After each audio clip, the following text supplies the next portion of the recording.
live right now. Whoop whoop. There it is. Let's go. I was putting lotion on. Putting lotion on my face and then also like here, like forehead area. Not forehead. My forehead's not up here. My head area. I always do that. I always make sure to do that. For those of you that saw the community post, we are not going live at 10 p.m. EST. We're going live at 10 a.m. PST. I already corrected it. Let's go. Oh man. Somebody said something about the military crawl just now. I know something's going to be revealed of someone doing that military crawl, and it's going to be hilarious, and I can't wait to talk about it. I just can't wait. I can't wait. I can't wait to talk about it. I can't say anything more. Here, let me just get rid of this person here. Here, go ahead. Peace. Man, all these bots. Man, I'm telling you, people are like, man, it's just so like, oh, it's easy to support Candace. But, buddy, it's not easy to support Candace. It's really not easy. The amount of attacks, it's the weirdest thing. The weirdest thing. But anyway, guys, you guys know. And we do it regardless. We do it regardless. Don't worry about it, you know? But it's funny because they try to cling to regular people things. So they'll be like, oh, this happened. Hey, guys, I'm unsubscribing. Who's with me? Come on, let's all leave. Or actually, it would be like this. Hey, guys, I think, yella, I think we all have to unsubscribe and not see this pro Candace stuff anymore. Come on, who's with me? Huh? Israel, come on, let's go. And you're like, whoa, hey, who is that guy? And he's like, I'm just a man from Cleveland. Hello. I'm just from Cleveland. I am just like everyone here. And I love, and I love America. I love America. Oh gosh. You know? Oh, man. Anyway, let's jump right in, guys. Bang. You guys already know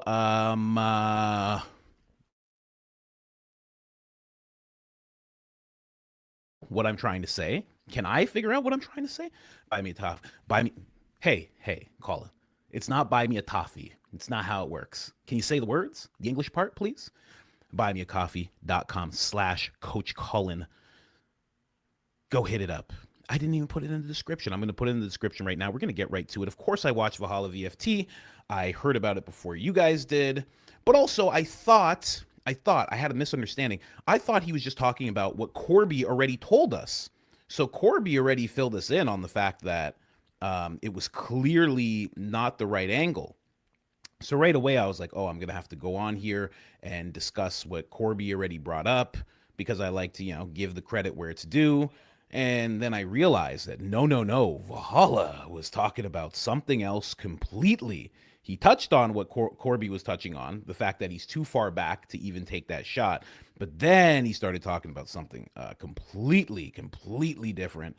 And it was a crazy discovery. So I do have that for you guys, but we're going to jump right in to something else. Officer Tatum finally is going after Candace Owens. And there's no other way to put it. There's really no other way to put it. I mean, people can say, oh, no, he's not, and this and that. You can say that if you want. He's going directly at Candace Owens with what he's saying in this clip that I am going to play for you guys. That is exactly what he is doing. So let me just jump right in. As you can see, Spotify, we're less than 2,000 people away.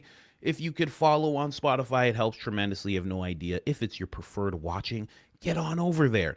But before I get into the Officer Tatum attack, I just have to show you, the hard-hitting news. I always bring you the hard-hitting news. This is incredible.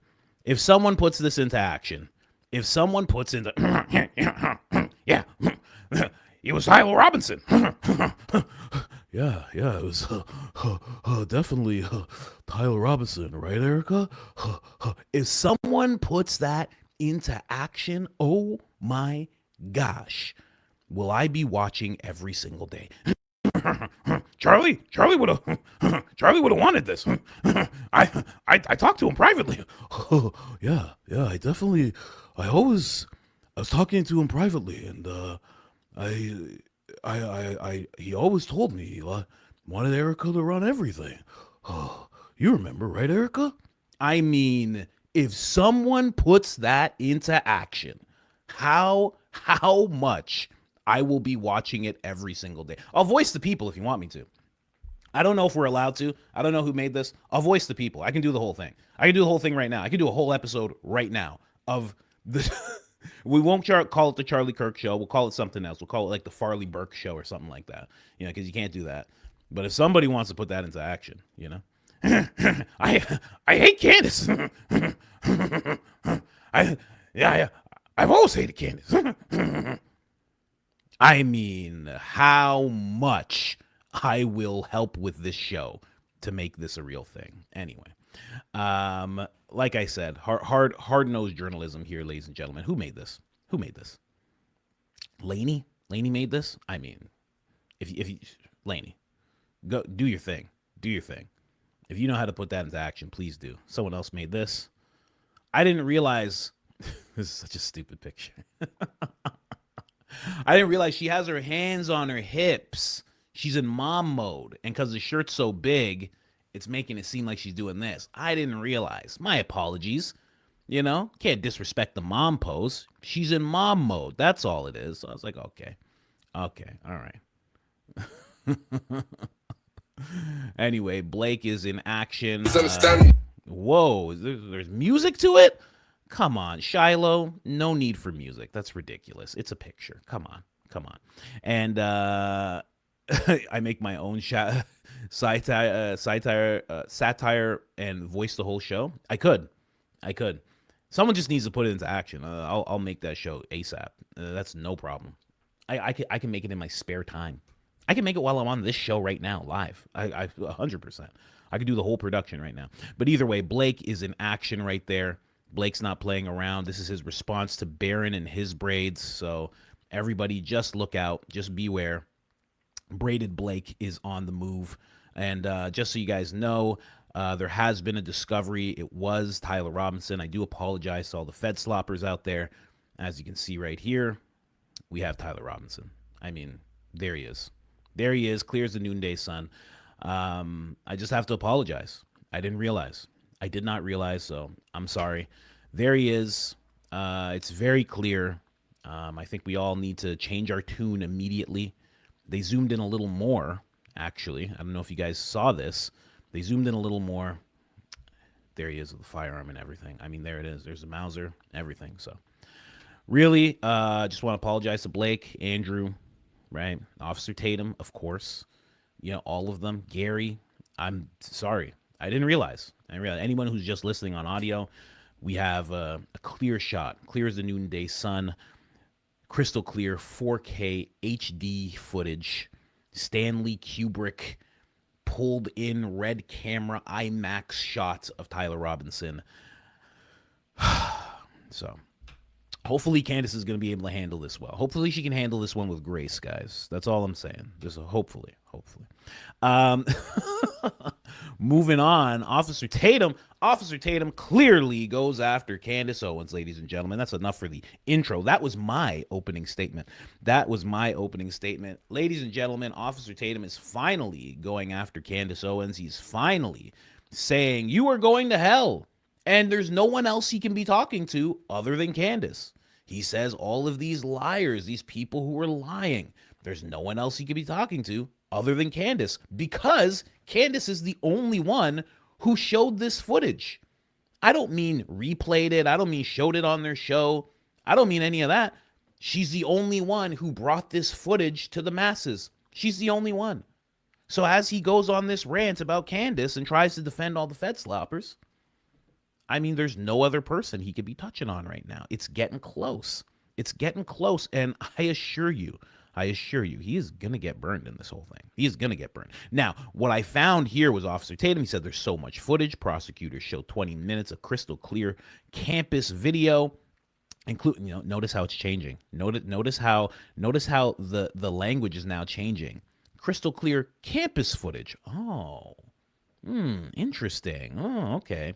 Catching Tyler Robinson's face clearly on the stairs. Oh, now they're getting specific. Now you're getting specific. Very nice. It is evil watching bad faith actors lie to their audience. Says audience. Shouldn't he say audiences? Since there's multiple of us? Oh, okay. Because he's only really talking to one person. He's just being a coward about it. About what actually happened inside the courtroom during the hearing. I was there. And as we can see, a very serious Officer Tatum, okay? This is not an Officer Tatum that's calling upon mama right now. This is an Officer Tatum standing on his own. This is Delta trained Officer Tatum, SWAT team, mountain of evidence, whole ocean of DNA, Officer Tatum, y'all nut jobs. So I saw this 1 minute, 30-second clip, and I was like, it can't just be 1 minute and 30 seconds. That's crazy. That's not how he addresses things. So I went to the video and I found it inside of his live stream. Okay. Of course, it was about Nolan Wells and the parents and final notice to sue his friends, etc., etc. But I was like, it has to be in there, because how often do we have Officer Tatum not wearing a tie, in a suit, in his? I was like, I found it. I know I found it.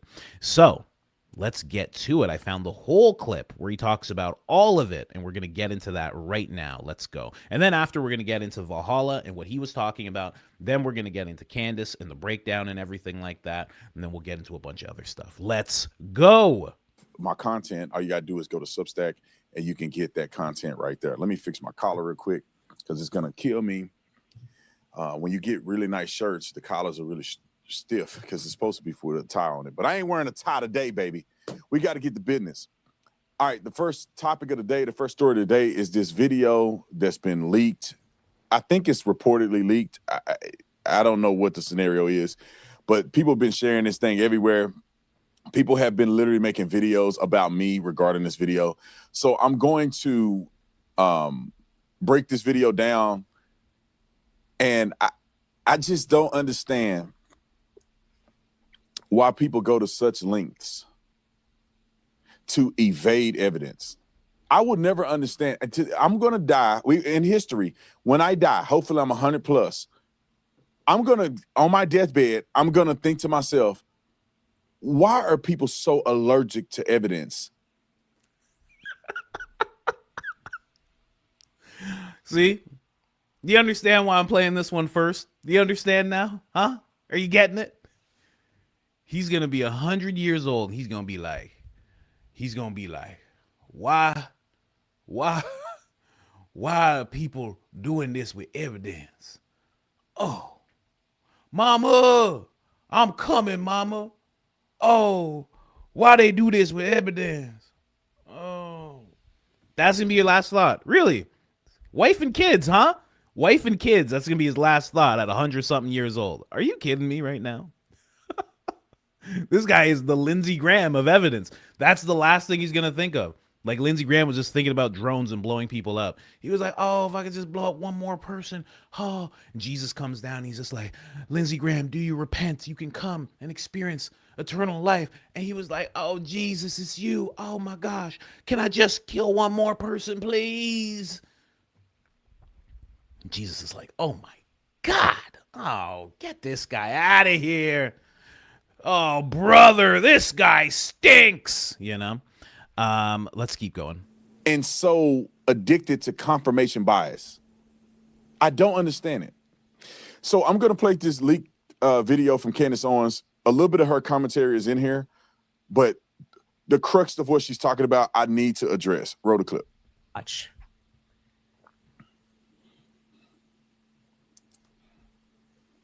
Just so you know, he's going to start giving his own commentary just to dismiss Candace's commentary. Watch as he does it.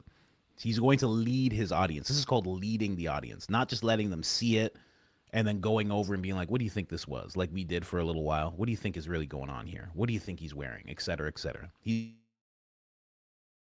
tell you. He comes running on to the rooftop.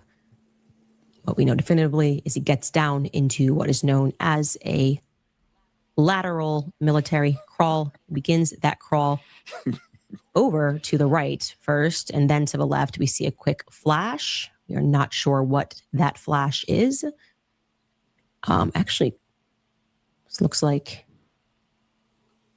I'm not going to read into it. There's that There's the towel. throw forward. I say then the fold gun. forward. You can say throw forward. See how Candace doesn't want to read into it. Candace doesn't want to lead the audience. She's like, I'm not going to say what I think. I'm just going to show people what's going on. He right away is like, towel. That's a towel right there. I know it is. I could tell. I seen smudges before in video and whatnot. That's a towel right there because official narrative told me so. Cash Patel told me so. Governor Cox told me so. Huh? I don't like that governor's name. It make him sound like a booty boy, but I respect the man. He a governor now. But that's definitely something being flung forward. It's called a gun. Getting into position. And here we wait for what we expect to be some sort of a kickback. Recoil. Assassination.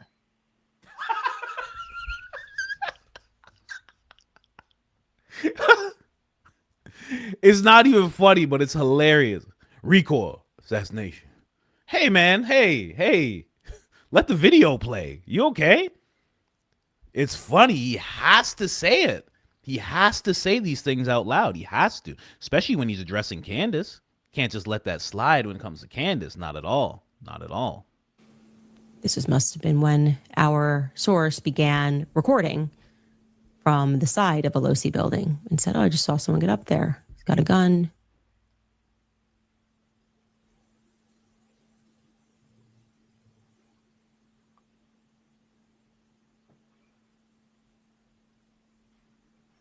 And he's up. And he's gone. With the towel. Yeah, over the gun. Okay. So people are using this video and I'm assuming that they're trying to act as if they don't see what they're looking at. And let me give some context to this. I was in the courtroom. I saw the video with my own eyes. I saw Tyler Robinson in the courtroom. I saw his face. And when I see this guy's face, it's like he's going into Get Out mode, you know? It's like he's going into Get Out mode. He's trying to hypnotize us. Don't open your eyes that wide at me. You trying to Erica Kirk me, boy? Huh? You don't Erica Kirk me. You know who I am? Look at him. Putting his hands together like that. What are you doing? Who you trying to brainwash right now? What you trying to do, big guy? Huh? With the legs crossed? He a big man like me. It's very difficult for us to cross our legs. Okay. I know it is. He's fighting. Believe you me. If that leg's not resting, that leg is clenching that other leg. That's not easy to do. I know what he's doing. Trying to appear. I don't even know what he's trying. Listen, let's just play it. I saw the video with my own eyes. I mean, so trying to hypnotize us. How dare you, sir? How dare you?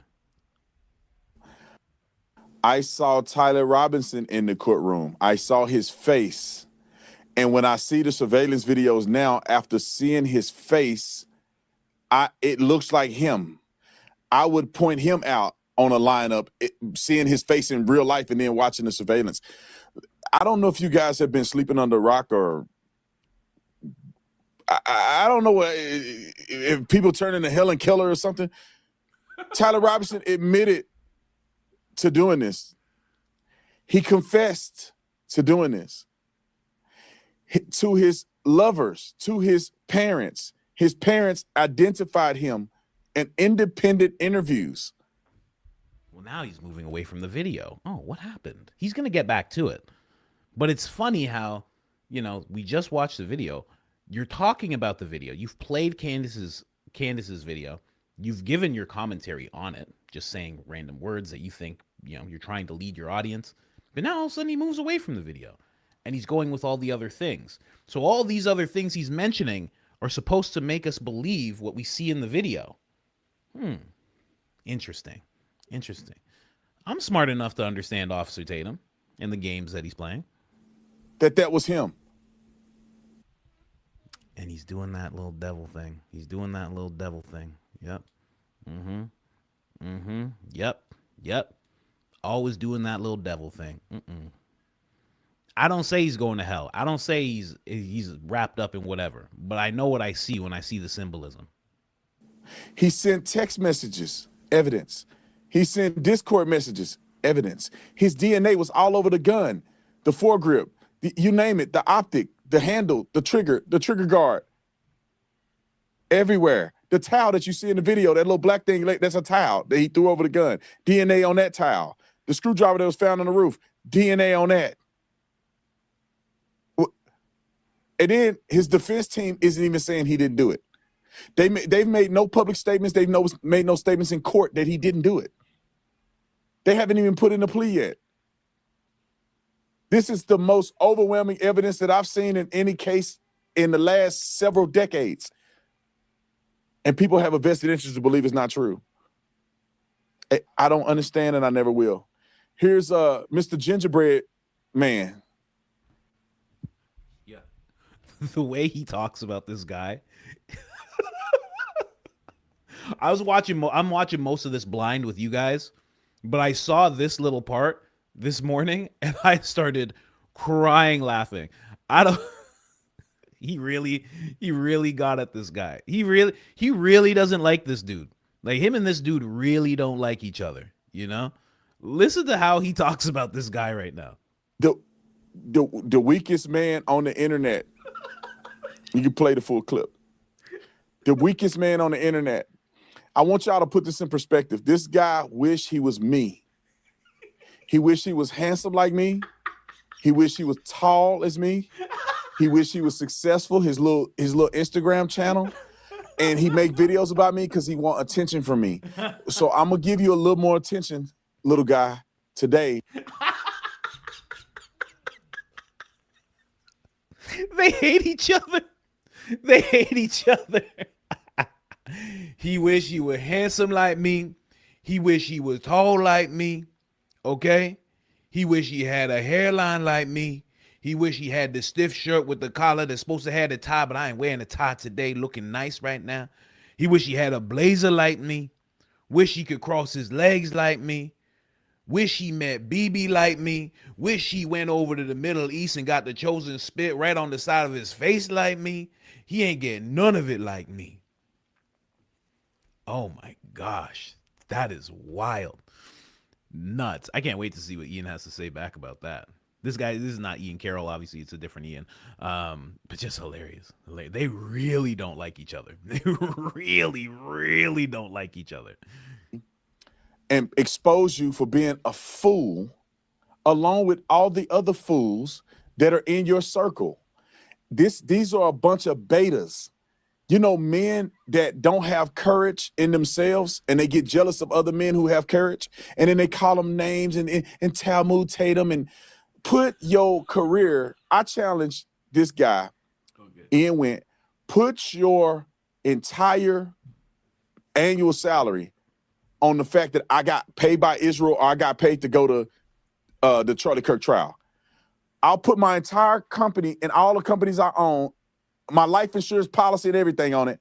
You put yours up and we'll see who end up with no money at the end of the day. Oh my gosh.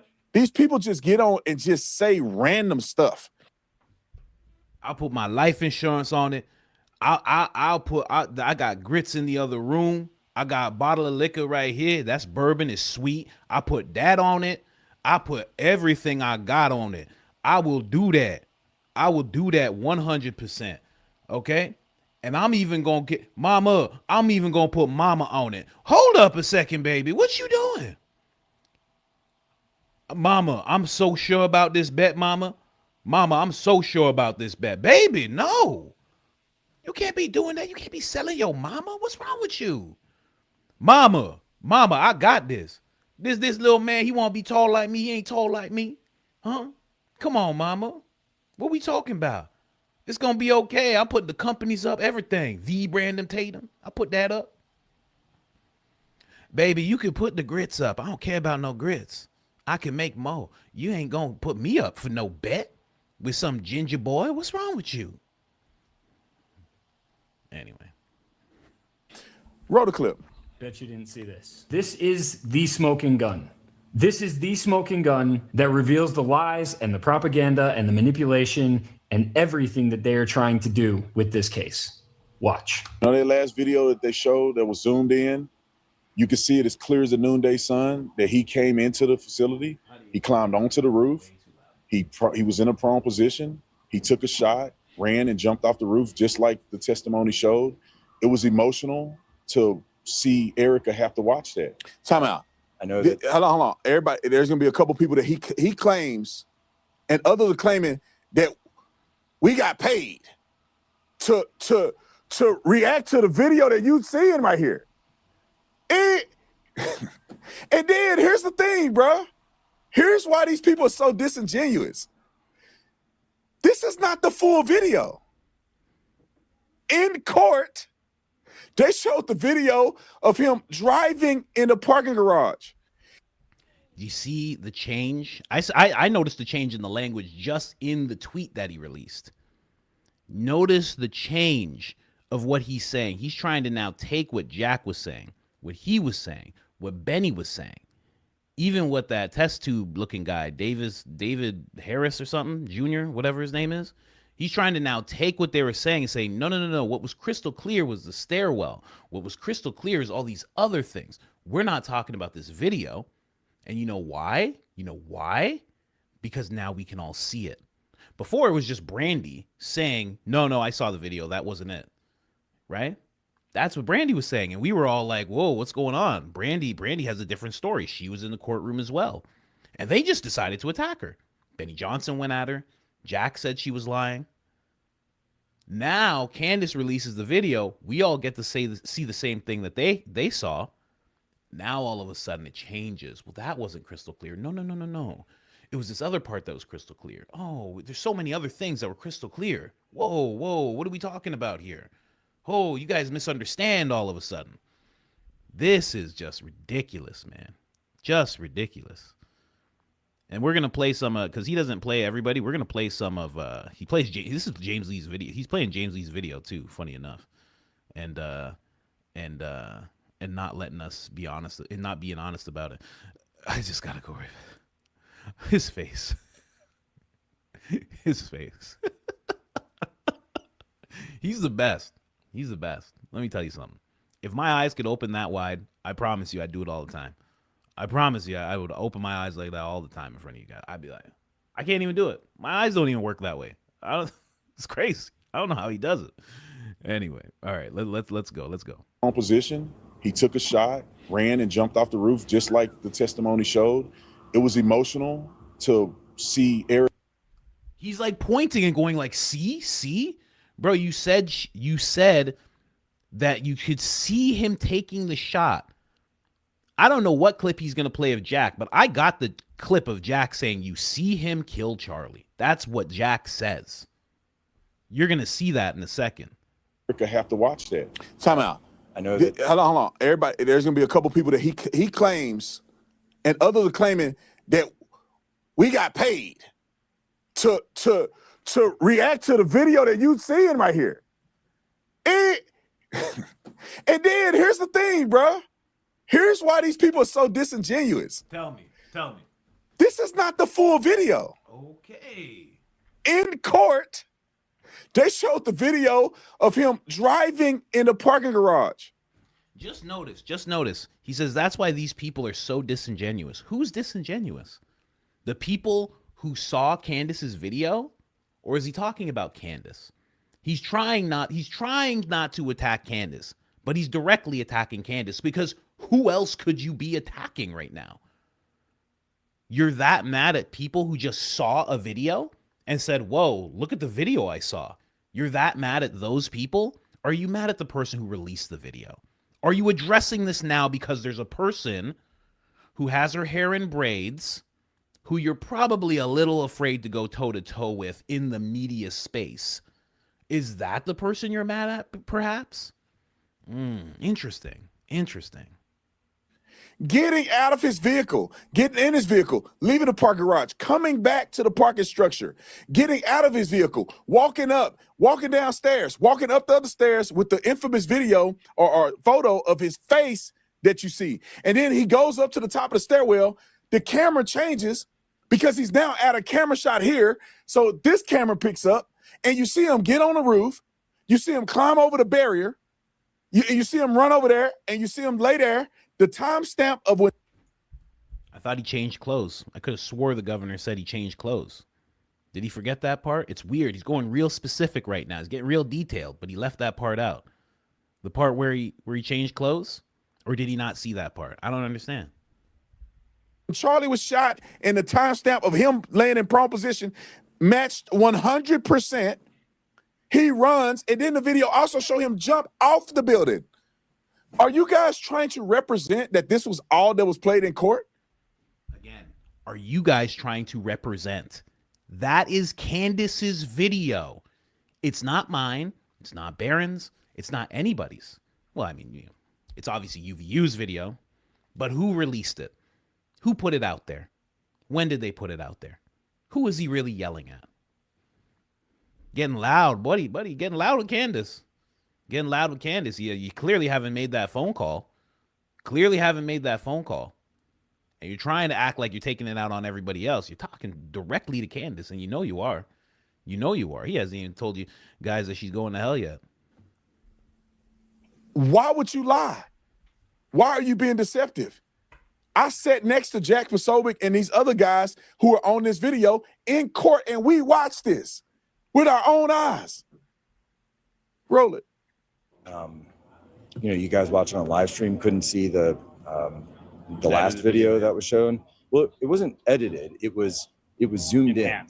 It was zoomed in from the surveillance video off campus, and specifically the part of the Losi Center, the roof, and you see everything. Yeah. You see everything.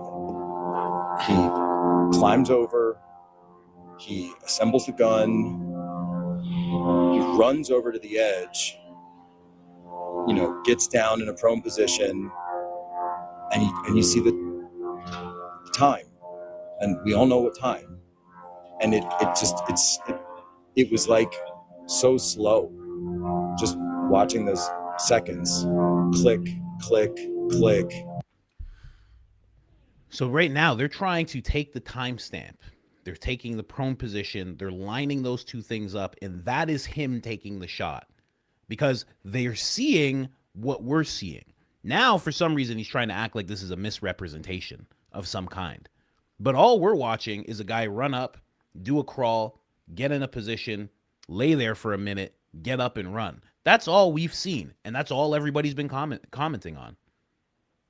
That's it. That's all that's been happening. And you have Jack, and he's acting like Jack didn't just say you can see everything. He's acting like what is he talking about? He just said, Tyler, on the roof, you can see everything. So it's a misrepresentation when we talk about it, but when Jack says the same thing about the same video, somehow it's all good. Interesting the way this works.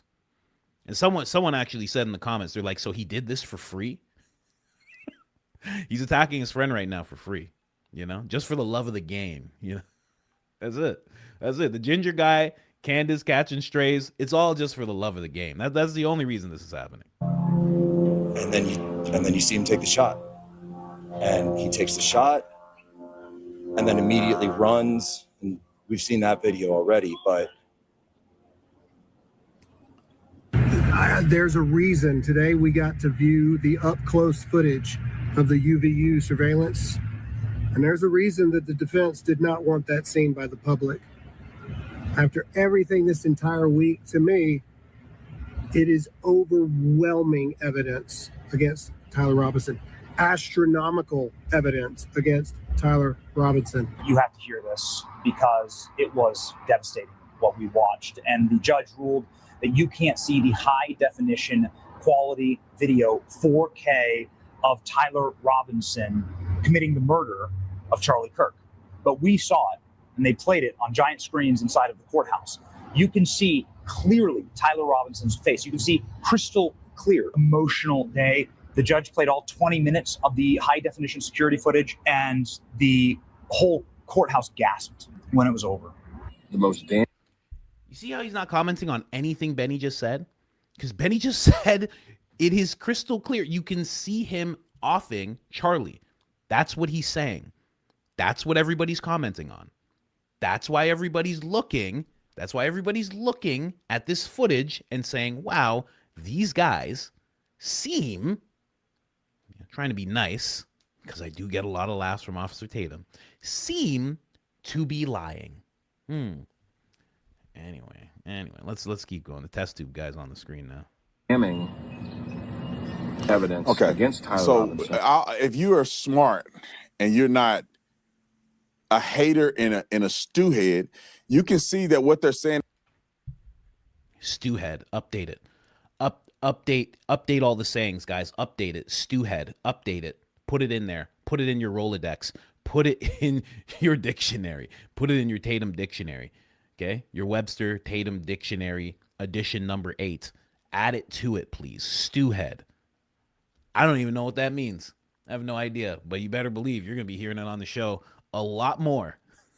a lot more. The stew head. This guy's a stew head. What does it mean? What is it? Somebody found out what yanking and banking means. Somebody figure out what stew head means immediately, please. We need to know. It's very consistent. And the people who are evil and devils, and all of y'all gonna end up going to hell for lying as much as y'all lying, that's trying to frame it as this is the only part of the video that's shown in court. Who is the one that's framing this? Who is the one that showed this video? He's trying to talk to Candace. He's talking about Candace. And he's trying to say y'all. All y'all. Like we all released the footage at the same time. He knows he's talking to Candace. He's doing, go way back in the vernacular. He's doing a dastardly thing right now. Very dastardly. Really attacking his friend. Playing his friend's footage. With his friend's commentary in it. And he's saying you're going to go to hell because of all the lies you're telling. And he's trying, and there's like this little bit of him that's trying to act like, oh, no, I'm just talking to all y'all. I'm talking to Gingerface. Oh, it's Gingerface who's the problem. Oh, all of y'all. He's talking directly to Candace Owens. It's ridiculous, man. Yeah, someone said he's no friend. Nah, this is not what friends do. And he's getting close. He's cutting it real close to doing this to Candace. He's cutting it real close. What he's doing right now. You're lying. When Benny Johnson said you could see his face, he's not talking about you can see his face on this thing. He's talking about when he's walking up the staircase and the whole audience in the courtroom can see his face with the sunglasses like this. And we're looking at him right here. Benny Johnson said you can see him. He just played it. This is crazy. He's making me go crazy. He's making me go nuts. He just played Benny Johnson saying you can see him clearly offing Charlie Kirk. That's what he just said. But now he's taking what Benny's saying and he's going, no. He meant the stairwell. Benny made a 3-minute video with his wife standing behind him. He would have clarified if he needed to clarify. He was getting real specific. Crystal clear, 4D. Tyler was sallow, skinny, whatever he was saying. He got real specific about what was going on. Erica crying, Mrs. Kirk was here. He was giving a whole breakdown of everything. I think he would have said that if that's what he meant. But what they were trying to do, and it's the same stuff that I've seen Barron call out Andrew with doing, is this semantic wordplay. That's what he's really trying to, Officer Tatum here, that's what he's really trying to monopolize on here. He's really trying to monopolize on the, no, it's just the stairwell, because that was clear, and this, no. They know that this was the footage that they were talking about. That's why they went at Brandy and said, you're lying. And Brandy said you couldn't see anything like that. And the audience didn't gasp. The people in the court didn't gasp. What footage are you guys talking about? Benny attacked her. He could have easily said, well, what do you mean? The footage in the stairwell. He's talking to someone who was in court. He could have just been like, well, the footage in the stairwell, you remember that footage. That was crystal clear, right? Well, that's what I'm talking about. He didn't do anything like that. He made sure to go he said, are you in the same courtroom? What are you talking about? He went at her. Jack went at her. Why didn't they just say, listen, you're one of the people that was in the courtroom. We understand that. We're having this talk in front of, like, you know, in the media sphere. Everyone can see us right now. We're talking about the stairwell footage. That's what was crystal clear. We're talking about the footage when he was walking around on campus. That was crystal clear. Although Barron showed a lot of that footage in the parking lot and whatnot. It looks crazy. It doesn't look crystal clear to me, but you know, we'll take it. Fine. Very interesting the way he's doing this. You know, let's keep going. I'm having a great time. Thanks so much, Officer Tatum. Thanks so much, sir. And when it said overwhelming evidence, bruh, there's so much evidence that Tyler Robinson didn't even testify on his own behalf. There's so much evidence that the defense didn't even challenge the evidence. They only challenged the DNA and tried to cause doubt in the DNA process. But they didn't challenge that it was real. They didn't challenge that the gun DNA was real. They didn't challenge none of that. They did not make a inference that he wasn't on campus or none of that. At this point, zoom in close. First of all, he's talking a bunch of smack, but there's something more important. You guys can't see it because the chat's there. I'm going to turn that chat off so it's not on the screen. Get in close. Do you see where my mouse is right there? Do you see that right there? Candace talked about this when it came to the guy at Turning Point who was given that clearly badly written gospel that was actually political commentary, called us all low IQ. She pointed out his genes. This is overwhelming evidence, ladies and gentlemen. She pointed out his genes and how his genes were ripped. She told the man to grow up. Good gosh, guys. Take a close look. Officer Tatum's wearing ripped jeans. Oh my gosh. Oh my gosh, guys. He's gone a step too far. Someone tell mama. Someone tell mama right away. Are you guys seeing this? I can see part of his leg. I can see part of his upper thigh above the kneecap. Oh gosh. What have these people at Turning Point done to Officer Tatum? What on earth have they done to this man? This once great man. Someone said, oy vey. Oh, indeed. Oh, indeed, oy vey. What have they done to our Officer Tatum? What have they done to this man? Oh, my gosh. He's right. He does need to have a conversation with Candace. They do need to talk for a while. He needs to go down to Tennessee. Get some sense in him. Too much bourbon. This is getting out of control. Ripped jeans with a blazer, sir. Oh my God. This is the out of the whole 5 hours we're gonna do here today, guys. This is the biggest thing. This is crazy. I can't believe this. Good gosh. Oh my gosh. Anyway, let's keep going. Sorry. Once I caught that, I had to say something. This is crazy. it was framed like the stew heads say he is. If he was framed, then you would think that when they say he can get up and defend himself in the court of law, he has a right to, he would get up there and say, I didn't do it. Of course he didn't do that. His counsel advised him, do not take the stand. It's just annoying to me that these people are so silly. We can finish playing that because I think little gingerbread man, he said something else at the end of this. We can skip David J. Harris because I think David J. Harris is saying the same thing we said. There's a reason he doesn't want to play what David had to say. I hope I have the David clip. There's a reason he doesn't want anybody to hear what David has to say. Go play it. That'll shut a lot of people out. At least make you pause. And there's more. There were more people. There were the Eric Doherty, or however you say his name. There was Nick Sorter. There was Liz Sorter Wheeler. wasn't in the courtroom. There was Andrew Colvett and all the TPUSA They weren't in guys. the You got to courtroom. wonder why they're lying about it completely, including Erica, by the way. There was a lot more people, but to keep this video short, Erica. we'll just post those ones because those were the big ones. Those were the ones that made multiple videos and swore up and down, as you saw, high quality HD 4K footage. Some of them even had the gall to say you could see his face.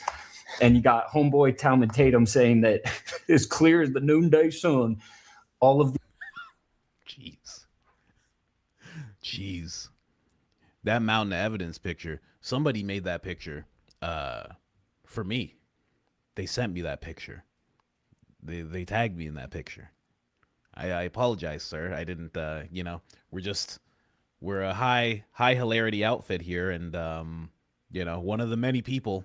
They made that picture, and now it's everywhere. Sorry about that. Oh my gosh, I didn't know that picture was in there. Oh my gosh. I'm not responsible for him saying mountain of evidence. That's him. He said it. I just said it also. That's all. That's not my fault. That's his fault. These people are being exposed and are going to continue to be exposed for the liars and the manipulators and the absolute shill propagandists that they are. Yeah. These people are the enemy. They are lying to you. If you continue to believe them, you have no excuse and you deserve everything you have coming to you. And you know what? I'm not going to end this video by saying I'm a conspiracy theorist. Instead, I'm going to say, told you so. I told you so. This fool, was he in the courtroom? No. He's believing another person that wasn't in the courtroom as well, using footage that is not even the complete footage to try to paint a picture. Who is that he's talking about when he just said that? He's believing another person that wasn't in the courtroom as well that's using that footage to paint a certain picture. He's talking about Candace. It's crazy. It's crazy that he's willing to do this. That he's willing to say this type of stuff about Candace. Like, at least have the phone call with her first. He said there's a phone call coming. At least have the phone call first.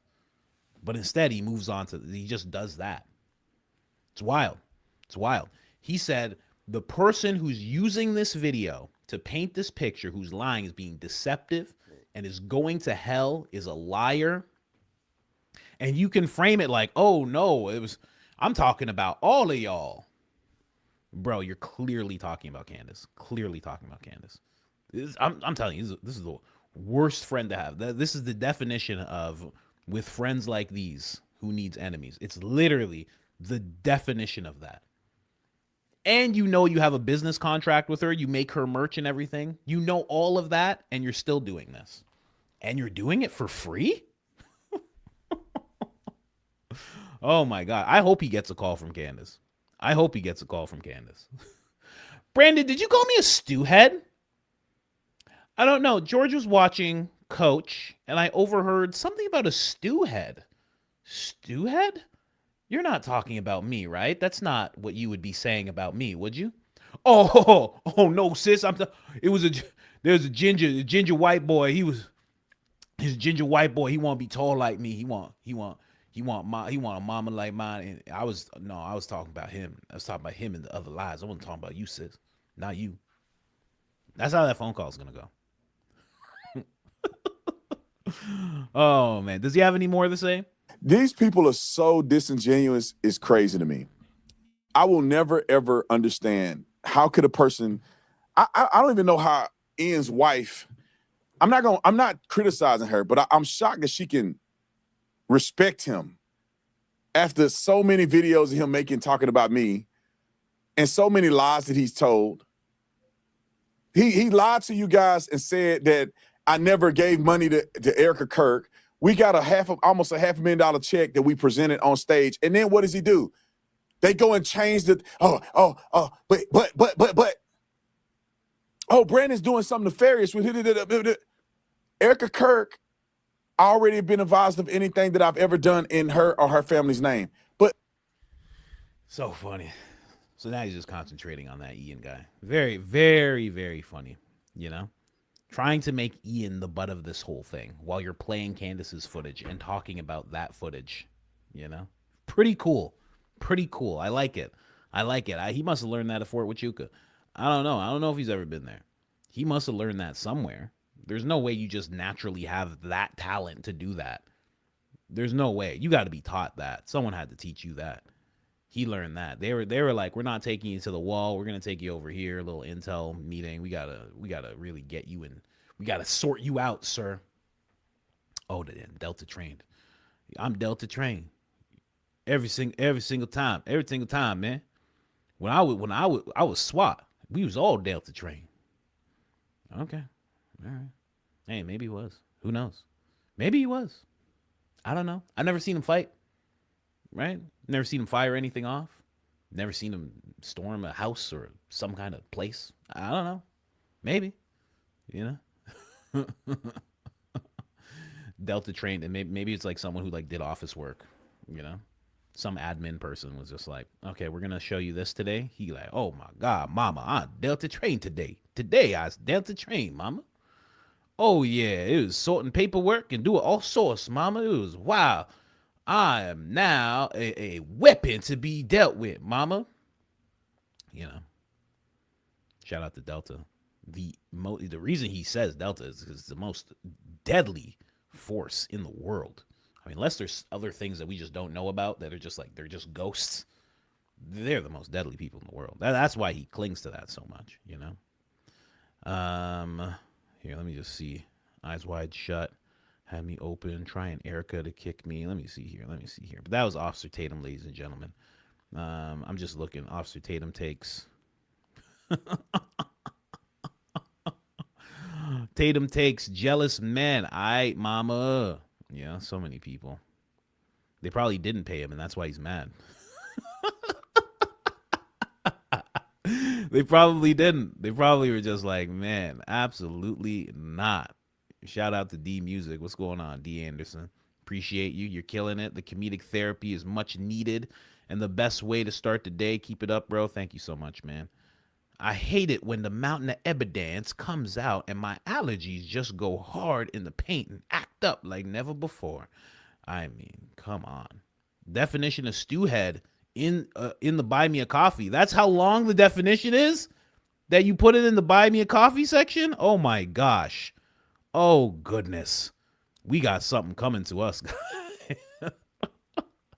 Stewhead. Tell me what a stewhead is. Hold on. He says in the Buy Me a Coffee. Let me see what a stewhead is. Let me learn something today. Let me see. Here it is. I can't. This is from Grok. Stewhead or stewheaded or stewheads is slang for stupid, foolish, dim-witted person. Basically someone with stew for brains, like airhead or chowderhead. Oh, okay. So it's like the black version of chowderhead. Like, hey, you chowderhead, what's the matter with you? And black people have, well, you ain't nothing but a stew head. Huh? You ain't nothing but a gumbo head. Oh, okay, I get it. Officer Tatum uses it. Casual, folksy insult in his commentary, often aimed at people who he sees as irrational, unpatriotic, or just plain dumb. Wow. Examples from his content include calling out stewheads who get upset about patriotic displays, or describing someone as a stewhead, or another dry-haired stewhead. Is that what he says? Another dry-haired stewhead. Go ahead. When dismissing their views. It's not a formal dictionary term.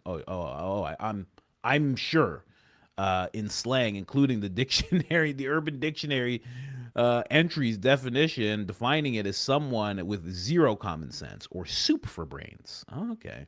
It's in the same family as old school insults like chowderhead. Well, there you go. Thank you so much for that. We appreciate that. Being educated on what a stewhead is. Thank you very, very much. Who is that? Oh, I have no idea how to say your name. Listen, it was Jenma.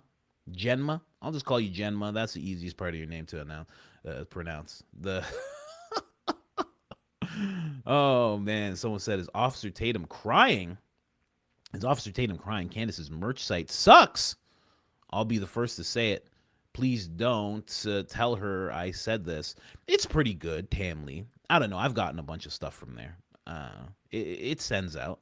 I don't know if they handle the shipping. They handle the designing. Maybe it's the shipping as well. But I like it. But I mean, I like what I got. I never think about how a website is. I never look into it that deep. See, someone else said ripped apart jeans equals ripped apart soul. Is that? I feel like you're looking a little deep into it. I'm with you. I feel like you're going a little deep there. Ripped apart soul. That's the indication. How much of your soul you sell is directly in line with how ripped your jeans are. Hey, listen. I'm all for a theory. I love a theory like that. Thank you very much for that. Thank you. We do appreciate it. Someone else. Officer Tatum with the Judas jeans. Turning Point's just handing out those jeans. They're like, here you go. Here's your cool guy jeans. You want some cool guy jeans? Officer Tatum, I'd like to announce, it's like getting a black belt in jiu-jitsu. I'd like to announce, everybody, Officer Tatum, it's been a long time. You got that chosen spit. We all saw that. That interview with BB. We all saw that. Huh? Gaslighting your audience. We all saw that. You did a great job. Here's your cool guy jeans, big guy. Huh? We got some black cool guy jeans for you. He's just like, oh my gosh. Oh, this the best thing at mama. They gave me a cooler white boy cool guy jeans, mama. I'm going to look like Russell Brand, mama. Oh, mama, I can't wait. Let me just, oh, these tight, y'all. You know? Anyway. Oh, Tatum attended Andrew Wilson's Turning Point USA debate course. That's exactly what happened. And we're going to get to Valhalla right now in a second. I just wanted to hear what everybody had to say about Officer Tatum real quick. And then we'll do it again after, because I want to keep the things rolling. Some people can't stay the whole 5 hours and they're like, I do this. I send the super chat. I don't get to see it. No one said that, but I know that's what's happening. It has to be what's happening. Yo, coach, you be working out in the heat, locating these utility lines so much better because it's hotter than the noonday sun out here. Your jokes are making it better. Stew heads. Stew heads unite, brother. We're just a bunch of stew heads, I guess, Man, what can you do? What can you do? A whole bunch of stew heads. Absolutely ridiculous. Sounds like my kid lying and backtracking. Yeah, exactly. Right down to the mama. Right down to, mama, no, because the stairwell, they said, no, I didn't say that part. No, they lying. Mama, they lying. No, mom, no. Come on, mama, no. That's how he's going to be with Candace. He's backtracking like crazy. He's going to have George to deal with. Rockefeller model, fund the science, brainwash the patient, indoctrinate the administrator, pack the court, and fact check yourself. Yeah, that's exactly what they did. They really wanted to pack the court with just them. They tried really hard, and shout out to Brandy and Billy, because if that didn't happen, if she didn't say anything, if she wasn't in there, we would have never known. We would have never known. Candace would have brought us the footage anyway, but still. I feel like he is saying things out loud to help convince himself of the narrative he is spinning. He needs that 7K check. It's just crazy. What I noticed also when I was listening, because I had to watch the beginning of his episode because I was trying to find it. The beginning is so wild for a guy who's like me and like Candace, where we stand up to the weird things we see happen in our community. That one thing, Dave Chappelle always talks about it. You get into the hood and there's a gun store, liquor store, gun store, liquor store, gun store, liquor store. His whole intro of his show is just firearms and liquor. I'm like, what is this? We're supposed to, I thought we were the different ones. We're the different ones that don't focus on that stuff. His intro, it's like a rap video. It's just Birmingham firearms and shooting stuff. It's like, what is this? I don't know, man. It's just weird. Very weird to me. It stood out. Someone said just for the LOLs. Shout out to you. Thank you so much, man. Appreciate you. I know you didn't say ginger with the hard R. Disrespect. Thanks for keeping up with X happening so we can stay out of the cesspool. No problem. No problem. And I said it with the hard R. I did say it with the hard R. Same letters. You know that? The same letters that spell ginger spell something else. Did you know that? I didn't know that. There is a conspiracy that all gingers are black. So shout out to Ian. Shout out to Ian, brother. Stay proud, brother. Been MIA, been climbing the work ladder. Every time I see Turning Point clips, it feels more focused on shaping how people think than letting them decide for themselves. Yeah, Officer Tatum was a great example of that. He was a great example of that just now. He did not want to let everybody think for themselves. He wanted to make sure that you were hearing exactly what he had to say. Like, oh, that's a towel. Like, we were going over, was it a poncho? Was it this? Was it that? Some people, was it a car? This, that. We're going over it, just trying to figure it out. He's just like, nope, towel. Yep, wrapped up in the towel. Why? Because he has to stay to the official narrative. It's becoming painfully clear, and I mean that seriously, painfully, because I did respect his channel for a long time. I respect the business that he created, but I don't respect what he talks about. Darvo propaganda in the house, 100% Star Studio. I was listening to you the other morning while walking the dog and slipped and broke my arm and was still laughing. You're amazing. God bless. Listen, I'm not taking responsibility for that.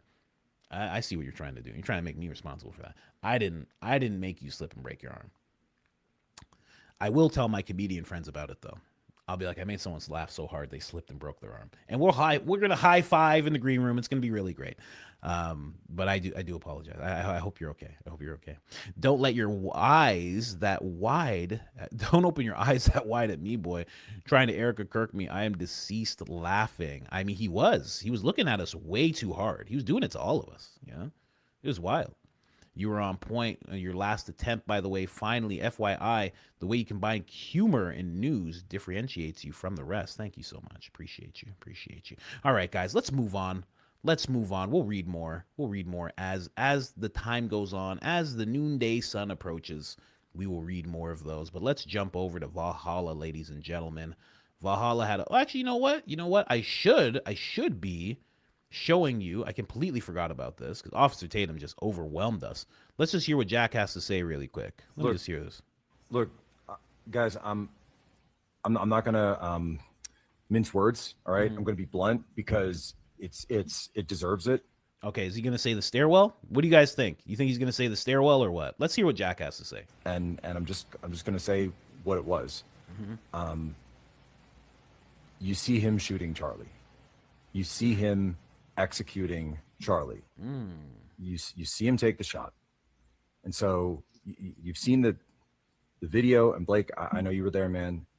And it was like watching Charlie die all over again, seeing this video. It's the most damning thing I've seen all week for Tyler Robinson. With the zoom in, it just changes everything. It's like watching a completely different video, because the one that zoomed out, you can't even see anything. This one, he walks up.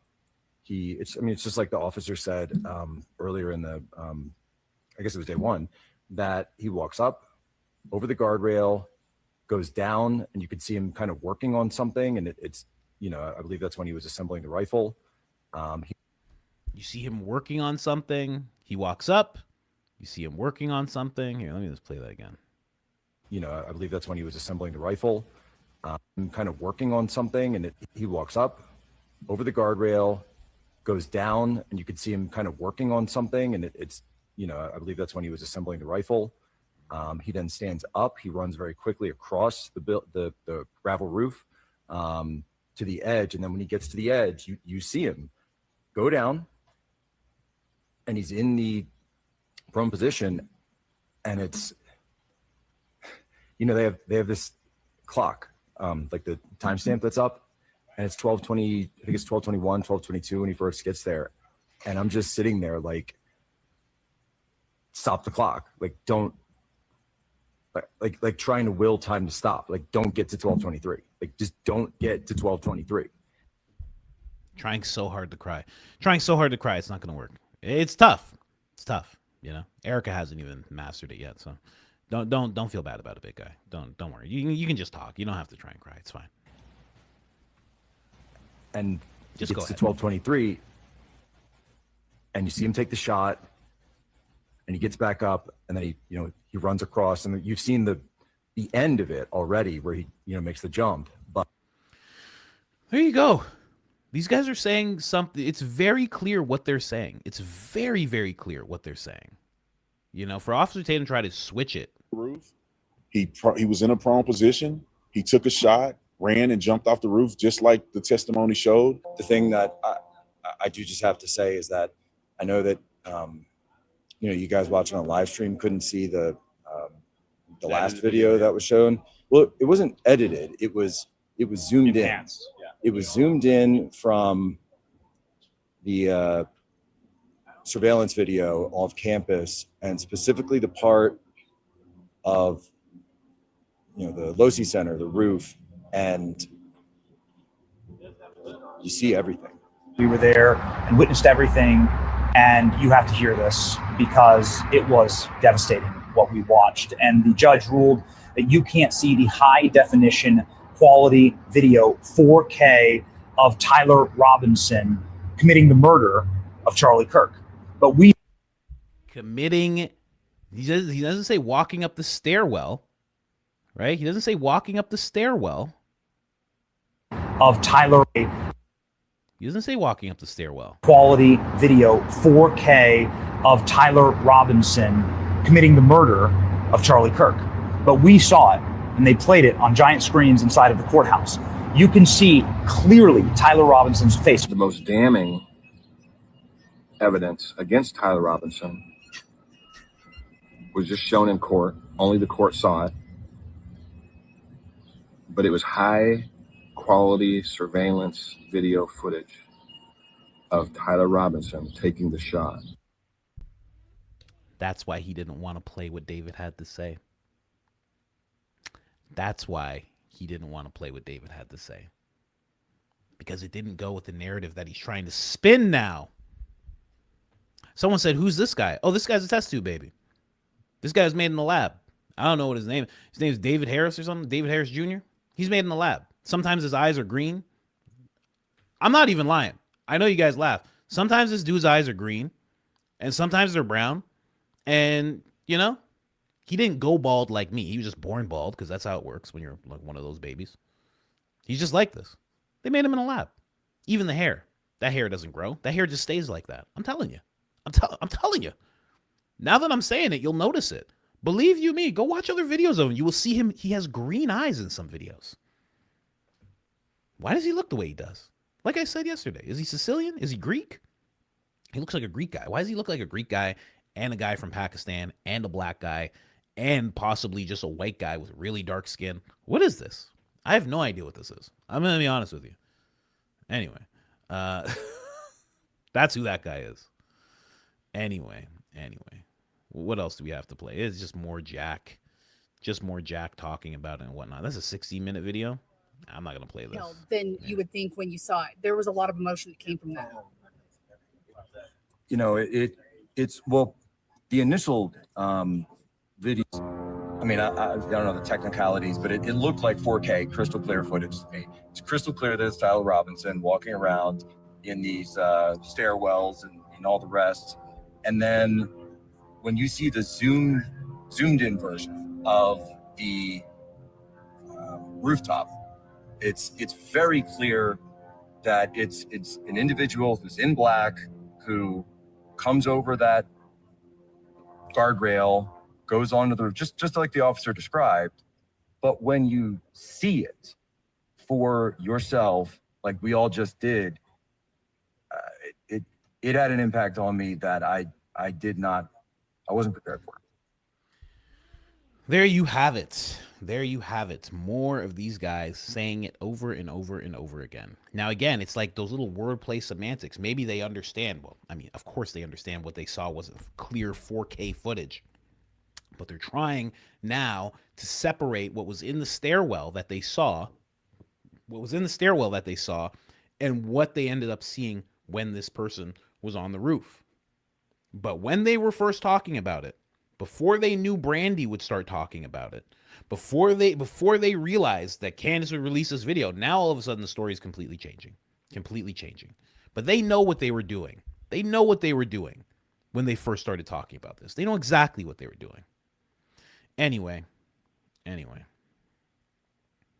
Brandy ended off with Brandy, the actual truth teller in the whole thing. Yet your friend said it was 4D, clear as day, that it was Tyler Robinson pulling the trigger. Why lie if you have nothing to hide? And that was in response to Seth Dillon. Am I still blocked, Seth? Am I still blocked? Oh, come on, Seth. Come on. Why are you doing that? Seth blocked me way before it was cool to block people. It was crazy. I don't even know what I did. I told him off, but who cares? I didn't even have any followers. Anyway, whatever. And that ends that. Clear as the noonday sun. Somebody was making something up, obviously.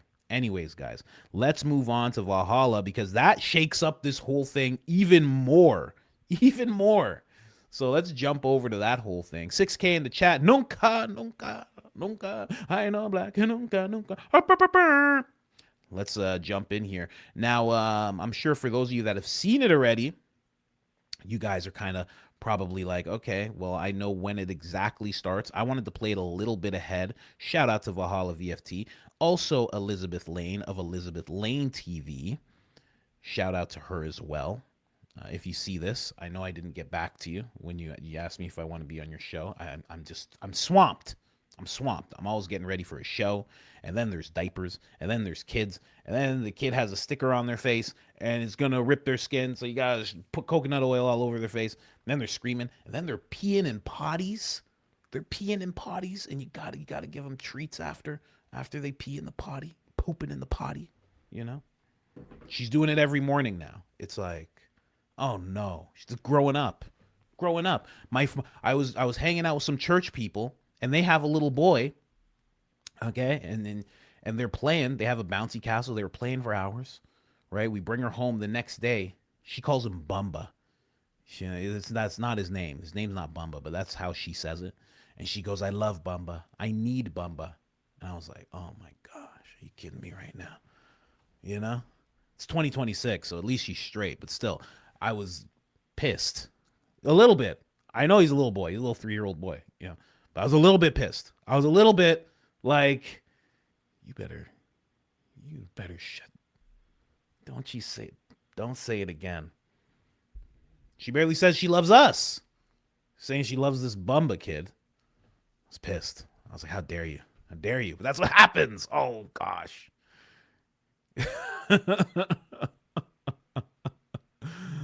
Oh, man. Anyway.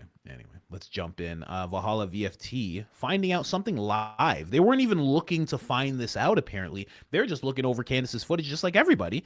And they stumbled onto something through looking at 3D maps in this place. So check this out, guys, because this really rattles the entire story that Jack and Officer Tatum and Benny Johnson and all of these guys are putting out there.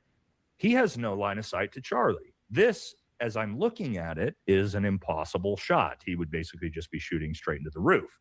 That was interesting. So what I wanted to do was pull up Google Earth, look at the Losi Center, and show people why this shot doesn't work. And then I noticed something that nobody has noticed yet that went, whoa, wait a second. And that is where he's actually at. And he is not. And I think from what we're going to break all this down, me and Liz have just been talking about this. I think we're pretty much at the point. He is not where the FBI claims he was. And for the chat, what I want to show you is I want you to notice a few things here. We have this little vent type lip here off to the right. Some structure.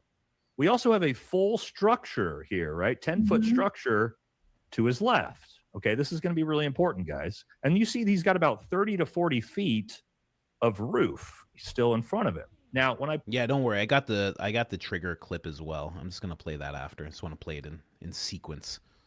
Pull up the Google Earth. Don't forget the church, Nate. Like the church, the church in front of him. So that's you guys Mormon see this, church, guys? this giant Mormon church structure. This is going to be very, very important. All right. So as we look at this, we got the big 10-foot tall building off to the left. We've got this to the right. And then I pull up the Google Earth imagery to look at where the shot came from. And we pull this up, guys. And this, as we look at this, right, this is going to become interesting. Right here, somewhere right here is where the FBI said they found the screwdriver. And they said that the shot was taken from. Now, we do have this right here, which is the little vent. Now, these are all over the roofs, by the way. But what do we not have here off to? Guys, you don't just jump into something, okay? You can wait for Candace to release things in months. You're going to wait for Valhalla to say his piece here, sort out this part, and then we're going to go to the next clip. Relax, guys. This is how live streams work. What's going on with you guys? Also, you don't have any sense? Relax. Jeez. I want to see this part first. This is what Corby addressed. We're seeing it in 3D. I want to see this. And then we jump over to like an hour and 30-something minutes where they talk about some other stuff. Relax. To the left of Tyler. Where's the 10-foot tall building here? There's no buildings here. There's nothing here. Okay, I'm going to pull it back up. We're going to go back and forth as we look at this. So let me pull this back up. Again, let's go to where Tyler quotes is at. Here's this here, this building. Where Right. what is this giant building? Okay, that's step one.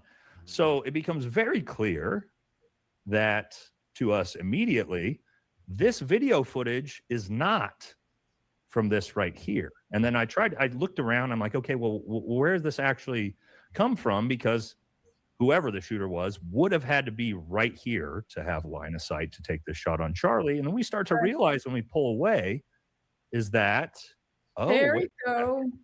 wait a second. We back up here. Oh, now as he runs out here around the corner, we have this off to his right. We have the 10-foot structure here to his left. And so we're figuring maybe he's right here, but we wanted to figure out, okay, well, what's in the background? So we looked for the background. We saw, and again, I'm going to go back and forth just so we can all get some good idea on this. We see this giant structure here, which he's in line with, right? We can see the shooter's in line Right with. there. Yep. Okay. Well, when me and Liz look at this, and I'll go back to this, we look at it from this angle where Tyler supposedly takes the shot from, and we zoom out. If he's angled here looking at Charlie, oh, well, what's this? Way off to the left, here's our structure. So he was never in line to see the structure. This camera would have never picked this up No, from this angle. However, if we do this, it's now look right at there. it. This video, I don't think anybody has noticed this or found this. I think we found this in real time. This video of whoever this is sitting right here, directly in line with this. To the Mormon church. Yep. With the Mormon church. Which And you gives have us the structure behind. Yeah. Right. We got And the structure trees. behind. The structure's to his left. That's to the right. Yep. This video, ladies and gentlemen, is right here.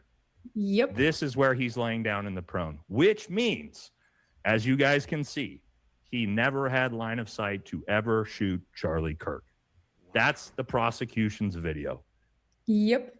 Are you guys seeing this? One more time, they showed them the. Yep. Are we? Do you want to do the trees too? Should we really show? Yeah, we yeah. really Trees, deep dive and this, right? also go back to the Mormon church in front of him, like so that Okay. people see like how direct the church is, like right Yep. in front We'll of pull it him. back up. Yeah, so that. So here's, as you Look guys at can that, see, guys. see Look here, at that. there's the Mormon church. Now I want you to notice these three trees. Tree here, tree here, tree here, right? You can just see the Yeah. tops of the trees. Yep. There's the Mormon church. Okay, let's come back over here. What do we see? Oh, Tree. in direct line with the church, tree, rooftop here, church here. The Yep. video that the prosecution has, the shooter is laying right here.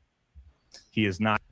This is crazy. See, when I first heard about this, because I heard about it from Valhalla himself, but like briefly, it was just like in like a quick thing, and then I heard other people talking about it, and I was like, oh, this is what Corby already addressed live on this podcast. Like Corby was already like, listen, he was too far back, doesn't make any sense, couldn't possibly hit that line of sight. So I thought I was just gonna be like shouting out Corby instead of Valhalla.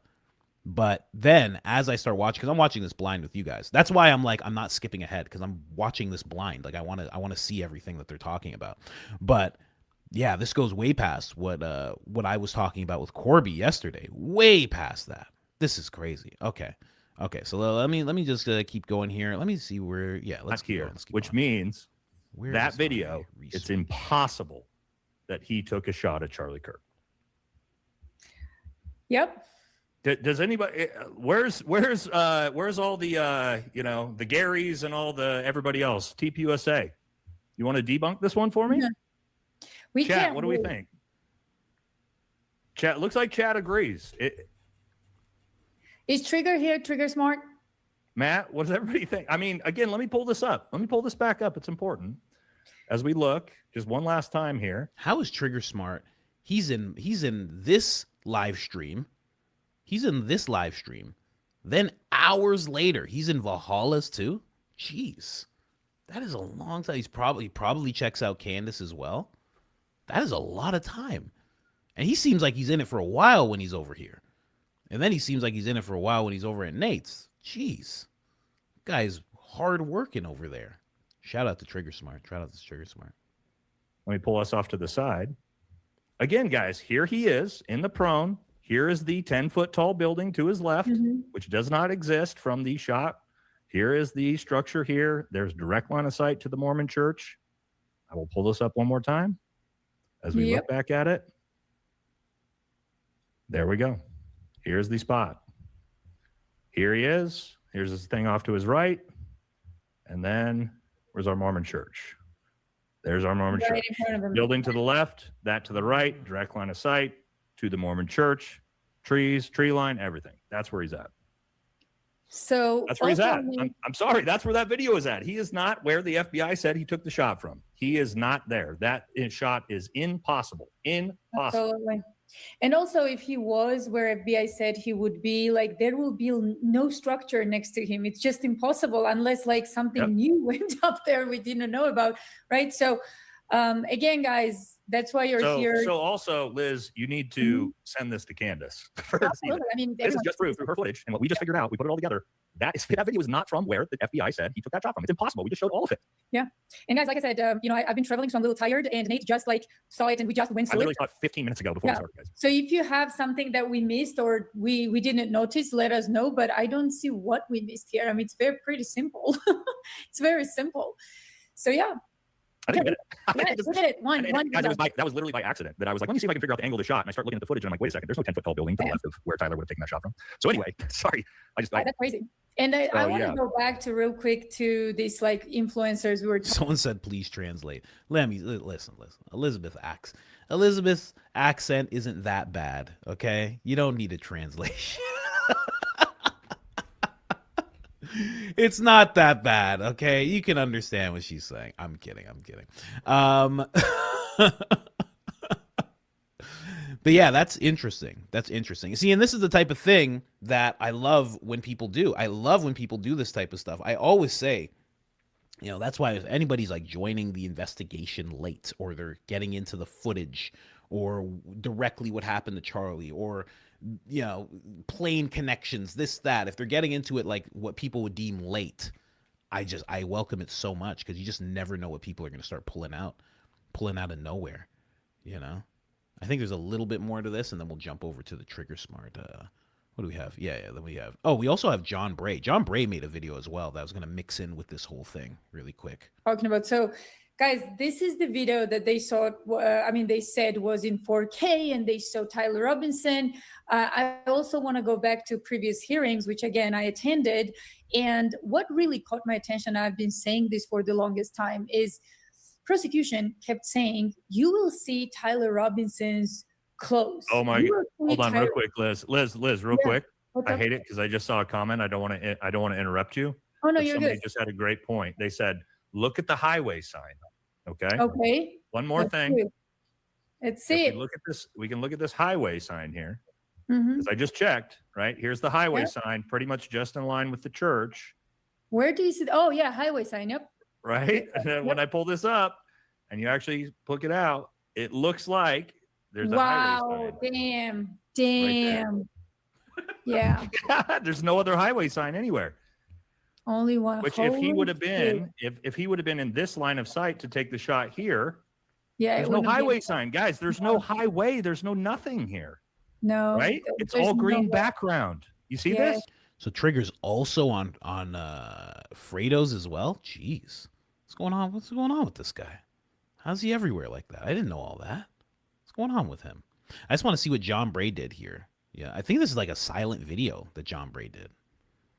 And it's just called Line of Sight. That's what he called this video, Line of Sight.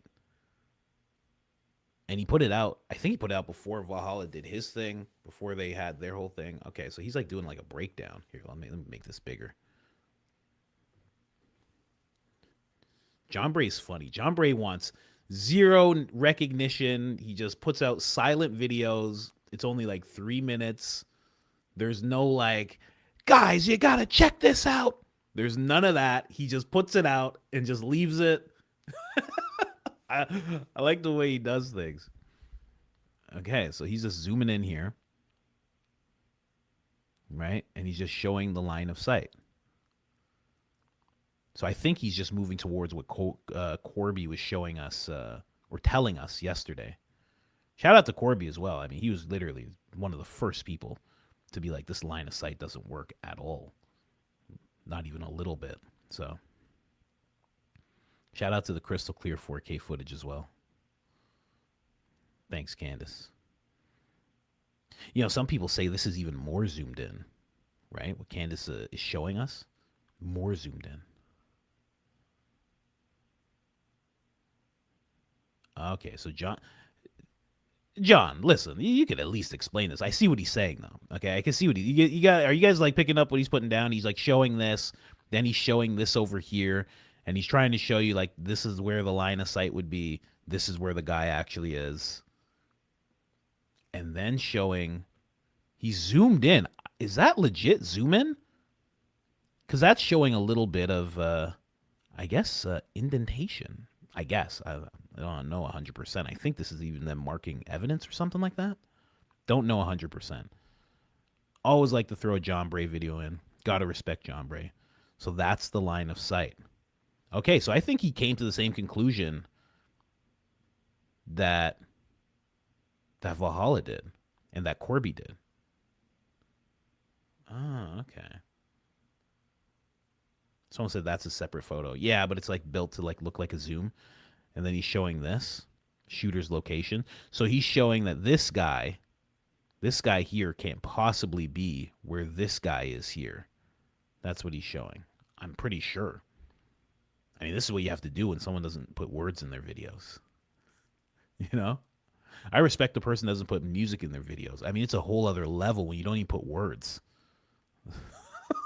No words at all. What else you got, John? What else are you showing us? Let me see here. Yes.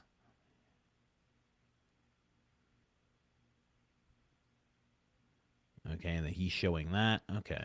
Let's move on to the next clip in Valhalla's stream.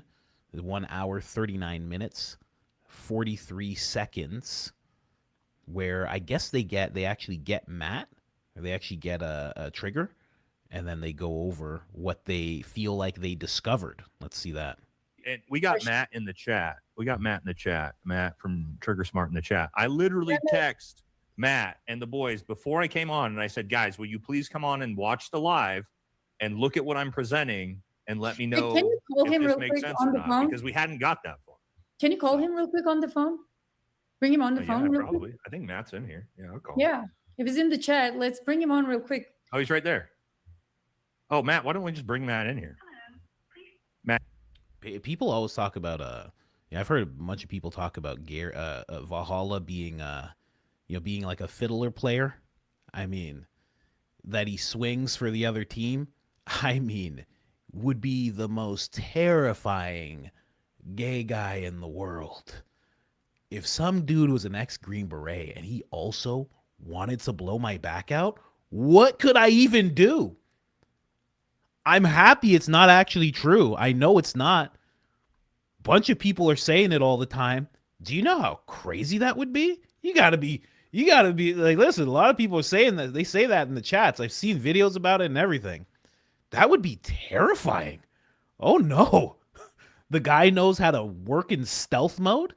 He's gonna get into a ghillie suit, be all up in a bunch of bushes. All in a bunch of bushes, just in a ghillie suit. You can't see him. Next thing you know, he's on you and he's grabbing you. Look at his arms. Guy's jacked. And the next thing you know, he's blowing your back out. There's nothing you can do. And he just has a long barrel firearm to the back of your head. There's nothing you can do. You just gotta, oh no. That would be horrible. Horrible. You just pop up in your house at 3 o'clock in the morning. There'd be nothing you can do. That'd be the most terrifying gay guy in the world. I would want no part of that. Leave it to the Benny Johnsons. Benny Johnson, I'd be like, get out of here, big guy. Get out of here, man. And he'd be like, oh my gosh, you're crazy. You're crazy. It's crystal clear 4K that you actually want this. I know you do. And you just scamper away. You know what I mean? You could just yell at Blake. Blake would be like, hey, okay. Valhalla? Oh gosh, that'd be terrifying. Oh no. Oh no, that would be so terrifying. I'm glad it's not true. I'm so glad it's not true, buddy. And so I see guys say that, and I saw somebody comment. They're like, Valhalla equals fairy. You better hope not. You better hope not, because if if he figures out who said that in this chat, he might just pop up on you. What are you gonna do? What are you gonna do? Guy pops up with a grenade. He's like, I'll pull the pin. I'll pull the pin right now if you don't turn around and bend over. You'd be like, oh, what do you mean? Pulls the pin, puts his hand over the thing. You got 3 seconds. Or I drop this grenade. I'll take us both out. You'd be like, oh no. Oh no. Get in that silk robe. Get in that silk robe in the corner, big guy. Come on, let's go. Oh no. Oh no. You better hope. I see a lot of people talking smack about Valhalla. You better hope. Listen, you're lucky this guy's straight as an arrow. You're lucky. You're lucky. I'm telling you. He can have whoever he wants. I'm man enough to know. I don't know what I would do. I would just try and sprint. I hope the stereotype's right, and I'm black, and I'm just faster than he is. That's all I could hope for. That's it. That's my only hope.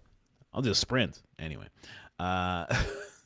Leave Valhalla alone is what I'm saying. That's what I'm saying. Friend of the show. An actual friend of the show. Anyway. Let's get into it. Hey, you want to come in here? Oh, hold on. Yeah. But yeah, he sent me some stuff like that already. He's already on it. Like, yeah, let me copy and oh shit, why is this calling Matt now? All right, hold on. Sorry guys, give me 1 second to send the link to Matt real quick. He's in here, so yeah. Hey, you want to come on real quick? Come on, Matt. Tell us what's going on. All right, yeah, because again, I didn't have time to actually look into this, so yeah, I'll send you a link here in a second. All right, he'll come on and help us. Cool. I love Matt. He's so precise and he's awesome. Also, this is called the scientific method, guys. This is how you do this. You cross-reference with your buddies and try to figure things out. Okay, there we go. All right, let's keep it moving here. This for you, Liz. And how could his phone telematics be faked? What if AI is sentient and faked it? So whose phone are we talking about? Tyler's maybe, but we haven't seen any of Tyler's metadata. We don't know anything about Tyler's phone yet. Is it Tyler's phone they're talking about, though? I would assume so. Oh, okay. So they probably are talking about the text, right? I would assume so, yeah. Oh, okay. Yeah. So if it's text, there are multiple different things that can be done. First of all, we don't know, guys. Like, again, this is a preliminary hearing. When the actual trial starts, if Tyler Robinson even reaches to trial, I think some type of deal will be made before that, because looking at the Where's Matt? I thought this was the exact timestamp. Where's Rosie at? I hope you're watching, Rosie. Where's the exact timestamp? Throw it to me if you are watching. Like for life, right? Maybe with there it is. Okay, let's go. Keep moving while you get that ready. Hayden Elizabeth, you don't understand Tyler trained with the guys from the movie Wanted. He curved the bullet. So if you haven't, it's a joke, Liz. So if you seen the movie Wanted with Angelina Jolie and Shia LaBeouf, it's all about how they can like curve bullets around buildings and corners, and they can do like crazy stuff through physics. So no, I've never seen it. That's funny. Yeah, that's probably what it did. This curving bullet was very interesting. Magic bullet. Yeah. I went to it's Matt. Just let me know when you're ready. I went to college at UVU. I know the campus well. I knew the angle was impossible for TR to mark CK. When you were. All right, let's pull this up and see what Matt's got for us here. Let me pull. I got to pull this down. Pull that up. All right, here we go. We'll put us here. All right, so we have a couple of different things, and I don't know why my throat's all irritated. I might got something from my kid or something, but yeah. So you guys were right that the angle looks weird. Yeah, for sure. Oh, what the fuck is that building all the way up there? Yeah. So if you look here, so start on the right side. So we have this highway sign way out here. That's the red here. Yeah. And you see how huge it is because the focal length of this camera is insane. And then you have this edge of the building super here, distorted. and that's here. And then he's supposedly here, and he's there. So, and then if you look here, let me go back.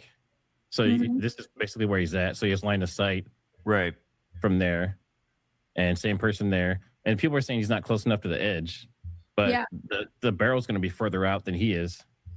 Yeah, but go. Can you pull up the actual the video of him on the roof? I don't think he's that close, dude. Yeah, he's way back. But again, way back. He's way like if you guys could see my cursor, he's like back here, like in the actual for the Candace footage, we'll just call it. He's way back. And even if the barrel is like way up here, even by that little, I don't know if that's like an evidence tag or what, even if it's right there, he's still too far back. You're right. Now that I'm looking at the focal play, the camera is so fucking wonky and distorted. Yeah, I mean, now we don't know. Obviously, we don't know if like the whole FBI and all that stuff is all being honest. But if this is true, there's two things I want to point out in this picture. One is this is where they say the person was at. Right. If that's the case, that's more than close enough to the edge. Yeah, The that other is thing right there for sure. The other thing is, see, there is a lip, but not in the front. See how the gravel goes all the way to the top edge? Yeah. There is no lip. Hold on. Yes, there is. Wait, he's saying that there's no lip here. He's saying there's a lip here, but then not a lip here. Is that what he just said? Because that's just, it's the same amount of gravel up to here as it is up to here. Anyway. So that's two things I noticed right away. So it makes it even easier to make the shot. Dang. Yeah, can you find the video that Candace had so we can actually like look and see? Yeah, give me just because I don't think he is where you're showing where he's at. Maybe that camera is so wonky and distorted to where what's crazy is that building that is 100 feet in front of him looks like it's behind him. Yeah. You know what I mean? Like that building is the building that's like 100 feet in front of him. It literally looks one over here. Yeah. So this is the footage. Yeah, but really? Yeah. So see, I think but when I look at it here, I'm like, that building, I mean, maybe. See, yeah, because so if you look here, you see this is the edge of the building. It looks like it's behind him. Well, off to his left, facing, like off to his back left, you know? Well, he's facing to the right. Hold on. I don't want it inside of whatever he has there, Final Cut or whatever. I'm going to try and Candace. I think I know the exact timestamp with Candace. Yeah. Let's just go to Candace's actual footage. Cuz I don't want it in Come on, pause. There we go. Thank you. Because, you just can't have it inside of that editor. I want it exactly where we all saw it. Come on, pause. Come on, thank you. Because if we all trust Candace, then I'm going to trust her exact footage. And that's what I want to see while we're looking at all this. Oh, this is her most recent episode. Hold on. Let's pull that out. And I assume most of us in here trust Candace, right? So I'd rather see that footage just because it's like that's, come on. Yes, perfect. I'm already right at the timestamp. Beautiful. 14 minutes, 50 seconds. Let me see here. Put that all together uninterrupted. Here we go for you guys to watch.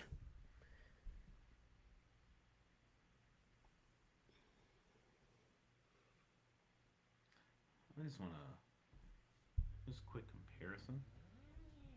quick comparison. Huh. That looks different. See, that's exactly why I wanted to do it. I like to go to the original, obviously. Can't because that looks different. That looks undeniably different. We'll get to the same frame in a second, but that looks very different. I don't know what he did there. Not saying he did anything to it, but it's definitely popping way different than what Candace has here. And maybe he did that intentionally to get more of a perspective on things. Here, let me see. He comes running on to the rooftop.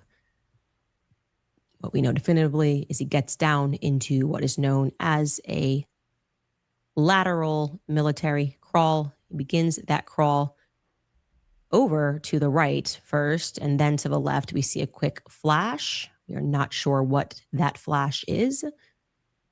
Actually, this looks like,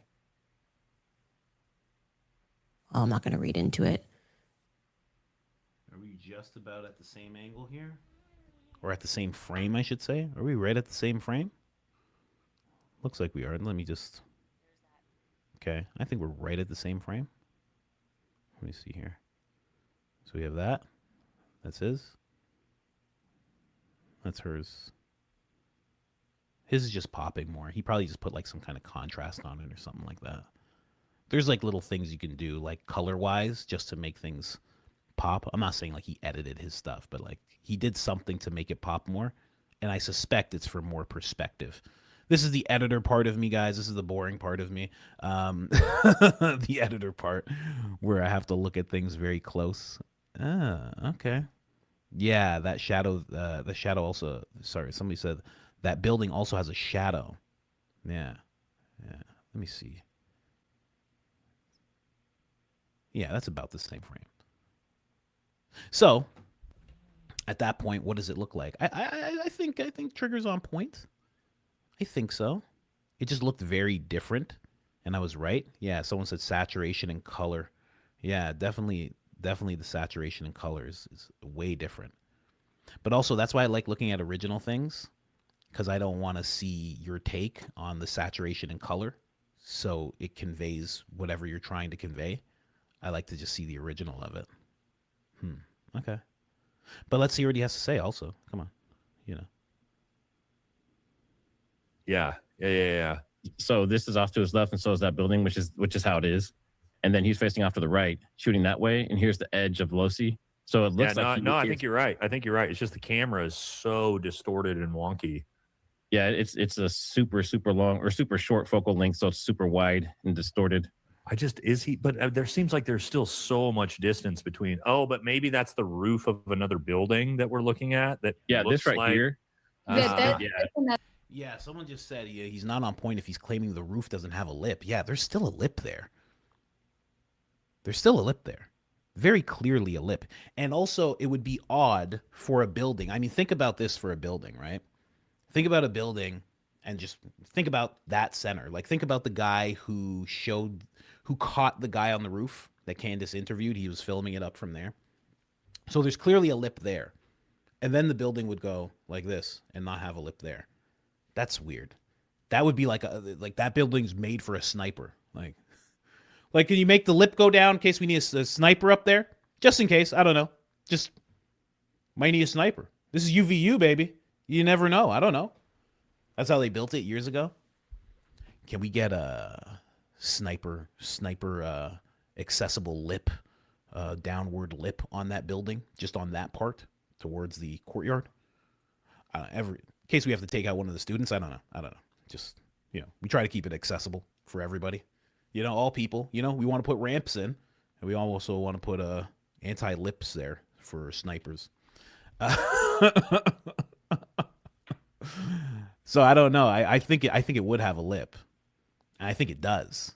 But there's been so many people there already. I wonder if somebody has any of that.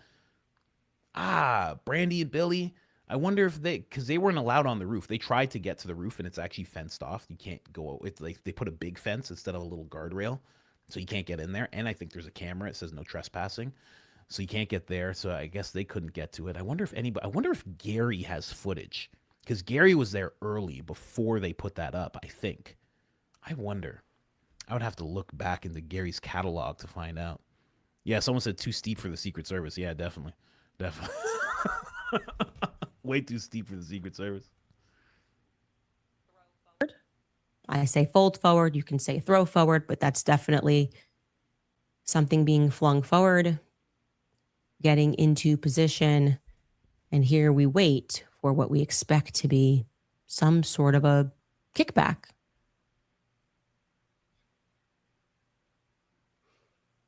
Must have been when our... Okay. That's Candace's. I don't know if they play it anymore, but just wanted to see that. Just in case they do, just so we can get like a side-by-side as everything's going on. At the roof, yeah. Yeah. Okay. The edge of this one actually, so people think this white piece is like a raised edge. That's not. The edge is actually... That's what I thought I was seeing. I thought that was the raised edge of the building. Yeah, because you're right. Yeah, you're right. What the hell is it? Wait a second.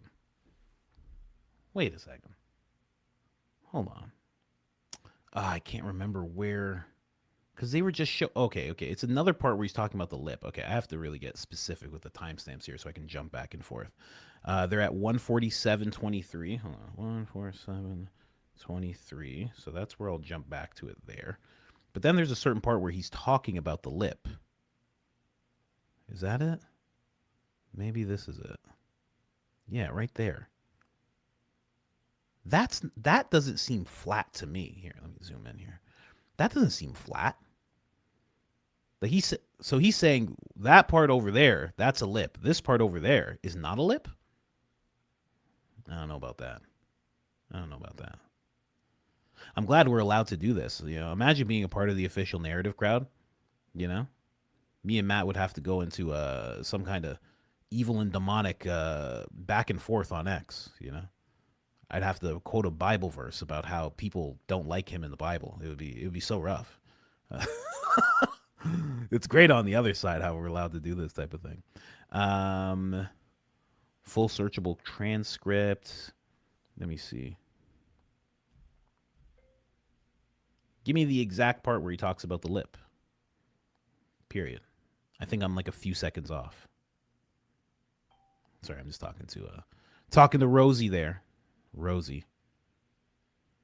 I gotta get an earpiece like Baron, So if you look here, so start on the right side. So this highway sign way out here, that's right here. Yeah. And you see how huge it is because the focal length of this camera is insane. And you have this it's super distorted. And that's here. And then he's supposed to be here, and he's there. So and if you look here, let me go back. So this is basically where he's at. So he's line of sight right from there. So that's not basically where he's at. That 3D part, that's not basically where he's at. And then when they catch this person, see, what I'm thinking is that this person may not be the person that you see in the video. And also, like, this person would be here. Scope would be there. Barrel would be there. I feel like you still don't have that line of sight that he's talking about.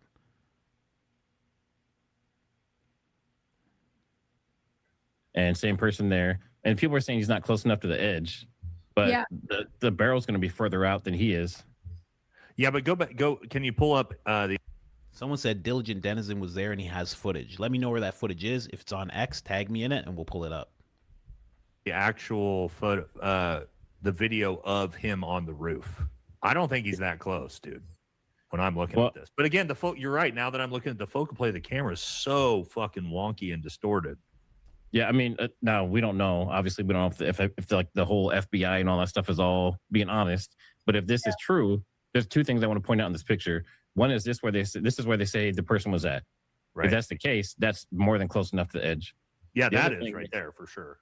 The other thing is, see, there is a lip, but not in the front. See how the gravel goes all the way to the top edge? Yeah. There is no lip. So that's two things I noticed right away. So it makes it even easier to make the shot.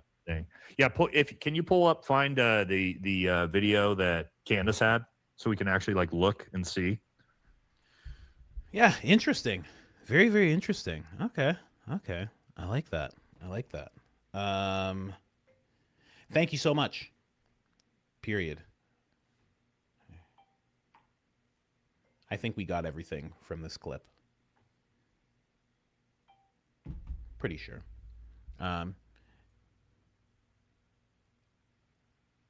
Someone just said he's talking about no lip at the corner. No, he's not. He's talking about no lip in front of the barrel, so he could still have the shot, not the corner.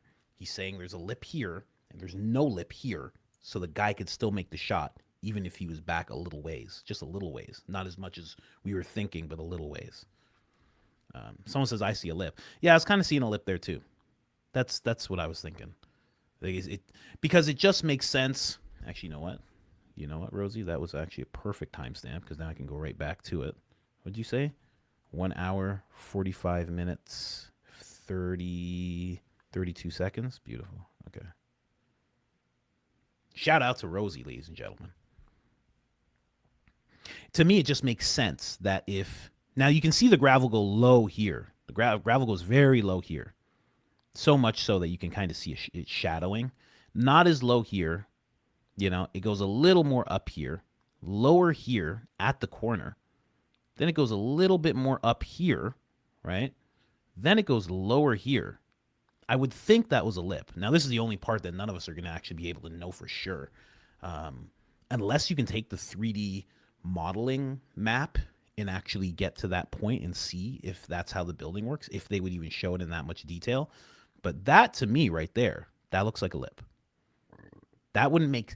I wouldn't understand. As for a building, for this to be flat wouldn't make any sense. Now, I know that the gravel is down a little bit. I think people said I don't know what the terminology for is. The grounding, the gravel is, I don't know, stuck. I'm a stew head over here, so I'll just say stuck. I know they say that, but what if it wasn't? Wouldn't it come off the edge if there was no lip? That's why you would put a lip around the whole thing so the gravel would stay in place and it wouldn't fall off during storms or gusts of wind or anything. So, looks like a lip to me. So that part doesn't check out to me. Glad Nate was able to question himself, but I'm still on Nate's first side of things.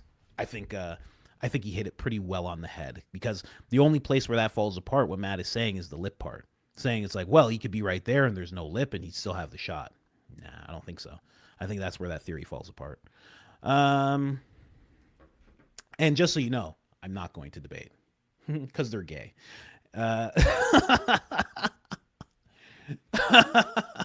Just in case anyone has any I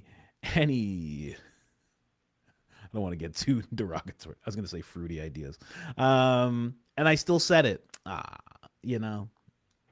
Immature as always.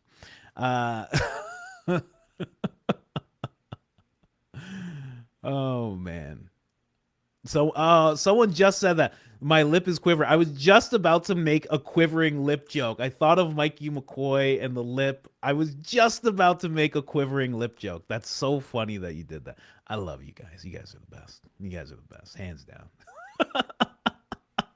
I love that somebody said that. Oh, thank you so much, man. Appreciate it. If I'm just looking to see if anybody had anything to say about what we just saw. No. Just people telling me how funny I am. Thank you. We will get to that soon. But we should move on. Listen, we're almost 2 hours in. We haven't even talked about Candace's episode. That is irregular for this channel, ladies and gentlemen. Been talking about Officer Tatum. I might just make this into an Officer Tatum channel. Screw it. Forget covering Candace. I'm going to cover Officer Tatum from now on. Okay? Oh, did somebody buy a coffee? Here, I'll read your coffee if it's towards what we were just talking about. Like, I feel like, I know I mentioned it. I feel like rolling through, like, if people have things to say about the segment we just covered, I should go back, read those things. Just so, because people are putting it out there because they're trying to address that thing. I notice that happens so much. And then it's like 10 a.m. They put a thing there at 10:30, and it's almost 3 o'clock, and now I'm reading it, and I'm like, what? What are you talking about? So I want to have that stop. I know you don't click links. Watch the Mayor of Kingston. Okay, so that doesn't have to do with this. If you got something that has to do with this, let me know. I will read it 100%. But let's move on, ladies and gentlemen. Wild stuff. Shout out to Valhalla VFT for that live stream. I don't even know. You know what? I should ask. Did they get into people getting paid to make content or push narratives at all? Question mark. Valhalla and Elizabeth. I want to know if they got into that. I hope they did. It's one of those things that we all know happens. We know, we can see it happening, but we can't exactly point the finger, especially us who are creators. We can't just point the finger, but we want to very bad. I know I do. Someone said, watch Ian Carroll's footage. Ian Carroll had footage of what? What exactly did he have footage of? Please let me know, and I will be the first to jump on that footage. Let's see here. Ian Carroll had footage. Let's see. Let me know what the video's called. I'll never click your links. Also, people are saying Ian Carroll has footage. Do you have any idea what video that could be? Question mark. I have no idea what video that could be. Are you talking about something you saw months ago? Please tell me that's not what you're doing. That's not what you're doing, right? Right? You're not doing that, right? It has to be something that's like really recent, right? Oh gosh, are you talking about months ago? Oh goodness, guys, that's not what we do. Because then how do we find that? Everything I just said went into my text message to Rosie. Every single thing I just said. So now I seem like a maniac, and I'm not going to send that to her. I know you're watching, Rosie. I know you'd understand, but I can't have that happen. I cannot have that happen. Jeez. Voice to text. It's the worst. No, I'm not gonna send. I deleted it all. She's like watching. She's in the chat. She's secretly looming in the chat. She's secretly in there, just around, you know. But I didn't know Ian went to UVU. But it makes sense if Brittany and Brittany, I always do that. If Brandy and if Brandy and Billy went there, oh man, quick interruption. Who is this? What is this? Rockio? What is your name? Rockio Morals? I love your code, but I don't understand. Why do you have to be so sexually explicit? You said you are a Christian. Please behave like it, brother. Hey, let me tell you something, especially when it comes to being a Christian. I hate when people do this because you just want a thing and you're trying to put Christianity in front of it as a way to get what you want. It's passive aggressive and it's manipulating. That's what you're doing. And I'm positive, you know, if I was one of these Ned Flanders nerds, that I could quote a whole bunch of scripture that would tell you that manipulating people and gaslighting them to get your way is probably against God in some way, or at least just against human nature of what a brother or sister of Christianity should do to another. More than likely, okay?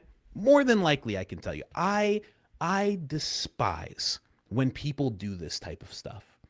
I despise when people do this type of stuff. Some people are saying coach is explicit. I'm not. It's just what they want. They go, oh, well, that's too much. I've seen people go like, you can't say the word damn. And it's like, I used to say MFer and F this and F that. I used to say all these things. I've pulled back majorly for my channel. Not even for you guys, really. It's only been for myself, really. I mean, let's be honest. I didn't even do it because of the Bible. I was literally just doing it for myself. I'm like, I don't need to say these words. And I saw videos perform better. And I learned that, you know, certain videos get throttled if you swear too much. That was literally the reason I pulled back. And then I got deeper into faith. And I was like, there's also power in the tongue and this and that. You're watching a comedy show. You don't get to dictate the way that I speak. You don't get to dictate the way anybody speaks. Really, you don't get to do that. And you don't get to throw the Bible and rip out pages and be like, this part here. You don't get to do that here, okay? So, in the name of explicit, suck something on your way out. There's a lot of people who will disagree with handling people like this. But this is the type of Christianity that kept me from Christianity, that kept me away from religion in general. This type of person right here. It was right here. Right here. This type of person right here. Absolutely disgusting behavior. It's crazy. It's gross. You know you're just trying to get your way. You know you're doing it for yourself, for your own pride and for your own inner feelings, and you're trying to link it to God. You're Frank Turek. You're Rob McCoy. You're Erica Kirk. It's disgusting. Just stop it, man. I hate when people do that. It's the worst thing because then there's someone who sees this. They see you're a Christian, behave like it, and they go, well, that's Christianity. They point at that and they say, well, that's Christianity. Yep. See, that just validated everything I thought about Christianity. That's what they do. They try to hold themselves above other people. That's what they do. That's you. That's what you're doing right there. Anyway, so kick rocks. Watching a comedy show. I'm telling you, there's a reason why I want to do live shows, and there's a reason I always say that I'm a comedian. I'm not a researcher. I'm not an investigator. I'm a comedian. Because when I do the live shows, when I do this show, it operates like a comedy show. And when I do my podcast live, it's going to operate like a stand-up show. Like that's what this is. You know? Some people are going to become Rush Limbaugh as they keep on doing this content thing. Other people are going to become Alex Jones. Other people are going to become Candace. I am moving towards being a comedian. That is what I am. That's why you guys laugh so much. It's not by chance. It's not by chance. It's by effort that I make you guys laugh. Believe me. So anyway, stop being that type of Christian. We don't need that type of Christian around. We need the type of Christian that pulls people in. I love this because I can do what I do And then I'll bring up God, I'll bring up Christ, I'll bring up letting God carry you. And people will go, I've never seen this type of Christianity. Those are the type, that's the type of person I gave my life to Christ in front of. He's a guy that's just like, yo, let me explain what Jesus was saying. And Jesus was like, yo, you ain't gonna do this. And that's how he like explains Bible verses. He's an incredible guy. Joel Witten, he's an incredible guy. And that was the type of Christianity I was like, whoa, what is this? And he pulled me in. I gave my life to Christ in front of him because of he had that bring you in type of Christianity, because he used to preach in front of drug dealers and like all sorts of people, killers and this and that. He has a crazy past. And I love that I can be that type of Christianity, that you can see these things and hear these jokes and hear all this funny stuff and then be like, oh, and this guy's Christian? Like, oh, okay. I didn't realize it worked like that, you know? So, no offense. And I don't want to sound braggadocious, but more of me and less of you, please. Anyway, just had to throw that out there. Let's move on, ladies and gentlemen. Ladies and gentlemen, let's move on, you know? Little preaching there, you know? Little preaching there for you, you know? Hey, listen, in my day, you didn't get to say something about Joe Rogan when he was live, and then Joe Rogan actually looked at you and talked to you. I mean, in my day, the people you watched on the screen didn't actually talk to you. You know how lucky you guys are? Anyway. Oh, man. Thanks so much. But I also, you know what I realized also? I'm going to move on. I don't want to get too preachy or anything. But you know what I realized? You know, my coach, he asked me one day, we were talking about all this stuff, and he goes, where does Christ come? Because he's like a Catholic. He was like me. He was like very new aged, and we both came to Christ like around the same time. And he was like, tell me something. He's like, where does Christ come in when it comes to your show? And I was like, well, I think he's always there. I'm like, I don't think about it to actually talk about Christ more. And he's like, oh, that's interesting. You know, he wasn't harping on anything, wasn't pushing anything, but he's like, you should think about that. Like, where does God come in, like in that whole thing? You know, do you talk about him more? Like, you know, you should think about that. You should pray on it. And I noticed that when people activate like that, whatever was in that person to make them activate made me activate. And then all of a sudden, this conversation of Christianity happened. And that's a good thing. I don't like that person, but still. It's weird the way that happens. All the time. You know, like God, you know, what do they say? God works in mysterious ways. Weird, mysterious ways. Christ is king all the time. God is good all the time. God is good. That's right. Exactly. All right, let's move on, guys. Bring it on in. You know, welcome in. Someone said Coach could do a 5-hour Joe Rogan interview. I bet. Oh yeah, for sure. Easy. I could do 5 hours. Easy with Joe. Me and Joe, we could easily do that. No problem. You know, maybe. I don't know. I would think. But let's jump in here. Andrew Colvett, ladies and gentlemen. Andrew Colvett. Oh man, he had this to say.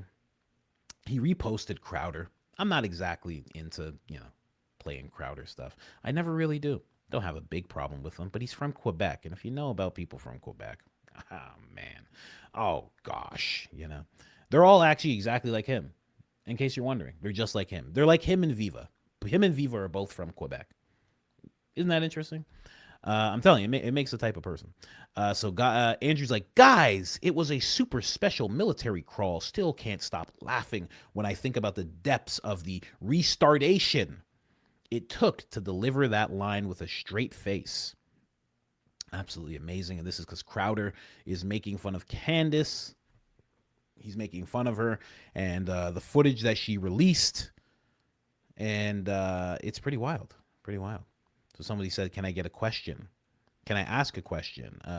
Did he limp up the stairs? Did he leave the gun there and then come back? Or did he limp up the stairs and then halfway the army crawl across the roof? And then Andrew says this, which I have not heard yet. I don't think Candace covered this on her episode yesterday. He said, there's a missing angle that wasn't shown. From what I've been told, I wasn't in the courtroom. He limped up the stairs to the roof. sort of rolled over the railing, which is weird. That railing's pretty low. Maybe it's a little higher than I think. Maybe it's like, maybe it's a little higher than Ben Shapiro. Maybe it's waist height for an average sized person. Appears to assemble the weapon. And then, as shown in the video, he moves into position and into prone position. Okay, so now they're saying that there is definitely a part where he assembles that weapon. Definitely a part. But here's the thing about that I find weird. Well, actually, I don't know.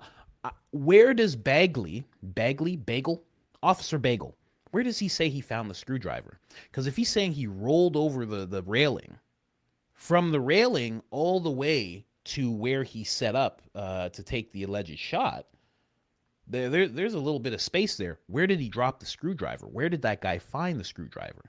I feel like in his testimony, he was saying that he found the screwdriver kind of around where the indentation would be. Could be wrong about that. I'm not sure. But that makes me wonder. That makes me wonder right there. Anyway, that's what Andrew had to say there. Did Candace address that? Oh, wow. She did. She did. Andrew didn't think that would happen. So Candace ends up saying, okay, I already wrote down the timestamp. Candace ends up saying, laugh my A off, appears to assemble the rifle. Your court mockingbird said the footage was in 4K. No? You're the spokesperson of Erica Kirk's organization, so I would assume she would confirm this, and that when you speak, you do so on her organization's behalf. Did Erica confirm to you that a weapon was assembled on the roof? Because earlier, Blake said it was deduced, not seen. Interesting. Yeah, she did talk about that. Blake said he could deduce that. He said that on the Charlie Kirk show. We don't want deductions and appearances. Are you asserting that the video exists of him assembling the rifle, or is it another blurry video and you're fictionalizing what happens throughout the blur? And of course, Andrew does not answer, but Candace persists. Suggestion box. Candace, you can't open a suggestion box on somebody else. You can't just do that to Andrew. You can't just open up a suggestion box for Andrew. That's not fair. Suggestion box. Could you literally text Erica and get a clear answer on this, as she has access to all the evidence? No need to use your imagination. Interesting. So again, this is going to be another one of those things where Candace knows, and she just wants to see if Andrew lies. In fact, there's a clip of her in her most recent episode where she's like, there's so much I know. She's like, I'm just trying to be patient. And you're like, geez, how much do you know? How much do you know? How much does Barron know? Barron's cool as a cucumber with what he knows. I'm telling you, he's just at home right now. One of his kids is just braiding up his hair, I wish he would do that. I wish he would open today's episode and he'd have his hair braiding.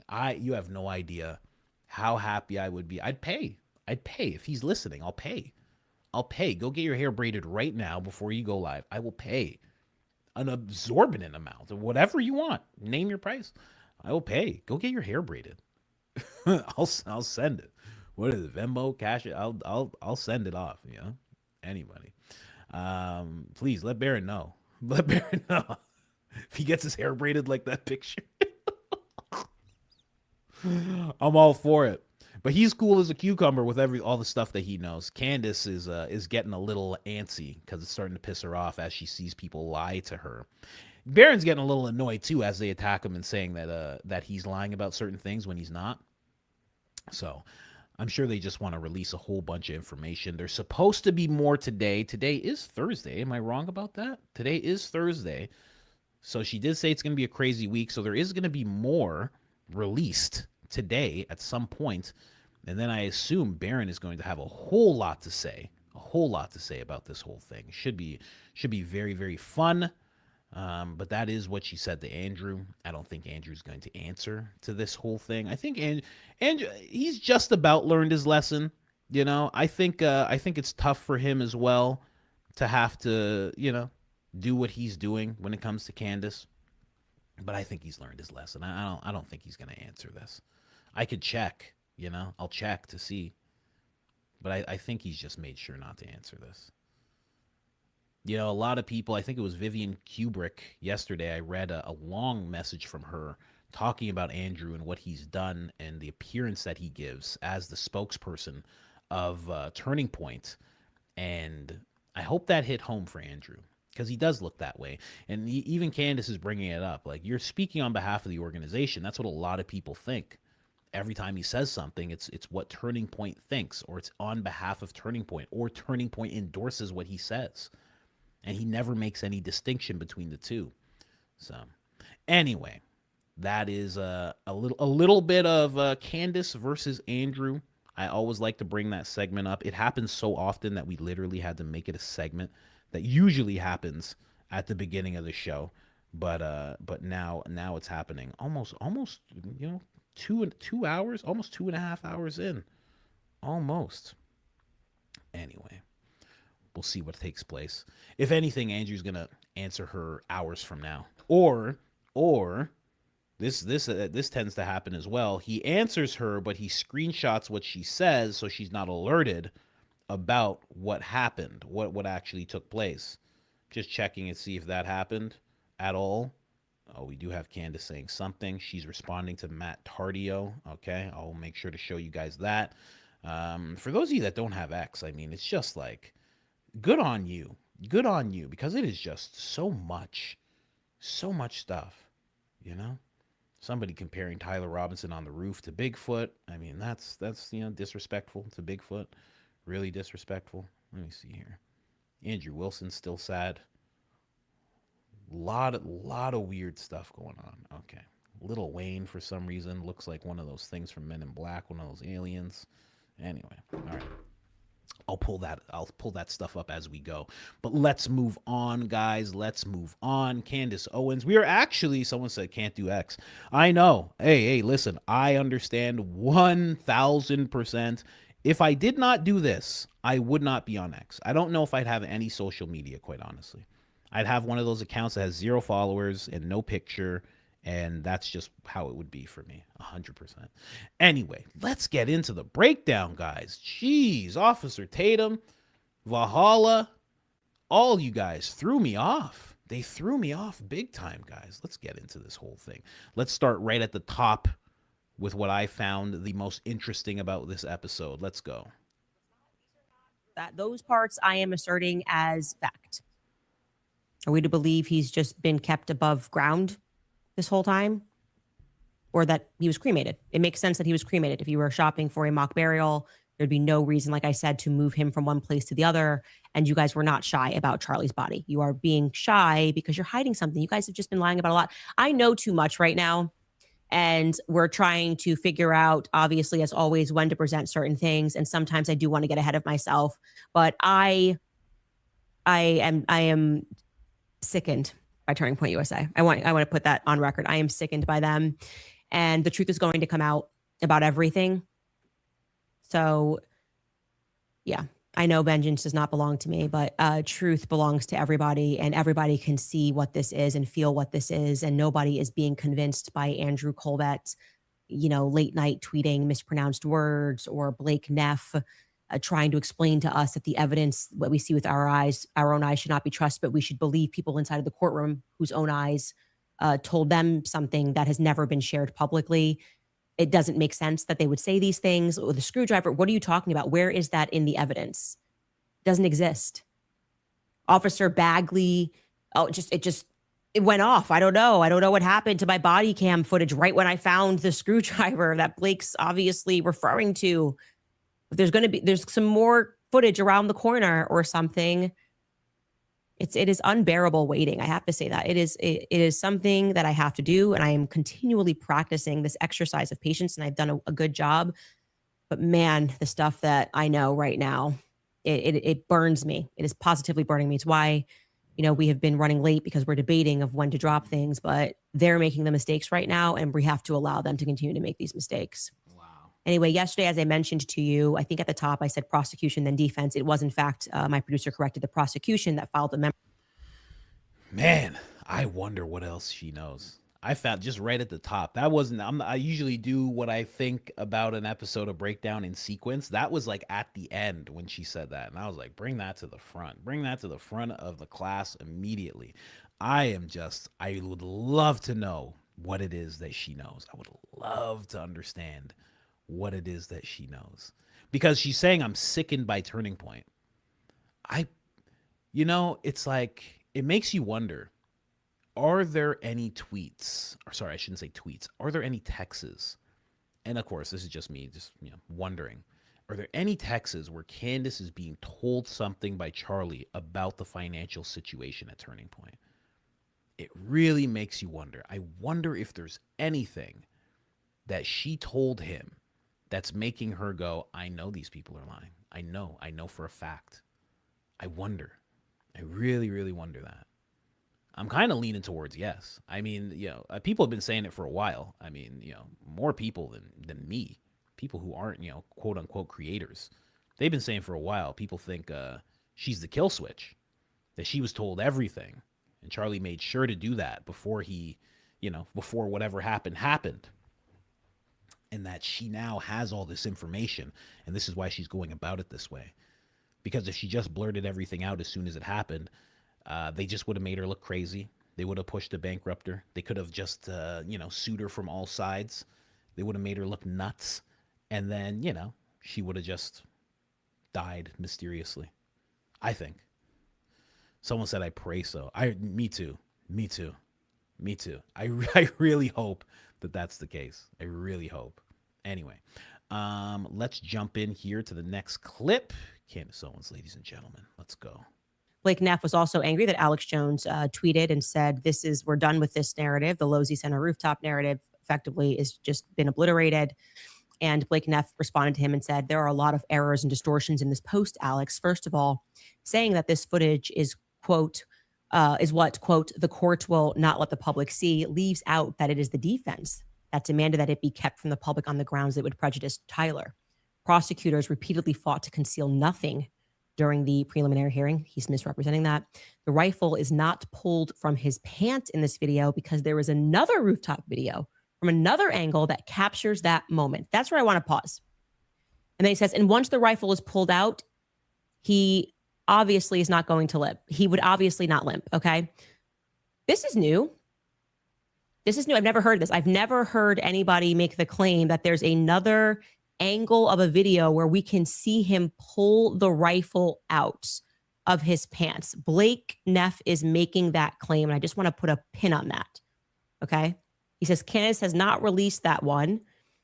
The individual does not look like Tyler Robinson because they literally don't look like anyone at that distance. Oh, wow. Where were you when all these influencers were saying it was Tyler Robinson in 4K?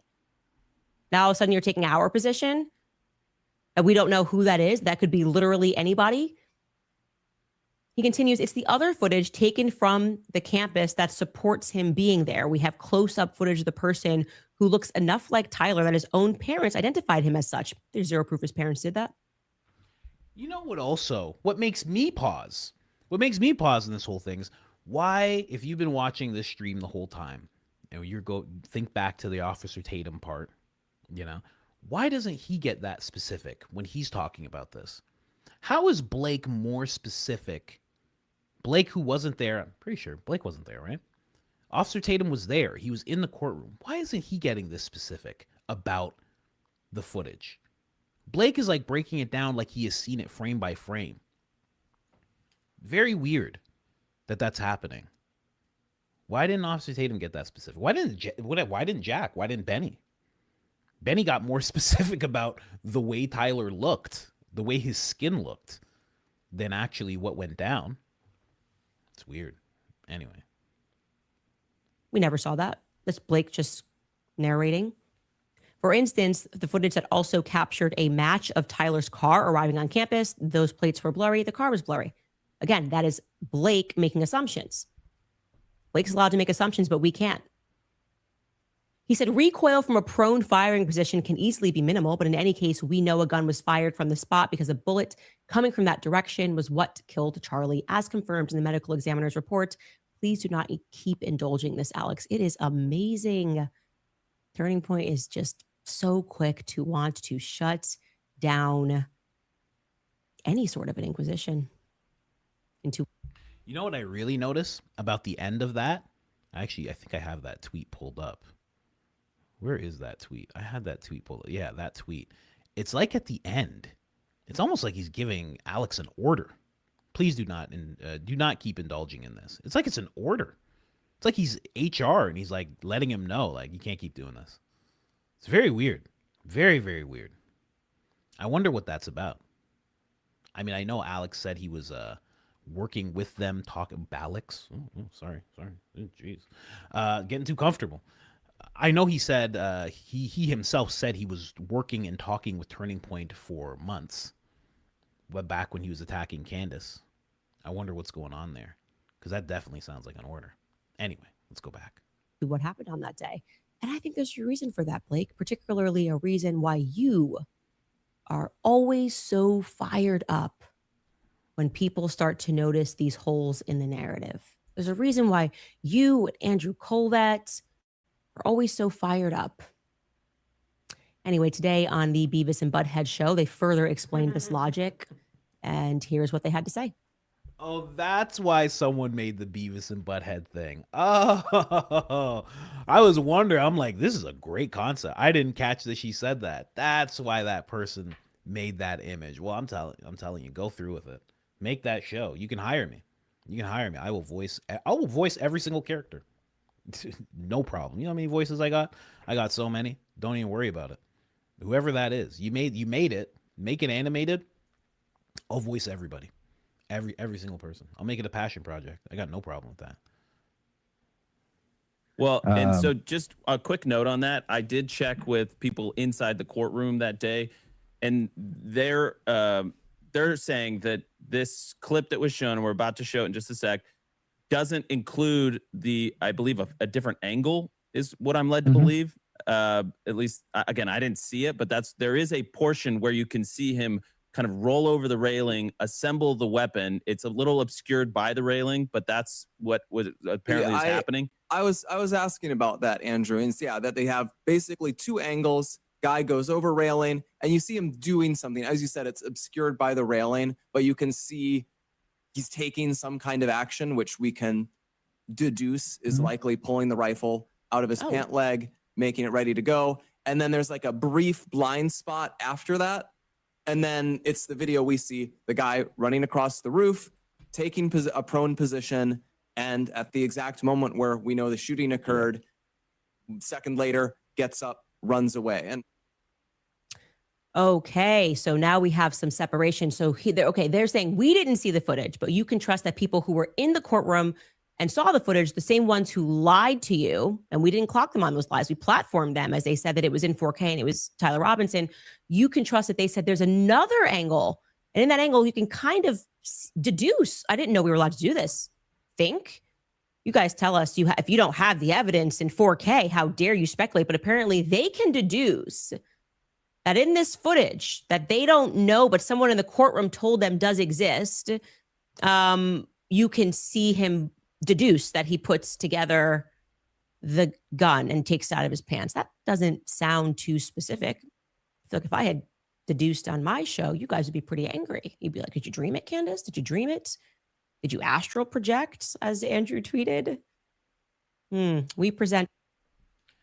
Someone just brought up a great point. It's like, why do they think that Candace does not already have this angle that they're talking about? Why are they of the thinking that this angle is just only something that the people on their side possess or saw? I mean, if someone was willing to give, that part that we've seen to Candace, why wouldn't they give her the other angle as well? Why wouldn't they just give her the whole thing? If they gave her that, whoever it was, why wouldn't they just give her everything? Isn't that what they would do? And isn't, textbook what she would do? She would just show us the one thing. She'd be like, okay, they're lying about this. Boom, here you go. Let's see what they say about that. Now they're lying about the other angle. Okay, we'll step back. Next week, Wednesday, boom, we'll drop that on them too. I mean, this is usually what she does. Hard evidence you deduce through influencers at court. Got it. Seems a little unfair, but I accept the challenge. I will arise to debunk what you are saying. Challenge accepted, because you guys lie about everything. Anyway, switching gears, I would like to actually talk. All right, let's go a little deeper. If you saw that little turning point segment there, they were sitting down with a Mr. Tardio, as you can see right there, Mr. Tardio. Mr. Tardio, literally, that's his name. I'm not insulting him or anything. That is his name. That's how he pronounces it. Yeah, that'd be great. I'm always trying to look at the things that apply to us. Let me see here. I can get this. Someone says Daily Fredo or Frito has the other angle, the missing angle of the footage. Can you possibly find that? Question mark. You know, so many sleuths that I don't want to see this stuff later. You know, so I'm trying to work on. Look, see another person here. Someone says, suggestion, the Behavioral Arts YouTube channel, 12 days ago, the video was put out, timestamp 28 minutes, 21 seconds, dash 30 minutes, 22 seconds. Apparently there's some kind of clip there. You didn't specify, but we'll still look into it. Anyway, let's go. A lot of stuff on Christianity underneath the tent. We'll look into that after. Let's move on. Matt Tardio was actually very mad. As you can see him right there in the image. I mean, he is not impressed. He is not impressed with anyone. He's not impressed with Candace there. He's not impressed with Andrew. He's not impressed with Blake. He's just not impressed. He's pissed. In fact, Candace shows us they big mad. They are big mad. And to think it's only the beginning. That's what she says. Because Matt Tardio says, don't be surprised when Candace has her computer and all of her electronics seized. I love to see these ex-military guys, you know, X is in quotations with some of these guys. Just straight up be like, hey, man, you're going to get all your stuff seized. You know, you're trying to put it into action. You're friends with Graham Allen, right? He works for the Pentagon. They probably have the ear of the DOJ. Is that what you're trying to do? Is that what you're doing? That's weird, because the president doesn't like weaponization of things. He really doesn't like weaponization of things, because that's what happened to him. But all of a sudden, you're going to do that? Okay. Cool. Someone says she has backups. Candace is just like, here, take it all. All right, you guys. So they seized all my computers, but we have backups of everything. So let's get into it. Today on Candace. I'm not.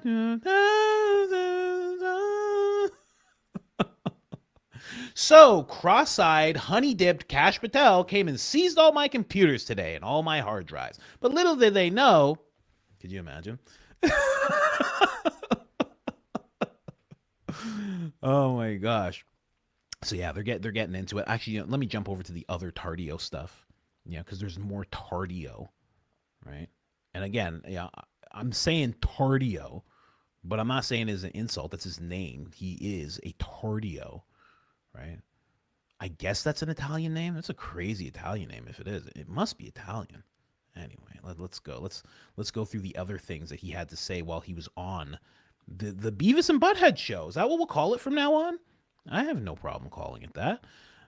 This is also what he had to say in the same realm of you are going to have all of your computers and electronics seized. Anyway, here, let's go. Hey, I got a question for you, though. Yeah. Do you think it's odd that Candace Owens magically got this video after she just returned from Russia? And now she has it after she made an appearance on RT and visited a Russian state-sponsored event? Do you find that a bit awkward? I hadn't thought about that yet, Matt. That's an Bit odd, isn't it? It is noteworthy. It is noteworthy. Yeah, it's weird. It's really weird. Her family fishing trip turned into, pushing false narratives about the Ukraine war on Russia television, and visiting a Russian state-sponsored event via a nonprofit organization that's heavily funded by the government. And yet she was going on a family fishing trip, and now all of a sudden she's got this magical video that appears really, really crappy in quality. I wonder where she got it from. I'm just very curious. If she could provide a chain of custody, that would be great. Because I'm very curious if Russia sent it to her. Well, she claims she's had it since October. So if she could possibly out the person who gave it to her that works within the court system, possibly on the defense or the prosecution, if she could just let us know who that is so that person could magically just jump off of a building, that would be great. That would be great. Listen, I'm ex-military. I have no idea how anything like that happens. If she could just give a chain of custody so each one of those people could just magically disappear with shots to the back of their heads that will claim they did it themselves, that would be great. If I could just, the hell are you talking about, man? No one's doing that. No one's doing that for you, Tardio. Ridiculous. He's ex-military, by the way. He's good guy, I'm sure. Great guy. Seems like a great guy. Seems like a well put together gentleman. Yeah, that's great. Yeah, she also claims a microphone exploded. What else do we have here? Something about Egyptian some planes flying Fort overhead. Huachuca. Fort Huachuca. I mean, I don't know, but what I do know is that's pretty suspect. That's an interesting thought I hadn't had yet, Matt. I appreciate it. And I know I know enough to know why you think that's worth mentioning. So God bless you, man. Great to see you. Thank you again for being brave and speaking the truth. That's wild. Wild little thing that he's trying to pull off there. Isn't that the same thing they did to Tulsi? I've been on the right long enough to remember that when they did that to Tulsi, when Hillary did that to Tulsi, we were like, that's disgusting. Why would you even try to do that? I've also been around long enough to know when they did it to Tucker, we were like, oh, this is just gross. What are you doing? It's clear what you're trying to do. Now, all of a sudden, the right does that to Candace. Wow. How things have changed. The exact same textbook. That's crazy. If it's the same textbook as the left, and now it's being done on the right, it makes you think, maybe it's not left and right that's doing it. Maybe there's something behind all of this. He's ex-military, though. That's all. He's his own guy. Crazy. Absolutely crazy. Yeah. Just showing themselves so much. But Tardo has more to say. Candace has more to say to Tardo. He says again, if Candace has all her electronics seized, try not to be shocked. Wow, it's like he's pushing for it. He's like, let's go. It's like he's behind the scenes pushing for it. Isn't that interesting?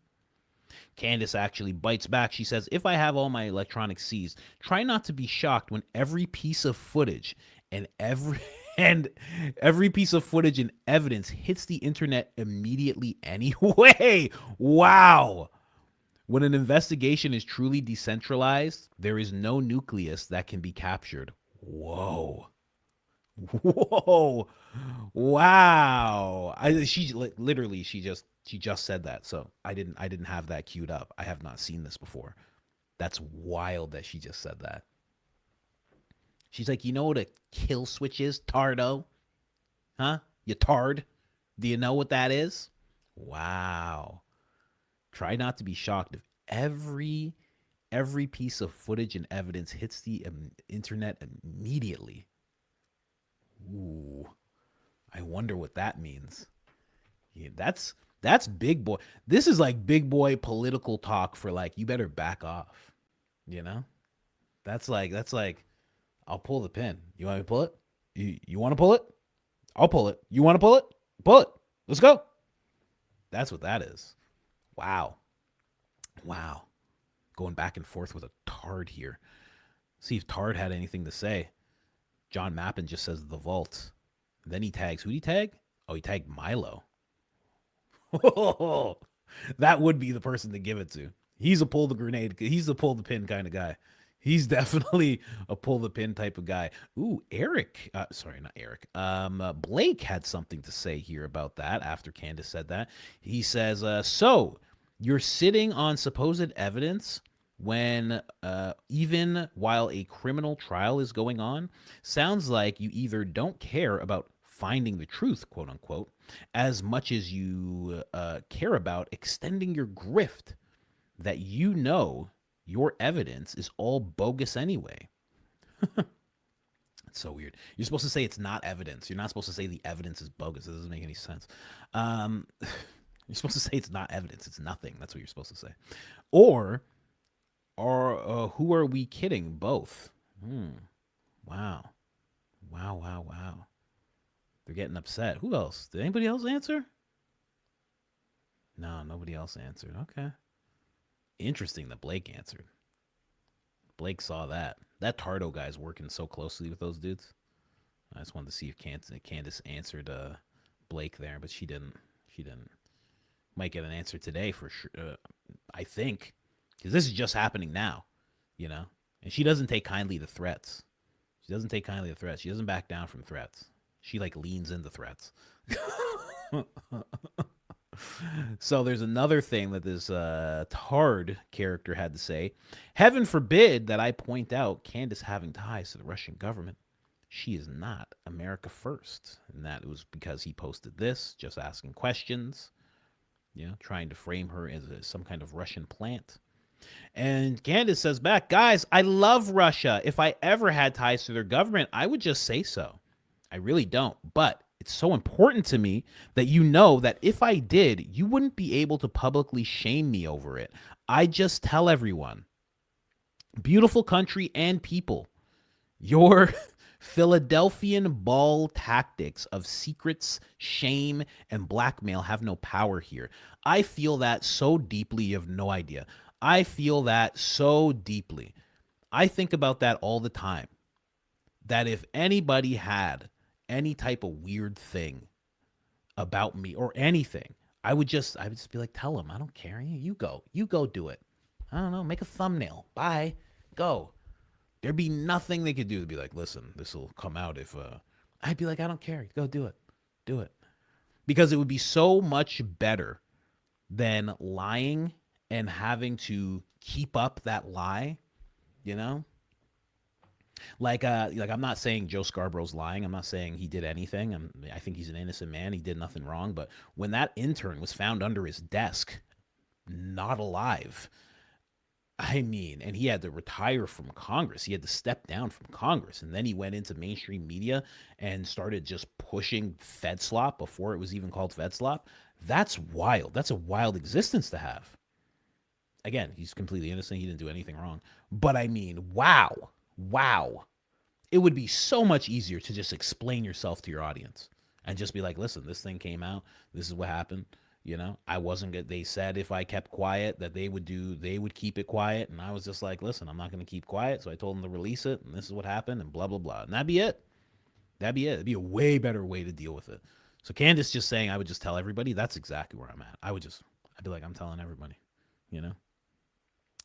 Anyway, that's the end of the Tardo saga.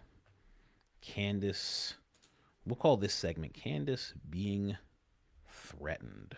That's what we'll call this segment here. That's what I will call this segment. Oh, and then we have some Graham Allen. Oh, you guys love Graham Allen, right? Everybody loves Graham Allen. You know, I found this. I was watching this at night and got so freaked out. Isn't that weird? I got so freaked out watching this. Okay, listen to this. My question is simply this. If she is to be believed, and she's had this footage since forever, then how can you believe anything she said for the past 10 months? You know why it freaked me out? It wasn't what he was saying.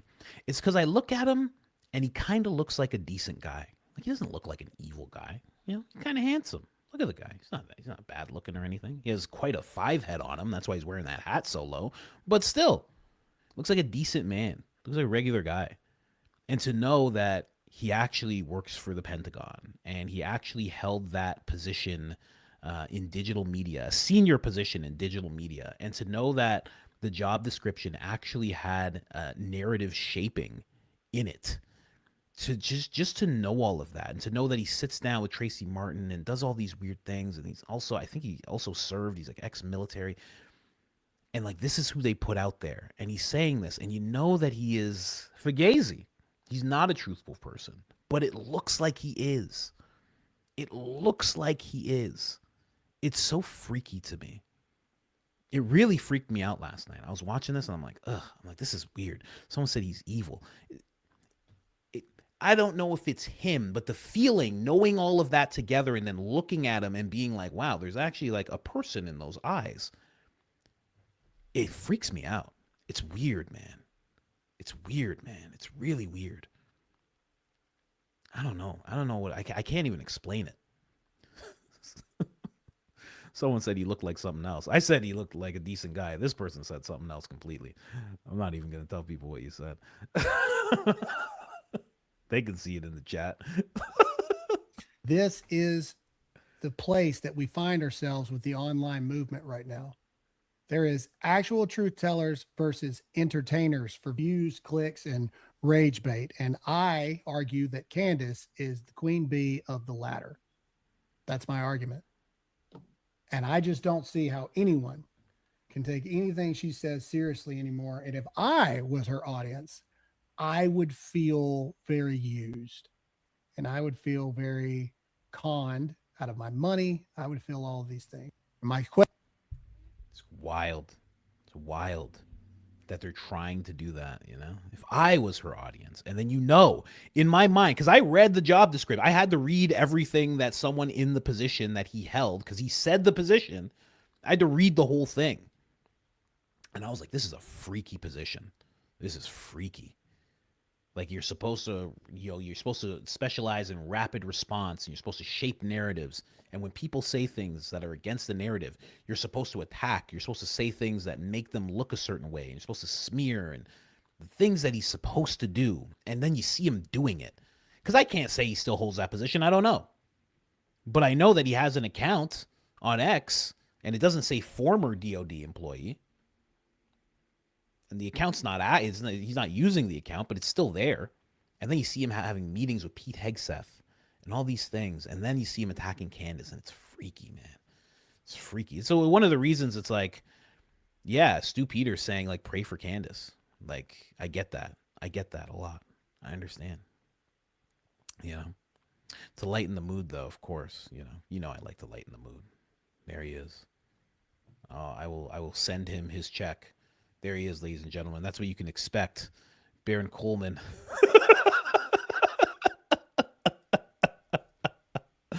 Baron Coleman, ladies and gentlemen, your humble host. Your humble host is going to be crip walking into this episode that he's doing tonight. He is going to be crip walking in there. Oh, look at him. I mean, he rocks those braids real well. Oh my gosh. I'm just saying, if he wants a new look, you shout out to D Music. Thank you for sending me this, man. Thank you for tagging me. If he wants a new look, he's absolutely got a new look. Boy, oh boy, does he. I'm just saying. He looks great with those braids. No? Am I wrong? Come on, that's nice. Take a closer look. Ooh. Tight braids, too.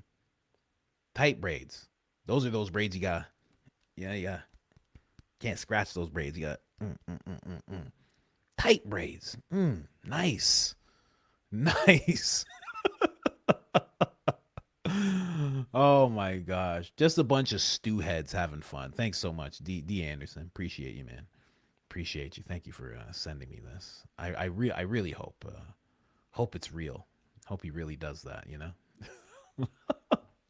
Anyways, guys. All right, guys. Let's get into the next thing here. We're still doing a Candace breakdown here. So let's get into the burial part. This part is very scary. I've talked to some people off the record about this, and I'll only talk about where my mind goes with it. But let's get into it. This is where Candace starts talking about Charlie's burial and whatnot. Yeah, someone said Baron Coleman, straight out of Compton, straight out of Tennessee. Straight out of Tennessee, man. Oh, man. But this is where she starts talking about the burial and the mock burial, allegedly, that took place. And it makes you realize that this was the reason she brought up what happened with Twitch. I don't know if you guys clicked that in. This is the reason she brought up that whole thing with Twitch, because it mirrors the situation she's going to be talking about now when it comes to the burial. So let's jump in here. He would. Catholics were hoping that he would.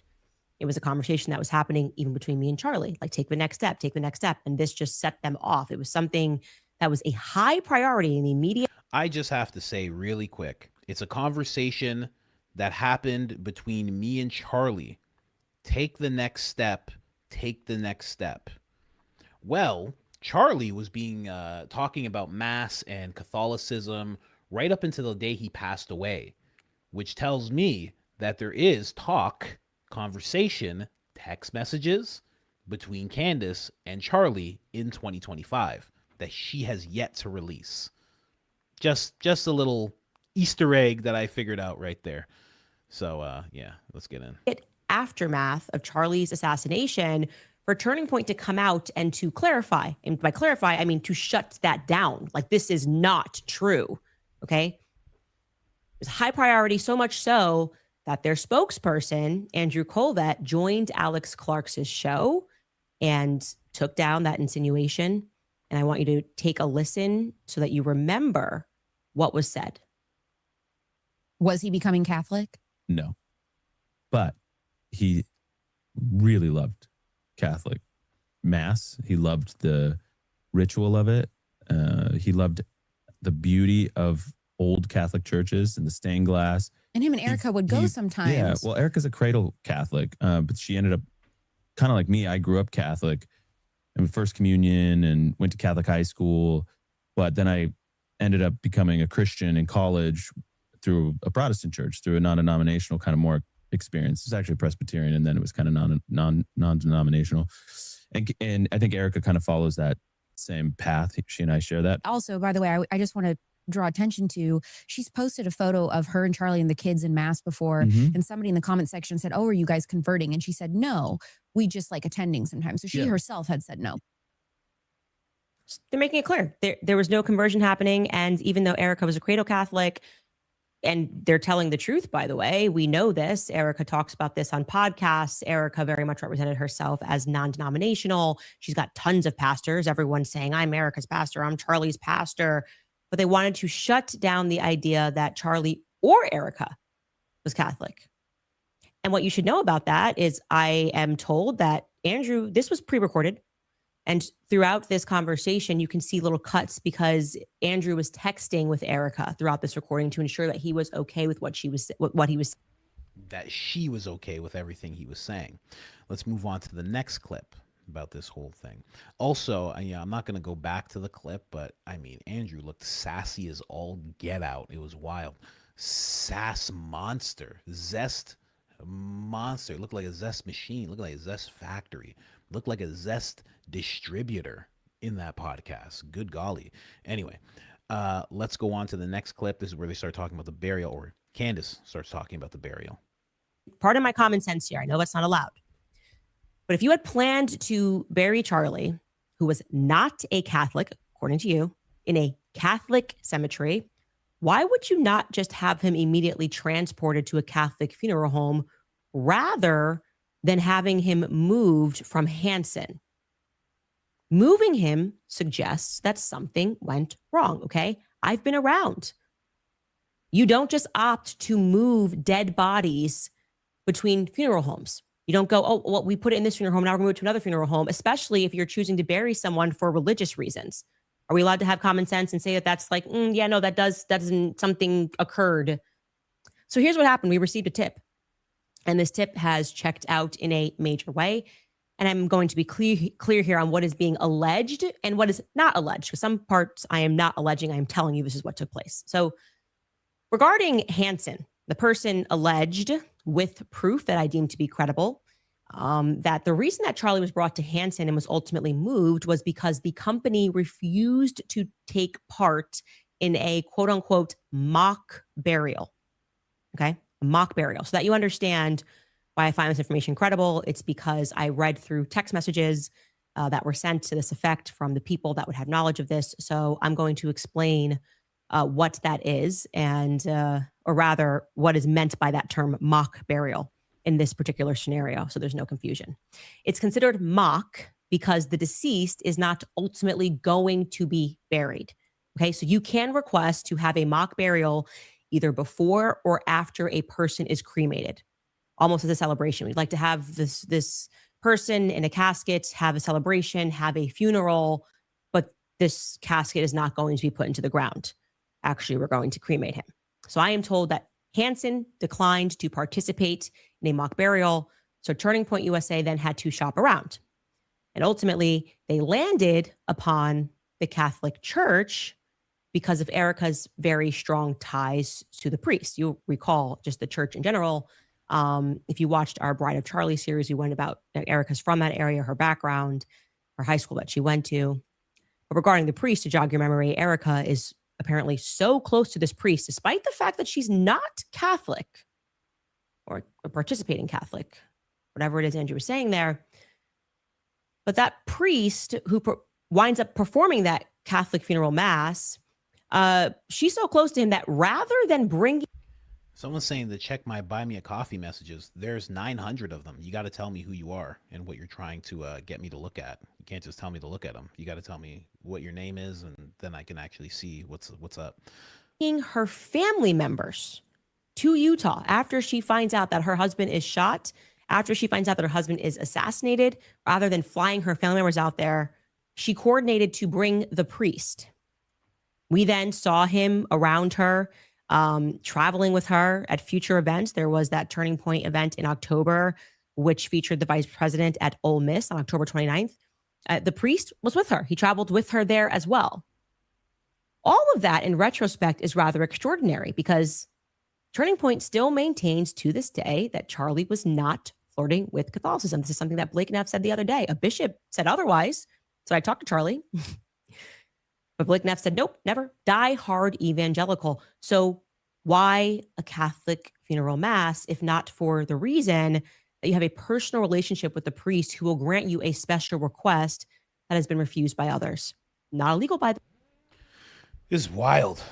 Wild. And when I'm watching this, I'm listening to this, my mind's just going straight to the occult. Like that's where my mind's going as I'm listening to this, you know? Right away, I'm like, okay, mock. He's not actually going to be buried. What's actually going on here? Yeah, I actually had somebody send me something. They were talking about his body being frozen. Some kind of freezing going on that happens in Scottsdale, apparently.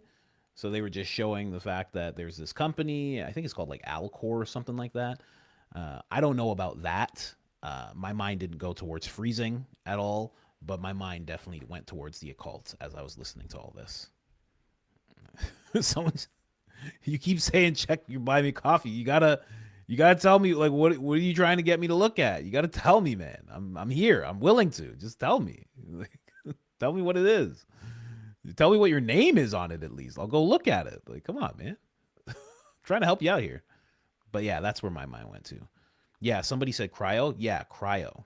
I mean, that's what somebody sent me. It was just like a theory that they had. I never even thought of that. I didn't think people still did that type of thing. I guess they still do. There's a whole facility for it. But what zest maxing. But my mind went to the occult. But here, let me go to the next. And it's just so wild to think that someone said they were disappointed that the Catholic priest or the Catholic home would do that. It seems really weird that they would do that. Like, why would you do that? The other place is just like, why would we do that? Why would we like have this whole thing and he's not going to be buried? And, you know, like, they're approaching it with reverence. You would hope like any place would approach it with reverence. Like, no, you have to actually do it. Like, you don't have a mock thing. Like, this doesn't make any sense. Weird.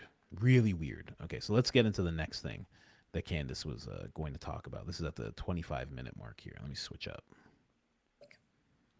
Now, the next part I'm going to tell you is not speculation, it's a fact. On the day of that Catholic funeral mass, Charlie's casket was closed. It's a fact. Afterward, it was in fact taken to a Catholic cemetery, and close friends and family and high net worth donors gathered around that casket one last time. So you're thinking, oh, this must be when he gets lowered into the ground. No, that did not happen. I can tell you that did not happen. And I am not saying allegedly here. Instead, they were then asked to leave. They did not see Charlie taken to a burial plot. They did not see Charlie lowered into a ground. There was no grave that was dug out. Rather, they were told, you leave and we'll handle the rest.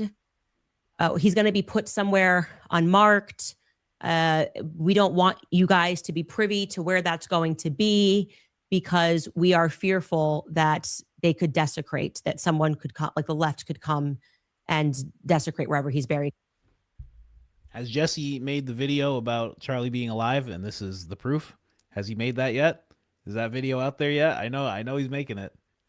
I know Jesse's making that video. I know he is. If he hasn't made it already, did he drop it in the morning? For sure, he must have dropped that video by now. There's no way he didn't. There's no way he didn't. Someone said, let's not forget the NDAs. Yeah, that's weird.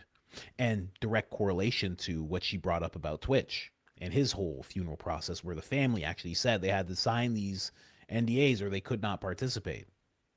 And I'm guessing if that's actually true with Charlie's situation, it would have been the same thing. You can't participate unless you sign off. His close family and friends were told this. So the people that were in attendance were then shuttled to a luncheon elsewhere. Again, I am presenting that as a fact. No one who attended Charlie's actual funeral on that day can make a counterclaim that they saw him buried. That would be untrue. They would be lying. They were asked to leave. So when I put that together, I am led to believe that it was indeed a mock burial done as a favor by a friend. Again, not illegal. I am led to believe that he was either before or after cremated. And this ceremony was for family and friends, to have a funeral. But ultimately, Charlie was not lowered into the ground on that day. And that is the reason that I believe Erica chose to do a Catholic funeral mass, despite indicating everything to the contrary to the public about Charlie's beliefs, evangelical. So why does this matter? Well, it matters because it would be highly unusual, if that is factual, that he was cremated and it was a mock burial. It would be highly unusual for someone to seek their spouse's cremation before an investigation into their assassination is concluded. So somebody asked if even his parents, well, I mean, if it mirrors Twitch, right? So Twitch, this actually did happen. I believe that was his mother on screen that discussed this when Candace was showing that episode. If it mirrors that situation, then yes, it would be even the parents, right? Because in Twitch's situation, it was this wife, his wife, his widow, that put all of that into play and then said they found this in his closet, et cetera, all of that stuff. So if she's trying to mirror the situations, which I think she is, then yes, it would include his parents. And simple, it would be run counter to trying to find answers. And okay, it was his aunt. Okay, thank you. Their sensitivity doesn't make sense otherwise. It does not make sense otherwise. What they are selling you is absolute BS, that there is some fear that a leftist trans person is going to come up. Go look up anybody recently who has died. You can find where they've been buried. People that are bigger and more prominent. You can Google where George H.W. Bush, presidents, where is he buried? Go Google where JFK Jr. was buried. You can find that. You can find everywhere where they were buried, where who's another recent person? John McCain. You can Google that right now. Where is John McCain buried?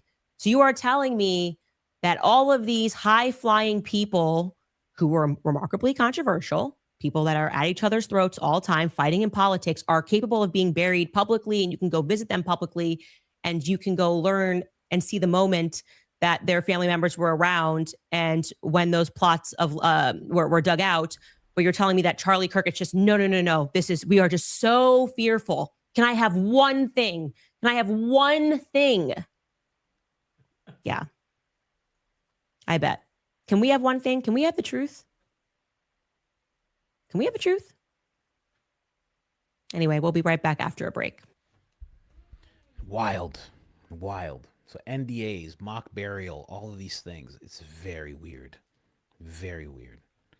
And again, it just made me go right to the occult. That's where my mind goes right away. Because they would do something like that. It does sound, somebody was saying, like I saw it in passing, someone said it sounds Masonic. It does. It really does. And I won't claim like I know everything they do when it comes to their stuff. But it does sound like that. Like I get what you mean. It sounds weird. It sounds different.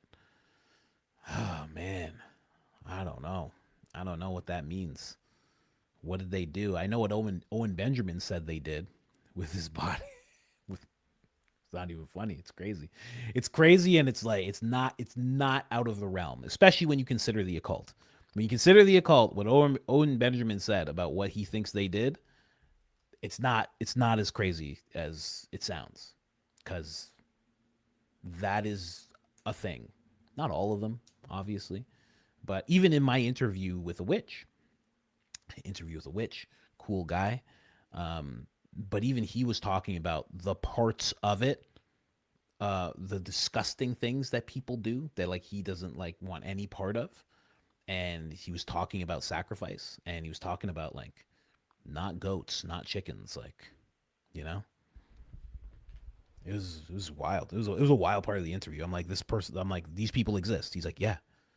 I'm like, they're just out in the open. He's like, yeah, for sure. I was shocked. So when I heard what Owen Benjamin had to say, I wasn't that shocked. I was like, okay. Checks out a little bit. But again, if you know about things, if you know about certain belief systems, I'll say, a lot of them need offerings. That's the word I'll use instead. A lot of them need offerings. And the offerings get big. And the offerings are done to accomplish something, a need or a want.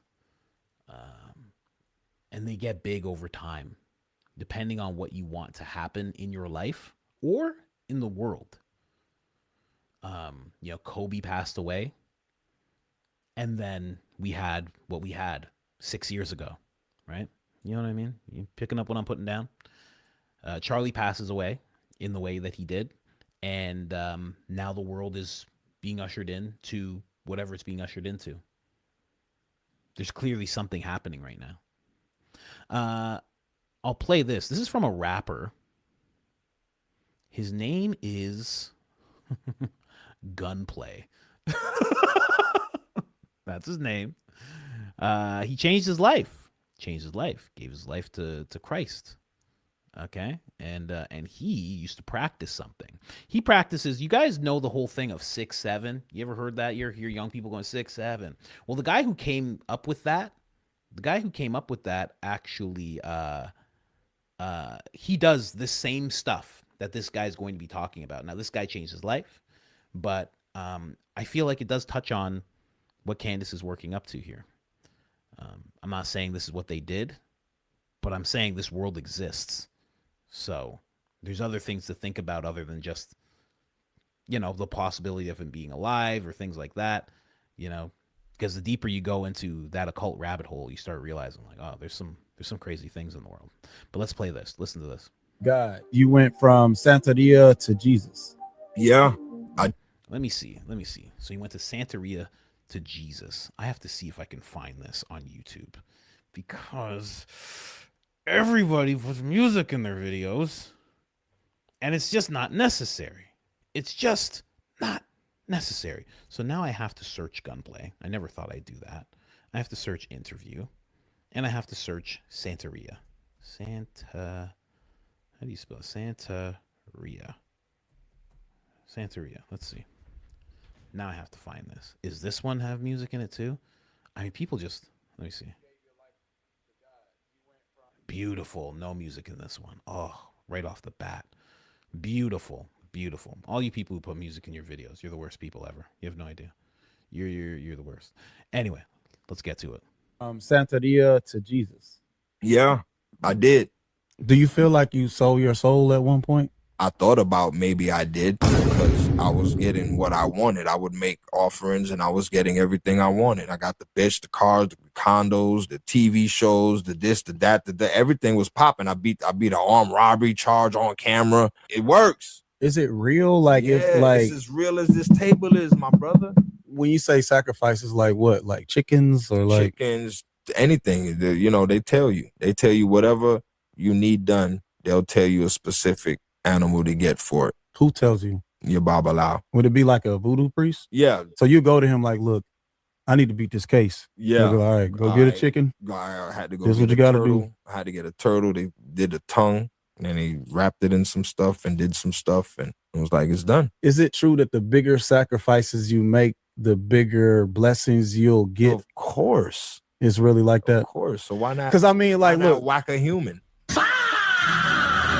It's true. People sacrifice people. If you know, you gotta feed them.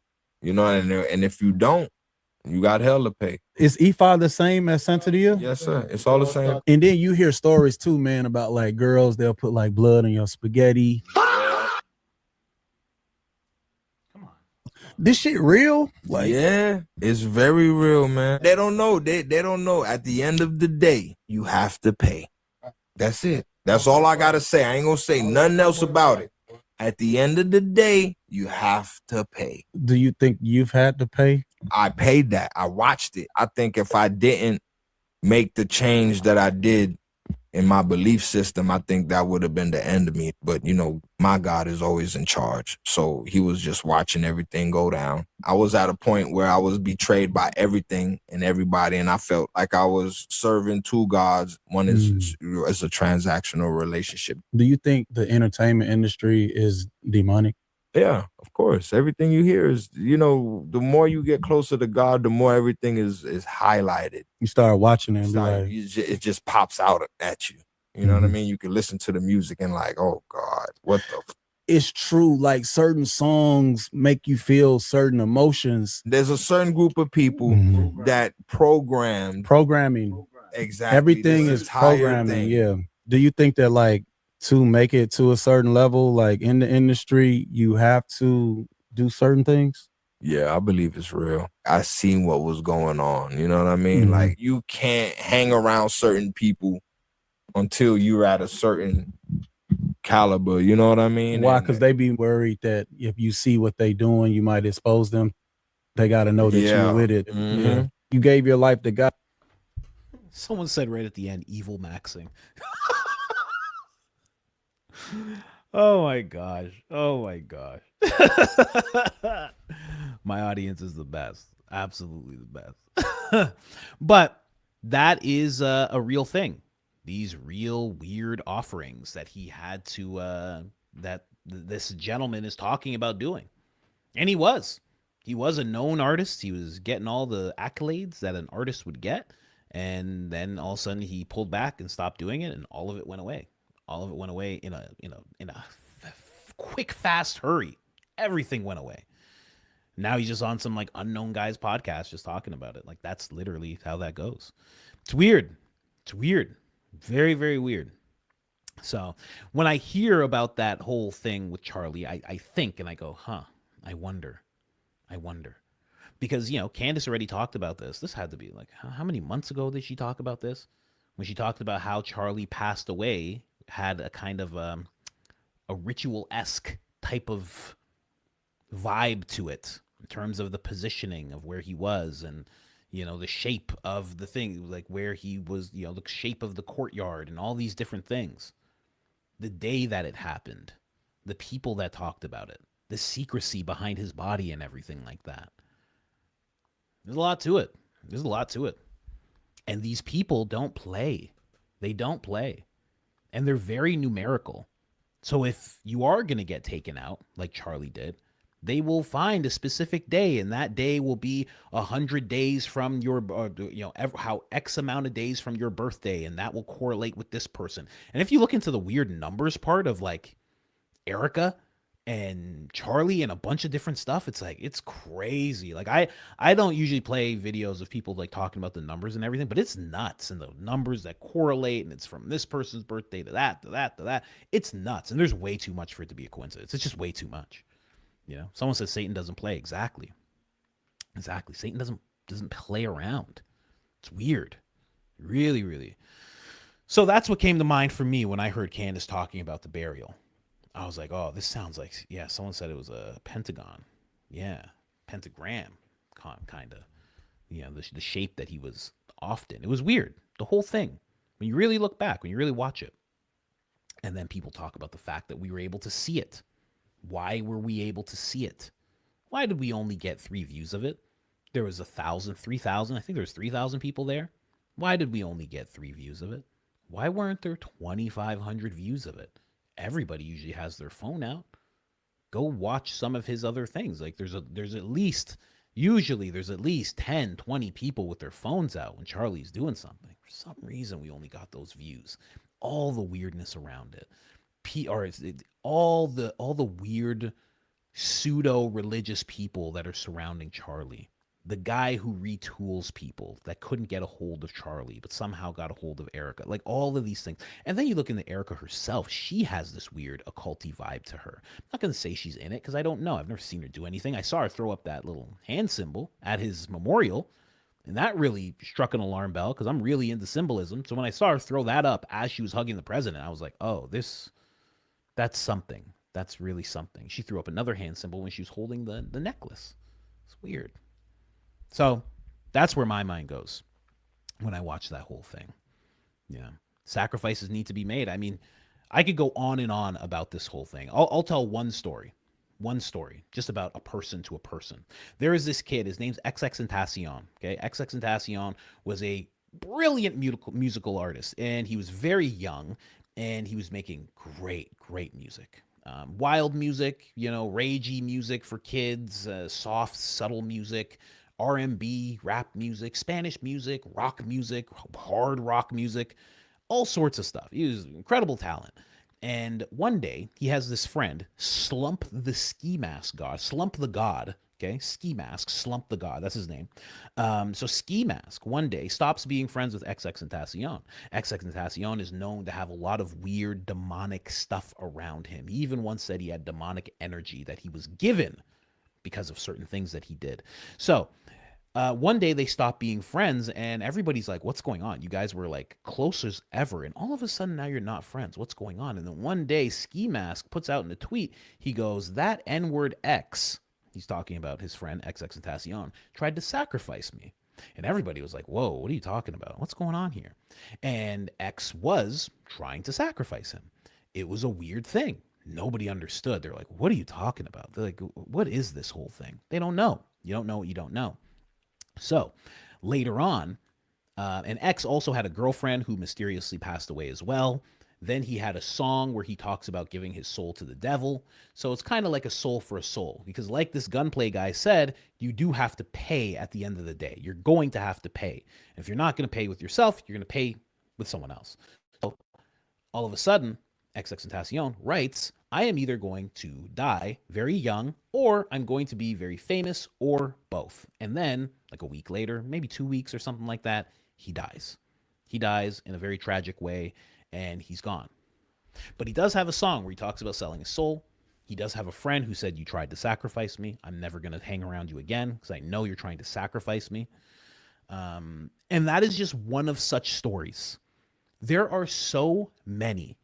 And to think, yeah, we always, like, you see this gunplay guy and it's like, oh, well, this guy's so far removed from Turning Point or politics. It's like, no, he's not.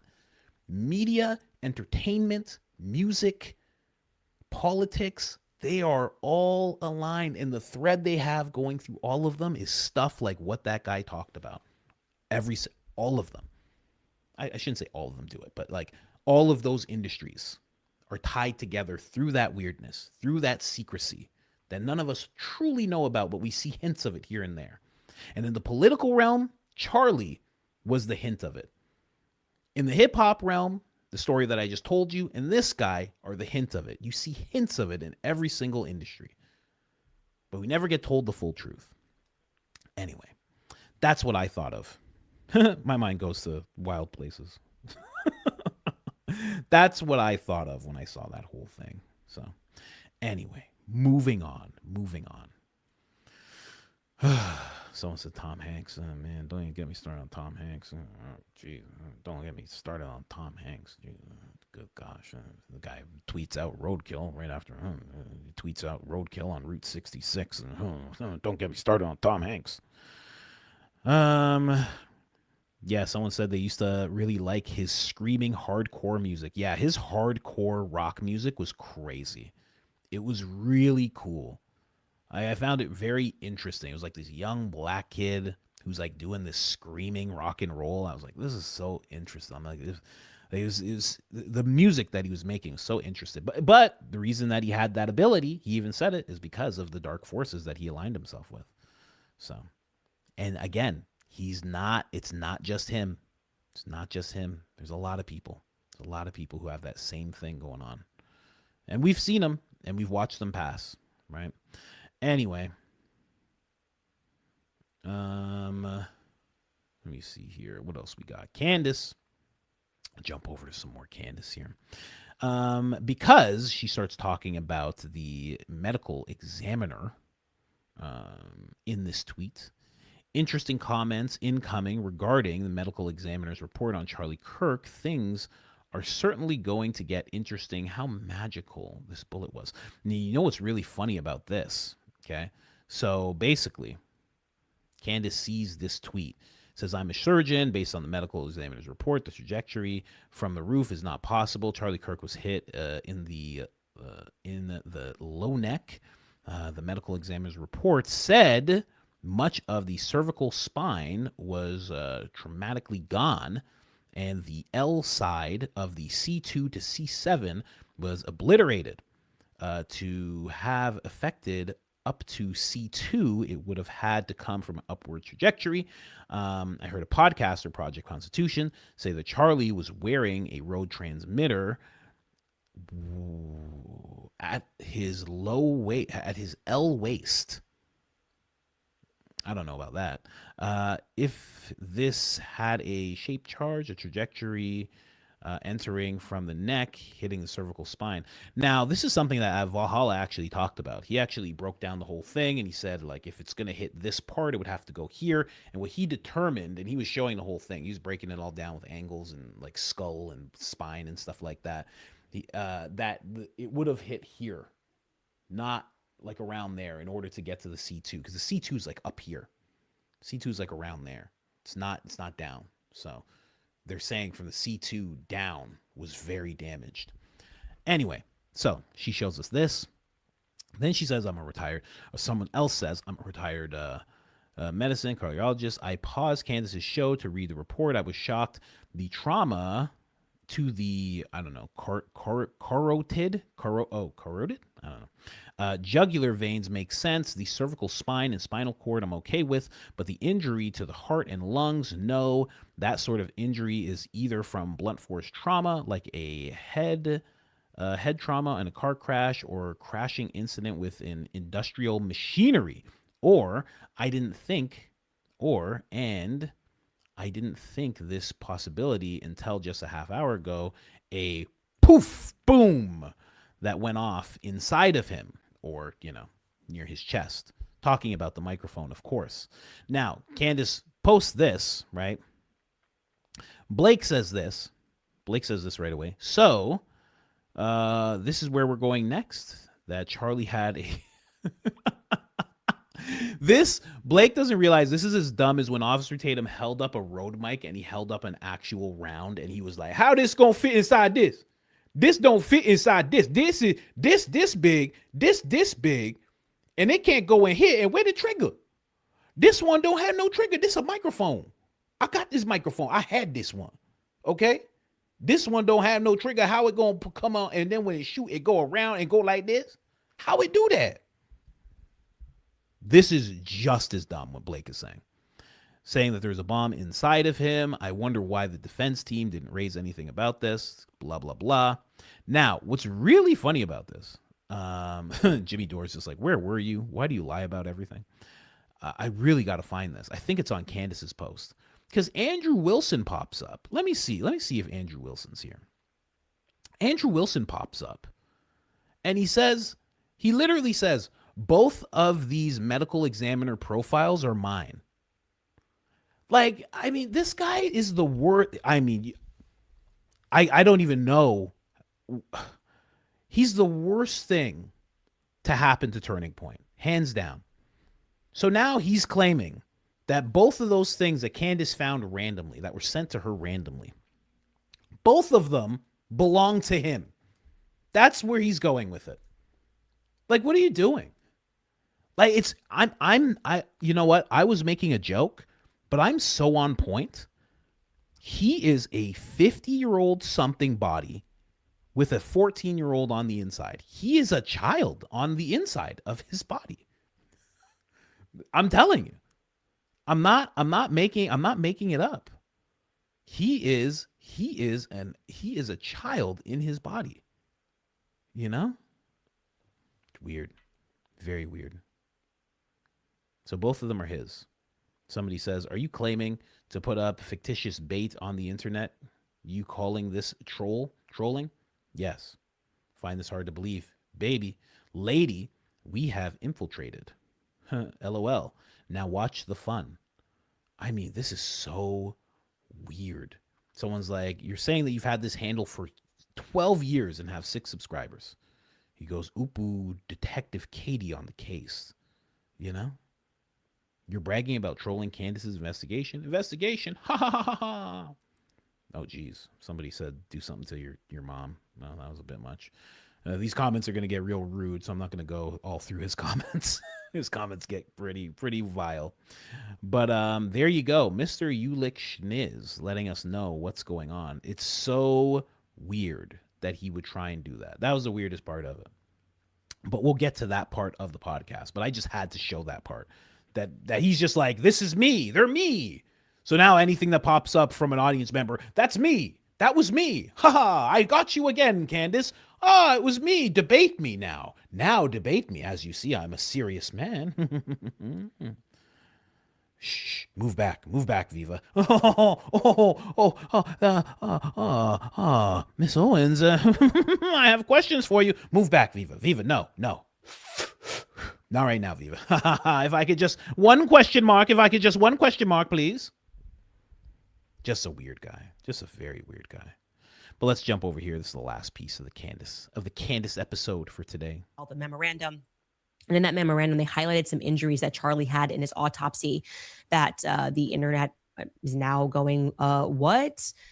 And I can just read to you this portion. And they are saying that the bullet, or at least parts of it, sequentially perforated the anterior left side of Mr. Kirk's neck, strap muscles of the left side of the neck, and the left common carotid and left internal and external jugular veins. So corroded artery. We already knew all of this, but we remember that Andrew Colvett particularly told us this next part. It obliterated the left side of C27 vertebrae and transected the cervical spinal cord. So he told us it went in this way, just to make this make sense, hit the back, and then went down his vertebrae, right?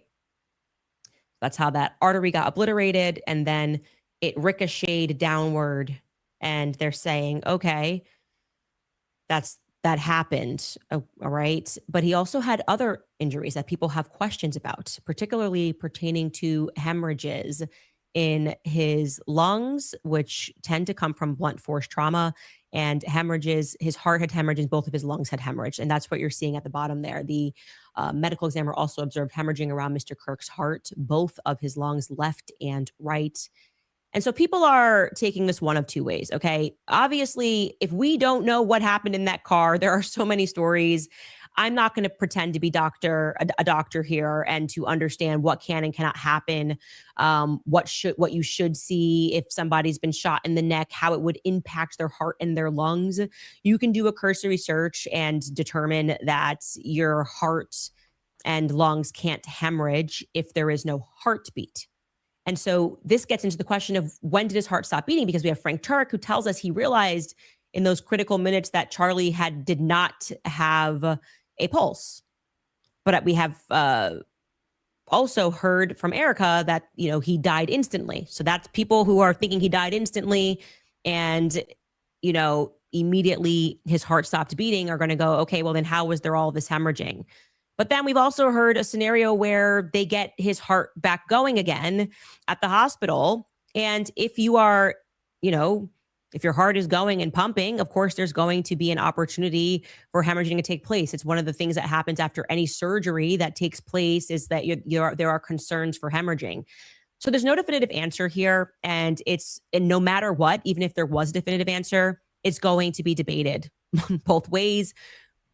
There's also a chance that if you look up how this can happen, how you can have hemorrhaging in your lung and hearts, yeah, you will determine that if something strikes you, blunt force trauma to the heart, that is an injury that is commonly sustained. So people are going, that could be the exploding mic. That could be the exploding mic. No, that could be what happens when he gets hit in the neck and he's fighting and spitting up blood. You're going to see everything, but it's going to get interesting. And it's one of these things that I would love to be able. People just keep asking about it, so I figured I would check in with you guys, because people seem to not understand what time it's all going down, period. They're just kind of throwing out all sorts of times for some reason. Yeah, don't worry. I actually have access. I have access to Daisy over here, so able to sit down and have a real doctor who's not paid. We're so naturally distrusting that we're not going to get a clear answer on that, but it would be interesting to know if he had bruising on his chest, things of that nature, I think are going to tell more of a story, because I am a person who does believe that the microphone exploded on him. And now that I have fully rinsed out any chance that the person on Losey shot Charlie in his neck and that this bullet ricocheted downward and he somehow had this Superman steel neck because he ate lettuce and liked salad, I'm looking for a more reasonable explanation. And it is, in my estimation, a way more reasonable explanation that there were decoys, multiple decoys, people that were told to capture those decoys on the roof, who was just tasked with really running so that they could say, oh, that's where it happened from. It happened from a Losey Center. I don't think it did. I think that military man was tasked with being an acrobat. That's why he looked professional. That's why he looked tactical. And there is a reason why they don't want to bring in these witnesses in the courtroom, why they haven't even been contacted by the prosecution. It is very obvious to me that Turning Point is not embarking on a mission to find any truth. Anyway. Just assigned to be an acrobat. I don't know, man. Like, when I first saw this video, I was like, maybe he had a detonator. Maybe that's what it was. Yeah. Or maybe it is the folding AR. But, also I've said this with Tyler as well. Like, Tyler could have easily been there, and he was just one of the many decoys. Like, there was supposed to be one that jumped off the roof and ran away. There was supposed to be one that, had his pants fall down around his ankles and starts screaming, it's me, it's me. There was supposed to be one that had a medical coat and doing crazy things. There was supposed to be one that had a prosthetic arm and actually had a firearm on him that was dressed in all black and looked like, Marilyn Manson, basically. Like, there was supposed to be a guy yelling USA. There was supposed to be thing after thing after thing. That way, it's like, well, we tried to get him, but then this guy came up, and then he got further away. The real killer got further away, and then this guy, and then he got even further because that was the wrong guy. And then we had this guy, and then he got even further away. Just a clown car filled with Tylers. Somebody said clown show of Tylers. Just a clown car filled with Tyler Robinsons. Just a Dodge Charger. Just one bald guy. Not me. One bald guy. Letting out all these Tylers. I was like, get out there. Come on. Just a bunch of the beautiful people. Oh, man. But yeah, that is the last thing there. I think people are going to get deeper into that. I know Baron's going to get deeper into that. I know that for a fact. And I'm receiving a breaking news here. PP in the potty. There you go. I mean... I don't know what more you guys need. You guys get all the updates here. Okay? I'm just saying. We do hard-nosed journalism here, guys. Let's keep going. Now we have Gary. I don't even know if I'm going to show this. This is just Gary just being massively inconsistent. That's all this is. It's just Gary being so crazily inconsistent that it's just mind-boggling. Here, let's just play this. And then showing how he attacks people. And then what? We have another thing where they're talking about attacking smaller creators, and another thing of Carrie attacking the crazy village lady. Oh yeah, and then I have to get rid of some of the tabs. That's why I can't see. I know I have more tabs than there they are. I was wondering, I'm like, we're at the end of the tabs already? I'm like, that doesn't make sense. Nope, we're not. We're not even close. Jeez. Don't worry, we'll get through it. We'll get through it. I'm going to start a little rapid fire. We do that every once in a while. Daisy, pee-pee in the potty. Major W, ladies and gentlemen. And I've seen a bunch of people saying all these different times, okay? Like, listen, if you don't have EST or CST, keep your time zone out of it. It's just ridiculous, okay? It's 2 p.m. CST, 3 p.m. EST, okay? All the other ones, keep it to yourself. It's ridiculous. Come on. Those are the only two that matter. Let's be real. Let's be real. Yeah, see 2 p.m. God's time, right? And then EST is like, the normal people. Yeah. What can I say? I'm willing to admit it. Yeah. We're an hour behind. We're an hour behind the rest of the world. Let's be real. And that's why you call it God's time, because the rest of the world, you want to, if you're with God, you're separate from the world. So that's why that's called God's time. And then EST is the rest of the world. I solved it. See, like someone said PST, like, buddy, keep it to yourself. Okay, Ashley, keep it to yourself. Excuse me, with your PST. Okay, don't confuse the rest of us with your PST. Thank you very much. Okay, GMT. God, come on. And who is this, Connie? God, you're behind the whole world. What is it, 6 a.m. where you are right now? What is it, 6 a.m. where you are? This is gross. Jeez, how do you live? Do you even know? How do you wake up? You wake up when it's dark outside or what? What's going on with you? I'm just kidding.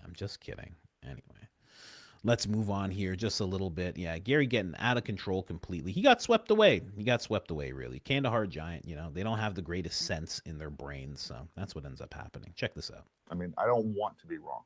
But anyways, here we are right here. He's talking. This is just moments before any shots are fired.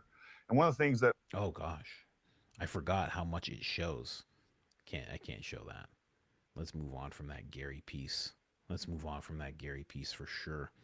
And also, when it comes to the poncho stuff, I really think you're onto something. I was going to show people... I don't want to show Charlie getting hit. I'm just like, I forgot. I was listening to that at night, and I was listening to it, and then when I looked at it, I was like, oh, he gets hit a bunch of times, and because Gary's always showing Charlie getting hit, because I think he's a part of that weird occult thing, because I think he's like possessed or something like that. I gotta be honest. One person asked me a question here. I will get to it.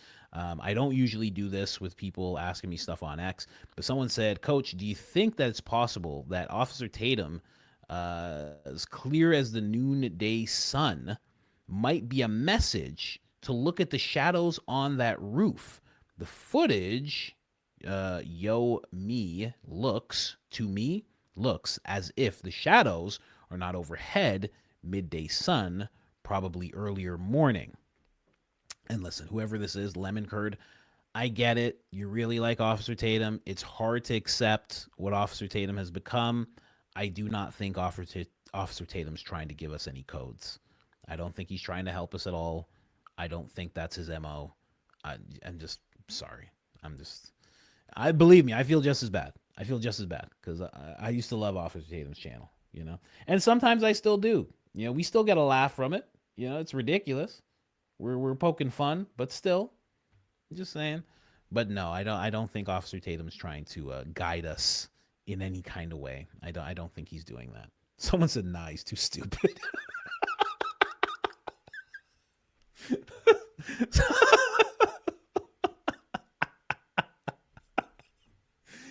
Someone said, nah, he's too stupid.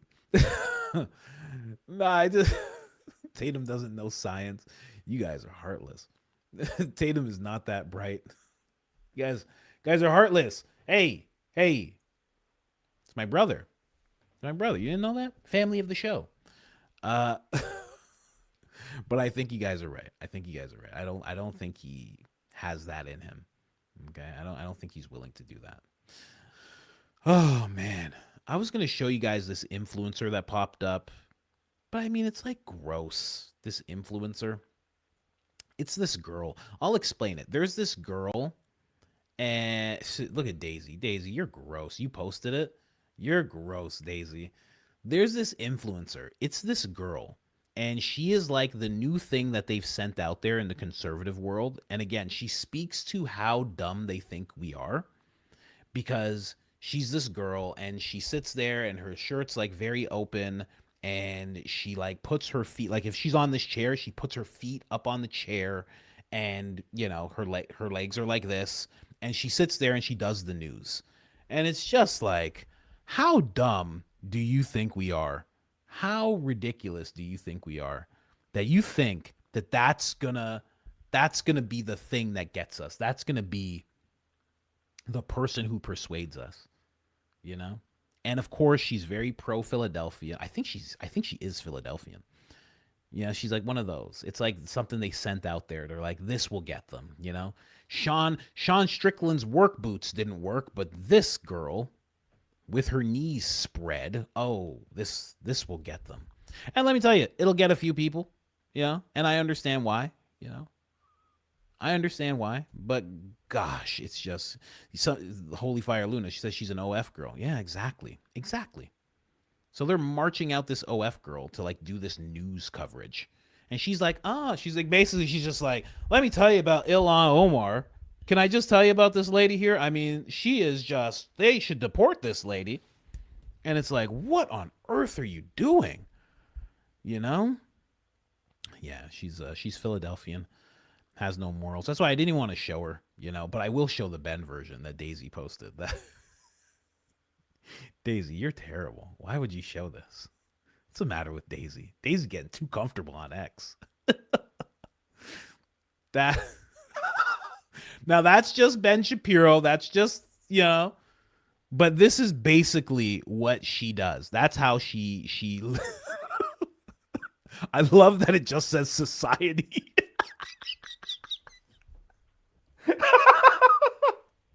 It just says society. And people have made the same thing with Trump, and like it's just getting out of hand now. It's getting ridiculous, man, and it's just so crazy. But what's wrong with Daisy? Daisy, what's going on with you? It's so funny. But it's like that's literally what they're showing. You know, it's funny because it's Ben Shapiro and he's like, society. It's funny that way, but it's literally like that is the new tactic they're using, where it's some chick who's literally just, you know, laid out that way, and she's doing news stories. It's so silly, man. And you know, I get it if you're you know, I get it. If you're you know, a guy, I understand, you know. Some guys are going to go check it out. All good. I get it. But it's like but you have to understand, they're doing it because they think you're dumb enough to fall for it. That's why they're doing it. You know, they're really thinking like, after his 8 hours on a construction site and he takes off those boots, what he's going to want to see is moose knuckle. That's what he'll be. And we'll be able to tell him whatever because he'll be hypnotized by the moose knuckle. It's like, come on, man. Come on. Don't do that. Society. Daisy, come on. What's the matter with you? I have to say, I laughed so hard when I first saw it. I was crying laughing when I saw that. I was like, I can't believe this. You know? And I didn't even know if it was AI or not. I was like, I don't even know if this is AI. Because Ben's numbers are suffering too. So Ben might just be like, you know what? Guys, I know I usually wear a blazer, okay? Just please someone get me some skin tight leggings. And I'm just gonna have myself in the out open. This will help the views. Matt Walsh. Come down here. I want gray sweatpants that are tight to my figure. Do you understand? Yes, sir, Mr. Shapiro. I'll go and get those right now. Matt Walsh, come here. Go to Baby Gap. Baby Gap always has the things that I need. Don't tell anybody. Just go to Baby Gap. They'll have exactly. Tell them Ben sent you. They'll know exactly what to give you. They'll know the sizes. Yeah, yes, sir, Mr. Shapiro. Right now, I'll go do that. Are you sure you don't want to ride on my shoulders, sir? No, I don't need to ride on your shoulders today. Just go get my leggings. You know. Anyway. Let's jump over here real quick. So who posted this? Wow, it wasn't even, I thought this was Corby that posted this. This is very weird. I have to look deeper into this. I don't know what speech this is from. This is Victor Marx. Listen to what he says. Listen to what he's saying in this speech. There's a certain thing that happens that he can't talk about. It's very weird. Listen to this. And I can't give details of this, but the moment that my daughter is texting me and calling me when the incident happened, the guy. So the incident, he's talking about what happened with Charlie Kirk. Okay. So is he saying his daughter was there watching? When the incident happened, the guy's going, I happen to be on a call. I cannot even give the details, but it is regarding a national situation that I can tell you a lot of agencies are involved, including the White House, and asking for my help in certain things. And it's not because we're so great at everything, but it's because God's hand and his favor is on our life. Weird stuff, you know? So, hey, Victor Marx, did you happen to be referring to what happened to Charlie Kirk, the offing of your friend Charlie Kirk here? Just curious, as you've already admitted you've offed people to protect other countries, right? A lot of people are like, what was this? A lot of people were speculating, like, what could this possibly be? Like, what is he talking about? Actually, I should go to the original poster here. Here. You know, don't forget, Victor Marx said this less than a month before Sorry. So let me correct myself. So his daughter wasn't watching. Less than a month before Charlie was taken off the face of this earth, less than a month before he was the first to announce Charlie Kirk's passing on social media and delete it, less than a month before he got Charlie Kirk's Warrior Princess home, less than a month before he told Erica Kirk she's safe, and they wanted Charlie, not her children, as you guys remember. Less than a month before, Victor's wife was filmed from two different angles hugging Erica for the first time after becoming a widow. So that is what he's like, just to give more context to this. That's what was going on. So a month before, he says there's something going on involving all these agencies, and he can't say much. And I can't give details of this, but the moment that my daughter is texting me and calling me when the incident happened, the guy's going, I happen to be on a call. I cannot even give the details, but it is regarding a national situation that I can tell you a lot of agencies are involved, including the White House, and asking for my help in certain things. And it's not because we're so great at everything, but it's because God's hand and his favor is on our life. Now, I love what the person did here as they were talking, as they put out their text on this tweet before they just shared the video. But it's like less than a month before Charlie passed away. So less than a month. He passed away on the 10th September. So we're talking about less than a month would be mid-August.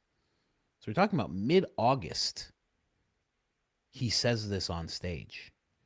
So this is after Charlie brings Tucker on, after Josh hammered Dave Smith, after he says, I have to leave the, well, no, it's before he says I have to leave the cause, but it's around the same time as when he goes on. It would be days after. So he said this on stage, days after Charlie Kirk went on Megyn Kelly and talked about people questioning his moral character and saying that he's getting all these text messages and saying that he's not on their side, but he's on the side of America because he's an American citizen and he represents America. That's why you make sure to say that. And he said the more that they go after us like this, the more that we double down, the more we dig our feet in our position. Said that to Megyn, right? He definitely read Megyn wrong on that, but he was right in terms of himself for sure. And then Victor says this. That's crazy. That's weird. You know? Governor. And then he becomes governor after. You know, not talking about this situation at all, but I have said that about Officer Tatum. I have said that perhaps, and I think this, you know, not just Officer Tatum, but I do think that there is a political play in the works for him. And I think to myself sometimes, you know, it's not that people will always just get paid to do things. Sometimes the payment can be in power. Sometimes it can be that you get a speaking gig and you get to promote your book at a place, or you get a book deal, something like that.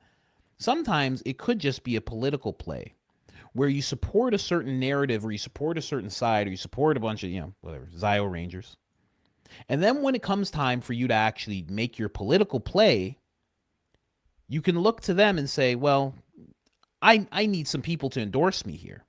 And they say, not only will we endorse you because of everything you've done, you have the chosen spit. We can see it's still dripping down from your forehead. Not only are we going to support you, we'll infuse you with a little bit of money because that's no problem. We like you. That's what we do. But not only that, all of these senators and congressmen that we have wrapped around our fingers, we're going to organize that you meet with them, take a picture with them, and they're going to announce their endorsement of you. That's worth a lot of money too. I'm not saying that's what Victor Marks did. I'm not saying that's what he did.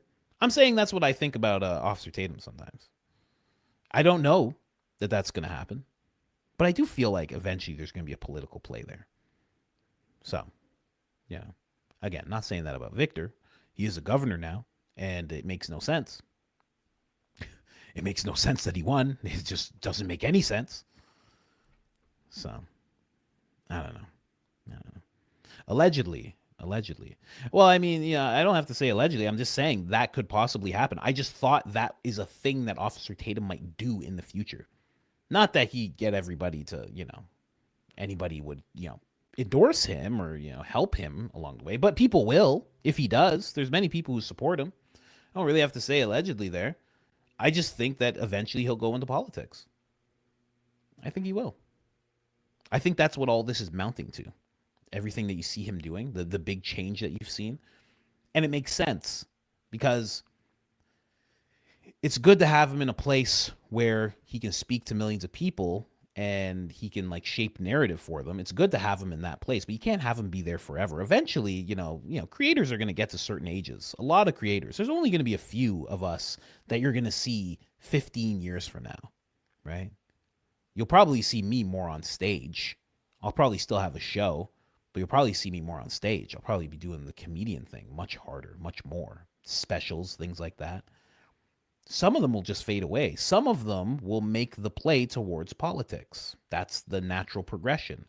I have the ears of millions of people. I have this audience that I've built, and now I'm announcing that I'm running for Congress or senator, or et cetera, et cetera, et cetera. It's like the natural progression, especially for political commentators. It's the natural progression. Anyway, we'll see. We'll see. We'll see who's what. Yeah. Someone said him winning is sketchy. Yeah, it's very sketchy. It's very weird. It's very, very weird. But I'm sure it happened because he's great. Because he's fantastic. Someone said I better come to Australia if I'm doing like comedy. Yeah, if they let me in. I don't know. They seem to just ban people, you know? All right. We know who you are. We've seen some of your videos here. You can't come in. You got to turn around. No, good on you. You made the trip. It's very nice. Airport's here. You got to go back home. Go ahead. They might just not let me in. Who knows? Who knows what other things I will say in the future that will get me banned from Australia. Anyway, let's keep going here, guys. Just about done. Daisy Society. Oh, just a little update on Sam Altman here. Just a little. Oh, then we're going to get into, there's a really good Philadelphia theory that I had no idea about that this guy's going to break down. Let me give you a little update from Sam Altman first, though. You know, I was talking about all that AI stuff the other day. Well, now he's meeting with the government because he wants to slow down what's happening with AI. He said it's going to be a genie. Then he said he doesn't know if it's going to be authoritarian or liberty. And now he's like, I think we should slow it down. He literally had like a robot grab him by the neck or something. He's like, I think we should stop this, you know? Of course. Like, do you sorry. Yeah, let me just slow it down. This guy seems like a robot. Do you plan to talk to the Trump administration, White House about deceleration of AI development? I wouldn't use the word deceleration, but we've talked about the need to pace it as the models get more capable, which I think is in everyone's interest. Could there be other systems that were hacked by OpenAI? I mean, there could be, yeah. Are you looking at them specifically? Thank you. Kill switch requirements from models. I heard there was a new bill about that. I have not yet. Did this guy say kill switch? You hear someone say kill switch? Kill switch requirements from models. Oh, gosh. This guy's like, I don't know. It could be hacking other things. I have no idea. I don't know. Well, I guess we'll figure it out. We'll figure it all together, you know? All right, here's the last thing I'm going to bring up right now really quick. This is a very interesting theory. I've never heard this before, but I've thought about it quite a bit. It's bigger the other way. Let's do it this way. Here, check this out. Kobe Bryant, Philadelphia, LeBron James, Philadelphia. I had no idea how many. This is not why I use the term Philadelphia, but it makes so much more sense that I do use the term Philadelphia for this. Listen to this.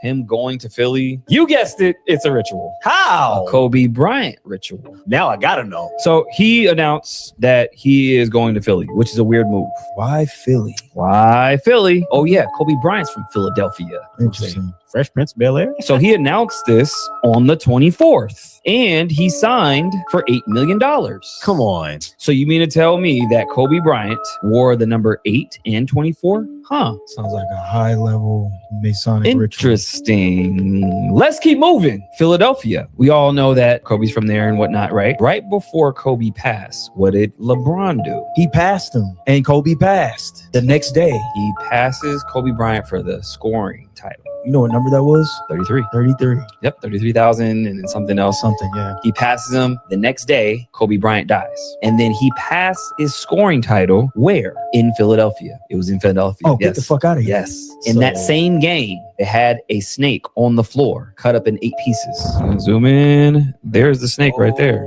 Wait, where? It's right there. It's right here. Right by LeBron. So it's a snake cut up in 8 pieces. Why is that even there? What's the significance? Besides, oh, you passed Kobe, but that's kind of disrespectful, though. Yeah, I mean, if I was Kobe, I would be like, yeah, what do you mean you cut me up? Like, yeah, huh? I'm the Black Mamba, and you cut up the Black Mamba.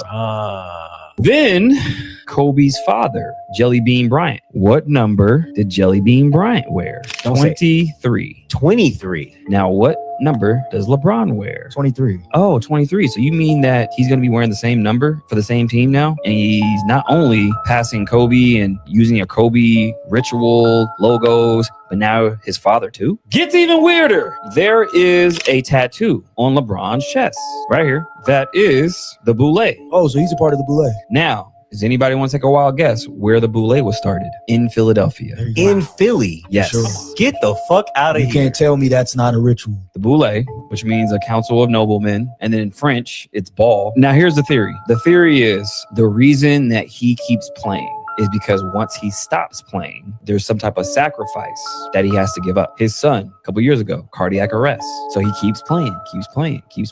Now he's in his final 2 years. Here's the thing. He says on X, this is my last decision.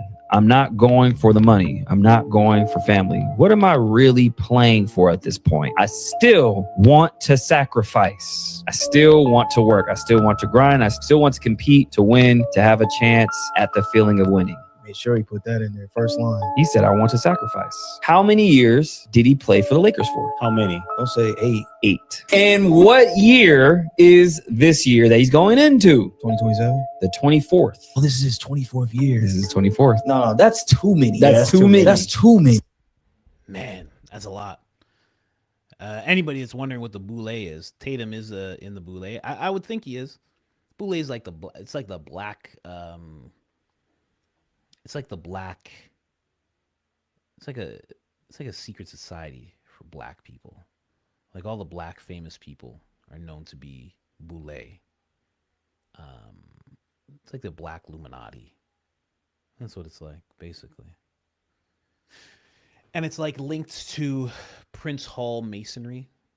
Prince Hall was a black person.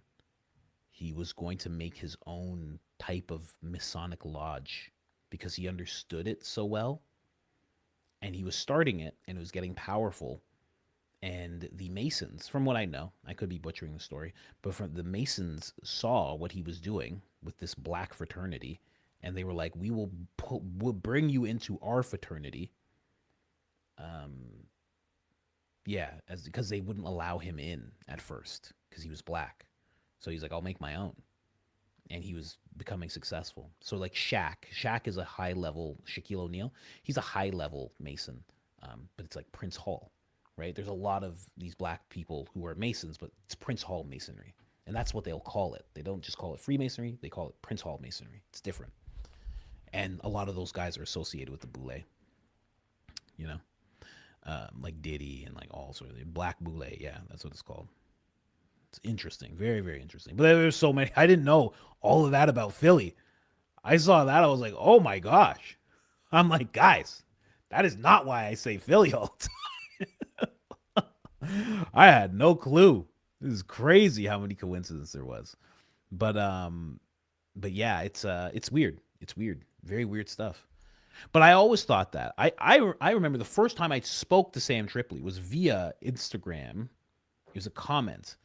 And I was trying to break down for him like what happened with Kobe. And I was like, if you look at the number 8 and you look at the number 24, it comes to 32. And he was once the like, and if you know what's after 32, I'm like, he was about to reach that level. And that's why they took him away, because he was like a king. Right? There's like, I think Didi's talked about this as well. There's like a king thing where they take away the kings. Charlie Kirk was like a king. And they always take those people out. They're usually big offerings, quote unquote. And the world usually changes after they take away people like that. Because the offering has power and it's done in a very public way.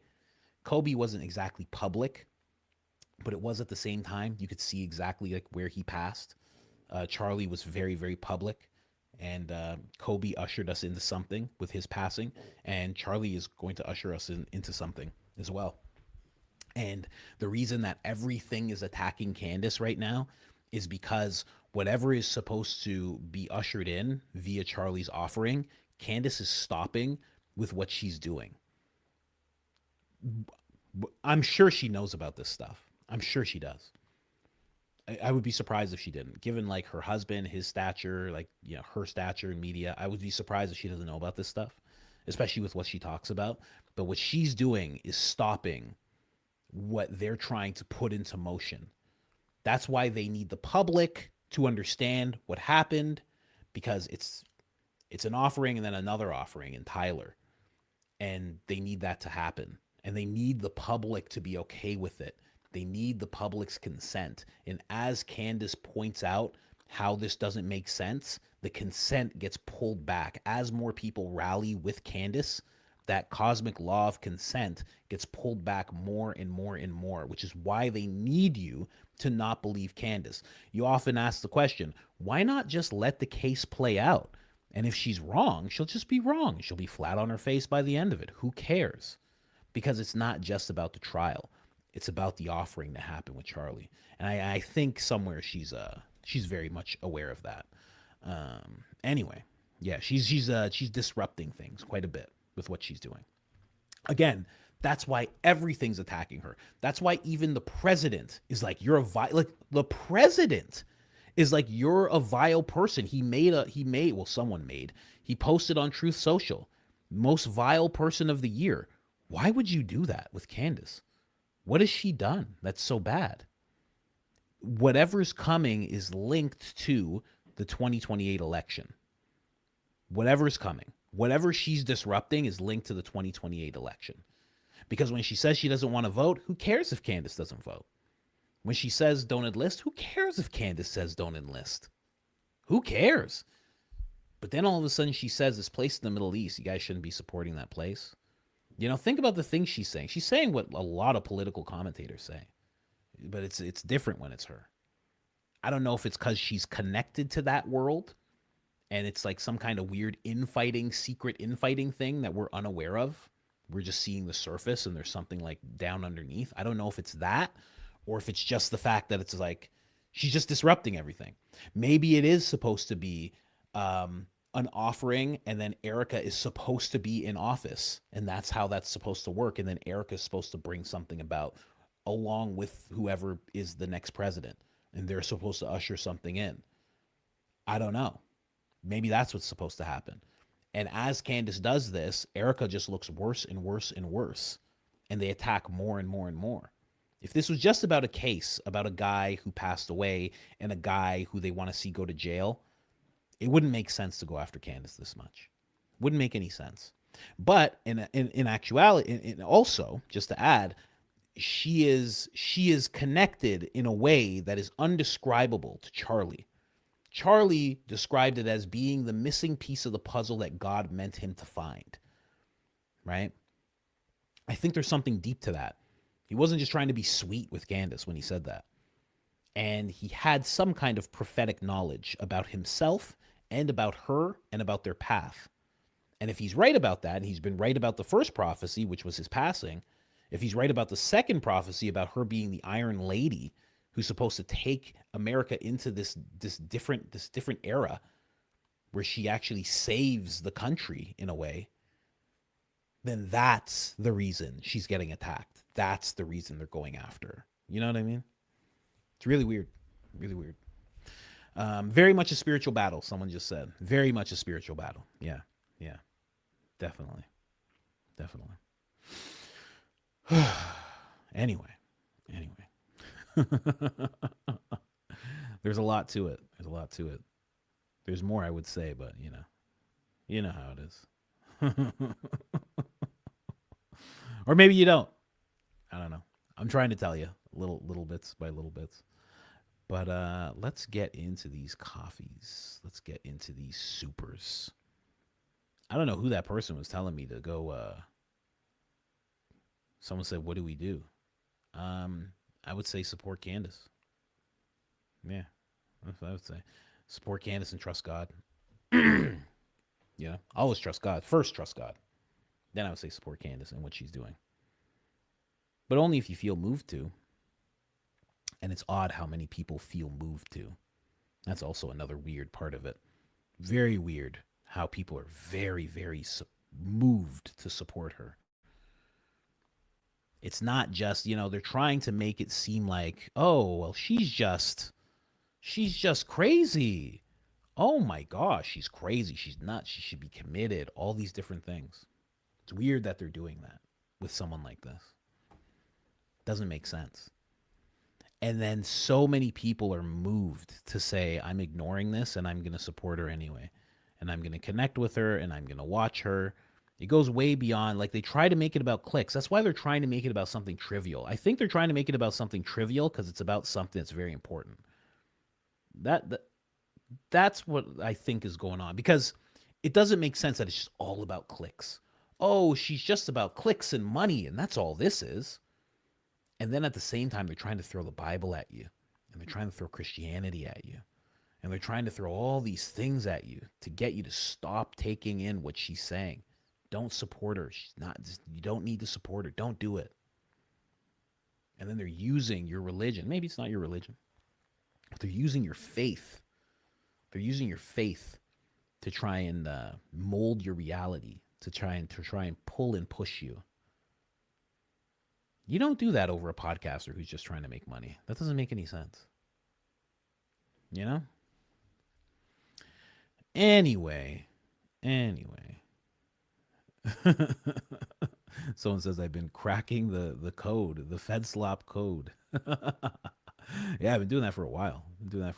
Actually. You know, and you know what I mean? It's a weird pull that there is.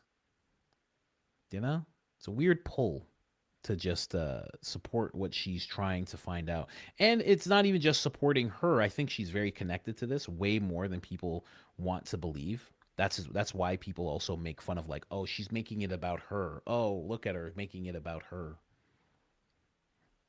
I don't know. I think she's very connected to it.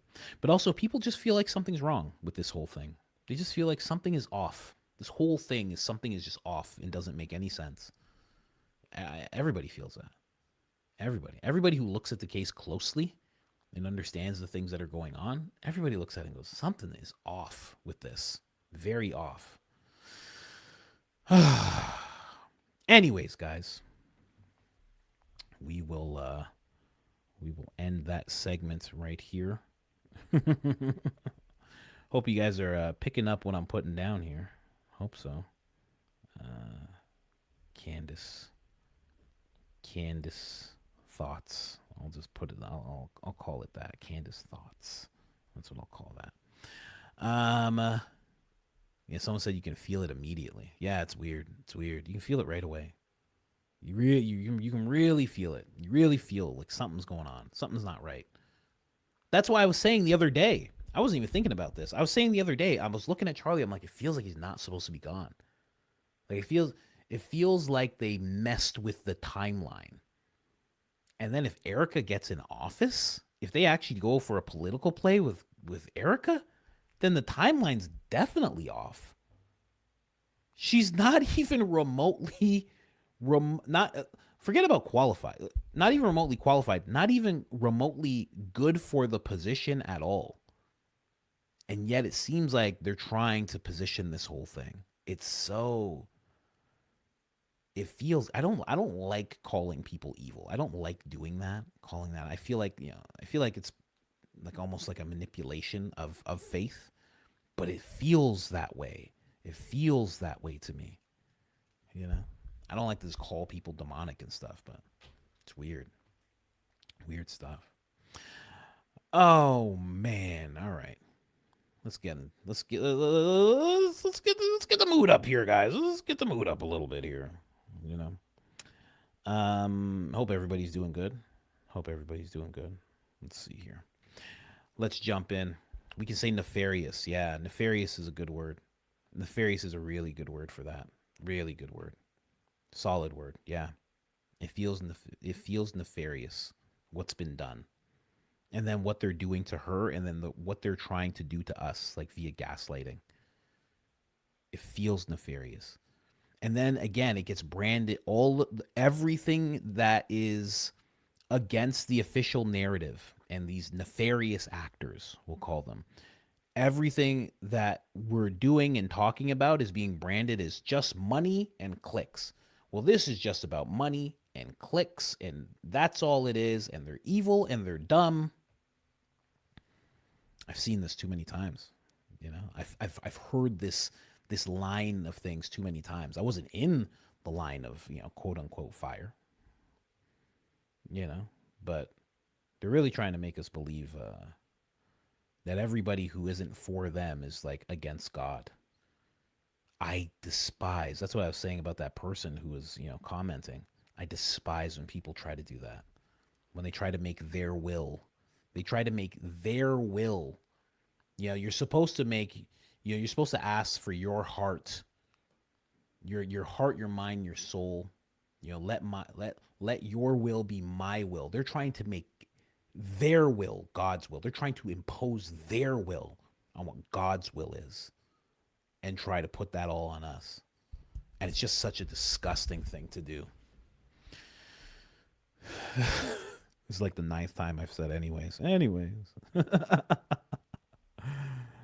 but we got to get into these. We got some stuff going on. Apparently, Daisy Barron and all that, they're going to be doing something at 3 p.m. 2 p.m. CST, 3 p.m. EST. Let's get into these coffees, ladies and gentlemen. Let's jump into these coffees. How does Victor say that to Charlie Kirk? So how does Victor say that to when Charlie Kirk was told by a donor, God's hand will be removed from you? That's where my mind went when I heard it's not that we do great work, it's that God's hand is on us. That's a good connection you got there. That is a good connection you got there. Yeah. You know, that Esther's prophecy, somebody that from Kim Clement, I did watch that and I felt it. Someone told me to watch that a while ago. But yes, up with the BM. You are correct. There was a lady, I forget what her name was. I think her last name was like Carosa or Dozer or something like that. And she was saying God's hand will be lifted off of you. It'll be at your own peril. It was just such a threat she threw at Charlie Kirk. And Victor is saying something very similar. And she said, you know what's funny? She said that around the same time. Mendoza, there you go. She said that around the same time that Victor said what he said in that speech. That was around the same time. Lori Cardoza, that's what it was. Cardoza. There you go. And she was very open about it. She even did another video where she was talking about it. And she was like, yeah. She's like, yeah, I said that. Why wouldn't I say that? It's crazy. Really crazy. Anyway. Coach, I want to see your reaction to Tucker's latest monologue about Fauci. I laughed way too hard at this. Yeah, I got to check that out. I got to, maybe I'll ask my editor if he can like edit it and then I'll play it. Cause like he says, he's talking about a lot of different stuff and I gotta watch myself when it comes to that topic, but, so crazy. I saw a little bit of it. The diary reading. Apparently, Fauci calls Tucker an a-hole or something like that. And Tucker's just making fun of him. He's like, oh, he's like an old lady. He's like, oh, you're just dragging me down. Oh, you're just tearing me down. I was like, whoa. Tucker got real animated. I can't look at it today right now, but yeah, I'll definitely get to that. Heather Collins, I think she is saying with regards to the Catholic priest, remember that there was a potential donation her and the priest were grooming at said mock wedding. All a big club and we ain't in it. Yeah, I remember what you're saying. I remember it was something about, I don't know if it was at this alleged mock funeral. I don't know if it was there or I remember when she was talking about Stacey Sheridan got Erica to talk to this person because they were working on donation, and then the priest was also involved in some way. I don't know if this is the same situation, but it would make sense that it is, and it would make sense why they were dealing with a priest in that situation. The Catholic bishop quoted Charlie saying that his wife is Catholic, while Andrew Colvett says she was a non-denom. I thought it said a different word. Non-denom, and everything points to that Calvary Chapel pastor's swarm. So what's up with that? Was Erica playing Catholic while having a podcast with Jane Kiddis? Oh, that Egyptian guy, Kiddis. How Charlie didn't see that, very confusing. How didn't Charlie see that? Very confusing. This is a Christian grift to the max. Flip-flop, pick and choose. This is Catholic skin suit. Biden, E.T., Macron are also Catholic, quote unquote. Okay, Ali Beth Stuckey wouldn't defend Erica if she was Catholic, just saying. Yeah, I think there's a lot of, that skin suit that you're talking about, that little deception. I think a lot of them say that. Yeah, a lot of them. It's the easiest one to use, Christianity. Because you just go, I am. Yeah. I grew up that way.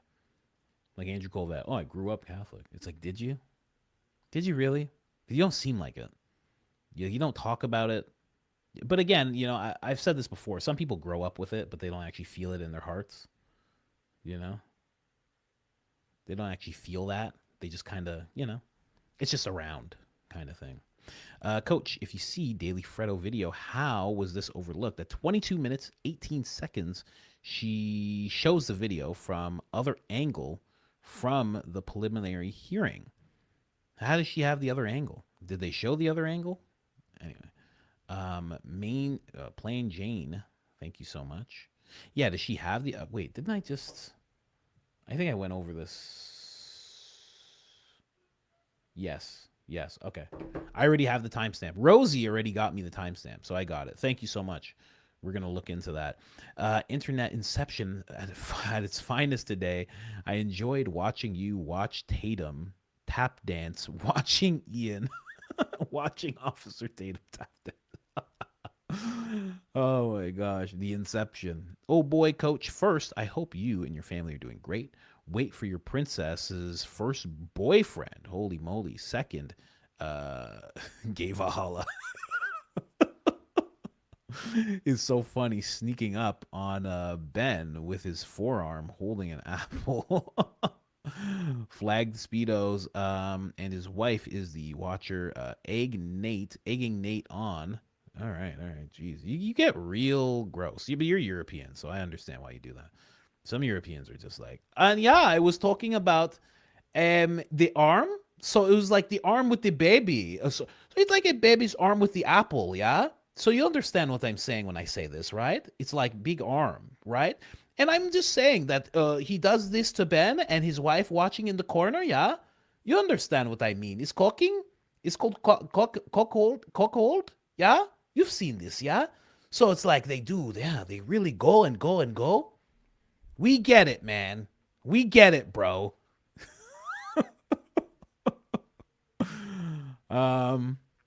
Nothing makes me laugh more than you doing Officer Tatum and Lionel pronouncing Franzve. What does he say for Franzve?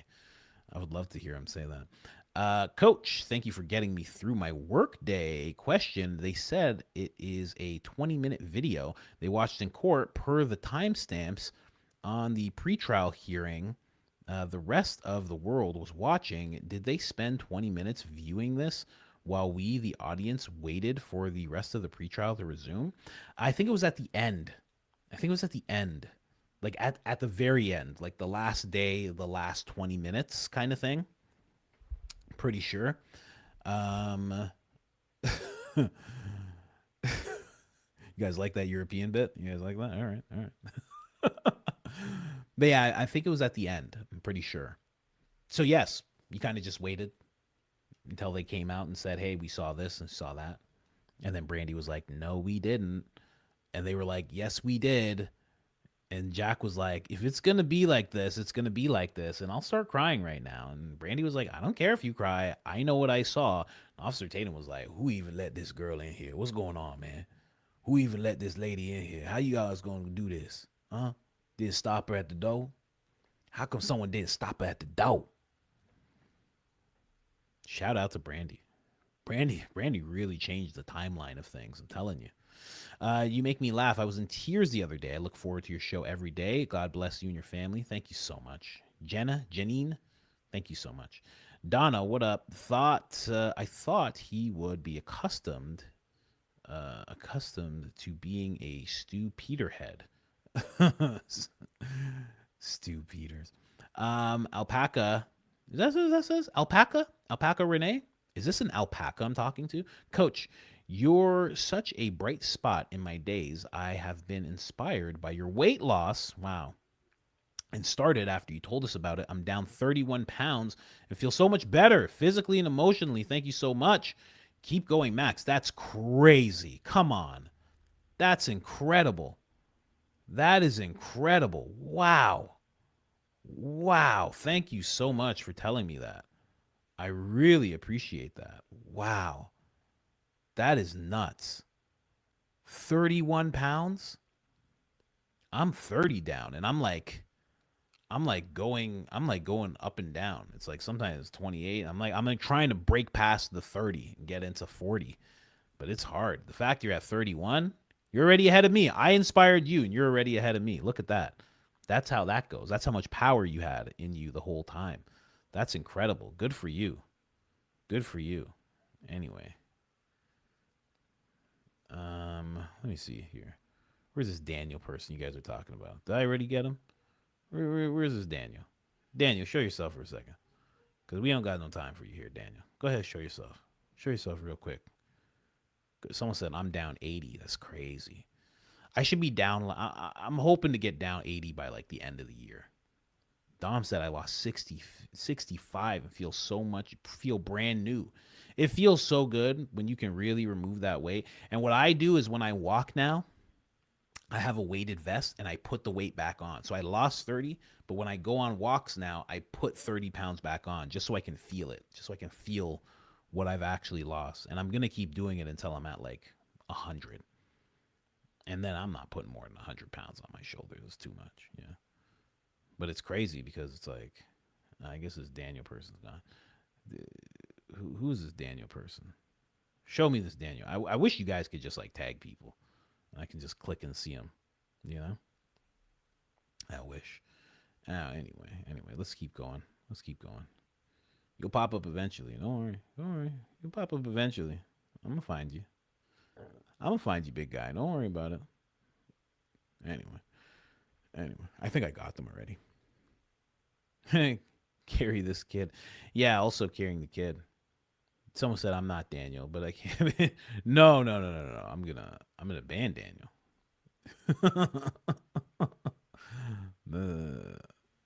Anyway. Let's keep going. You don't know what that means. That's a name. B. Tate is a disgrace to Leos. Is he a Leo? Wow. Supposedly I get along real well with Leos. Supposedly I get along like super, super well with Leos. I served 6 years as an officer in the extremely liberal town of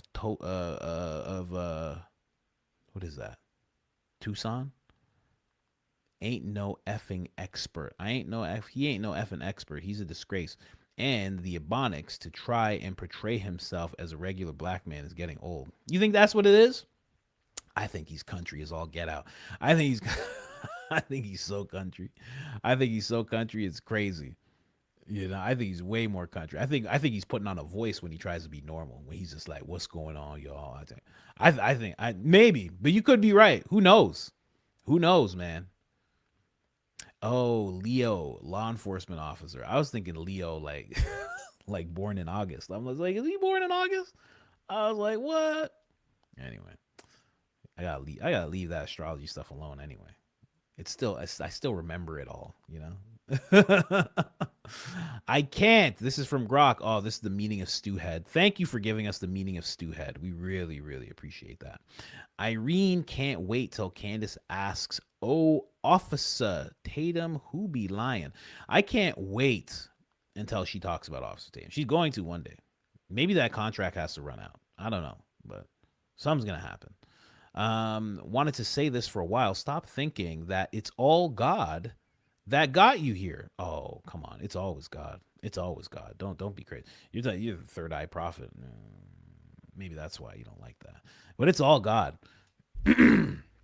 God opens doors for you. You have taken the action when he has opened doors for you. God gives you free will so you can choose and hopefully choose correctly. Not everyone takes opportunities given. Give yourself credit. Remember to value yourself, brother. I'll be here to give reminders when needed. No, it's always God. God is the number one thing that got me here. Yeah, 100%. God pushing me the whole way through. Because you got to remember, you're talking about like opportunities. Right now, I've been talking for almost five hours. So this is how I work. I'm going to turn off the camera and I'm going to continue talking. And there's no one here. I've always done this. I've always just talked to myself all the time. And it's just a God-given thing. And it is now the thing that makes me good at what I do now. I didn't do that. That wasn't an opportunity that was given to me or a door that was open. Nope. I just always naturally did this. I couldn't have made my mom make me watch stand-up comedy from the time I was like 6 or 5 years old every day and night. I'm talking about, I used to watch stand-up comedy when I was a kid for like 3 hours a day. Abnormal amount of stand-up comedy. We would watch like white regular comics be like, well, and the thing about the airport is, and then we'd watch Southern black wild comedy, BET Comic View. And we would do that every single day. I didn't do that. Something pulled my mother to be like, I'm okay with him hearing this wildness every single day. And now all of a sudden, that's what I pull into what I do today. I didn't do that. God did that. That has nothing to do with me. I couldn't make her let me watch that. She was flipping the channels, and something in her said I should stop and do this. She didn't do that with my other brothers. She didn't do anything like that with my other brothers. She only did that with me. I'm telling you, it's a weird thing. It's a weird thing, but this was all God, you know? And then like getting me sober, even getting me to the point where I was an addict. When I was an addict, I became an addict by the time I was like 13 years old. And then I pretty much checked out of the school system, which means I checked out of the regular factory system that they put kids through. So I didn't even go through it, which is why I have such a weird, wild perspective now. All I did was stand around with friends and do stand-up comedy without knowing I was doing stand-up comedy. And I always had something in me, again, not me, always something in me that was like, when I would see a comedian, I'd be like, I'm going to do that one day. Like, that's what I'm going to do with my life. Young, I would always think that. And I completely walked away from it. And then I got into it. And now, I do this. And now I do more stand-up than most stand-up comedians. I do it for 20 hours a week now. I'm telling you, it's all God. You know, it's hard to believe. It's all God, all of it, you know? But yeah, I get what you mean though. Like I do work. I work hard, right? I literally have a tattoo. You can't even see it because of the chat. I have a tattoo. It says work harder, right? I work hard. I know that, right? I have my mom's work ethic, but it's less like, you know, won't he do it? So won't he do it? Won't he do it? You know, he does it, man. I'm telling you, all God. I didn't do it. I show up, I work because I know you're supposed to. When you know, when you have something, you know, you're supposed to show up and work once you figure out what your thing is. But other than that, I couldn't have crafted the life to have this. I couldn't have, you know? I didn't know I'd have a wife that would be okay with me being like a streamer or just trying YouTube as a grown man in his 30s. Oh, I'm going to try and be a YouTuber. What? I didn't know I had a wife. I didn't know I had a girlfriend at the time that would be okay with that. Doesn't make any sense. And then her just being a server. And then when I could only like contribute a little bit to the bills in rent, she would just handle the rest. I didn't know that would happen. That's not an opportunity where I showed up and said, you know, that's just happened. That was her heart that got touched. I can't control what touches her heart and what doesn't. I'm telling you. I could go on and on and on and on. You cracked me up, bro. Mama, all glory to God. All glory to God always. Thanks, coach. But I say this, and at the same time, I'm very competitive. I watch all my competitors a lot, and I'm like, I'm going to outwork all these guys. I'm constantly thinking about that. So I do know what you mean, but all glory to God. Always. Thanks, coach. You make my drive to the office more enjoyable every morning. Thank you so much. Thank you so much. God gave you your wife, coach. Exactly. That's what I mean. You know, like, you know, it's crazy. It's nuts, man. How much God will do for you.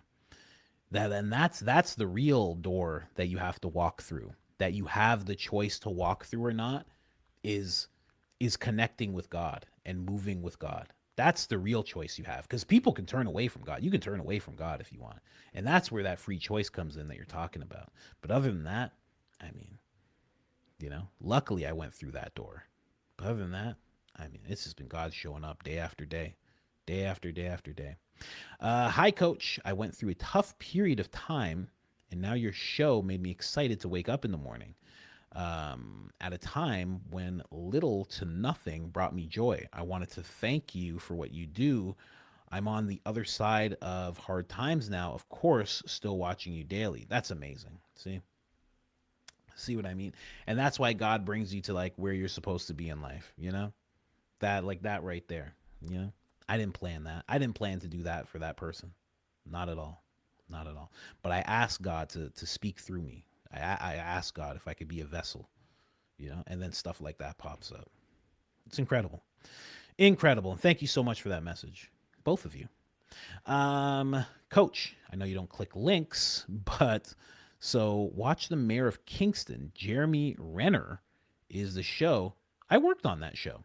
Season 3, episode 8, Captain of S Out of Luck.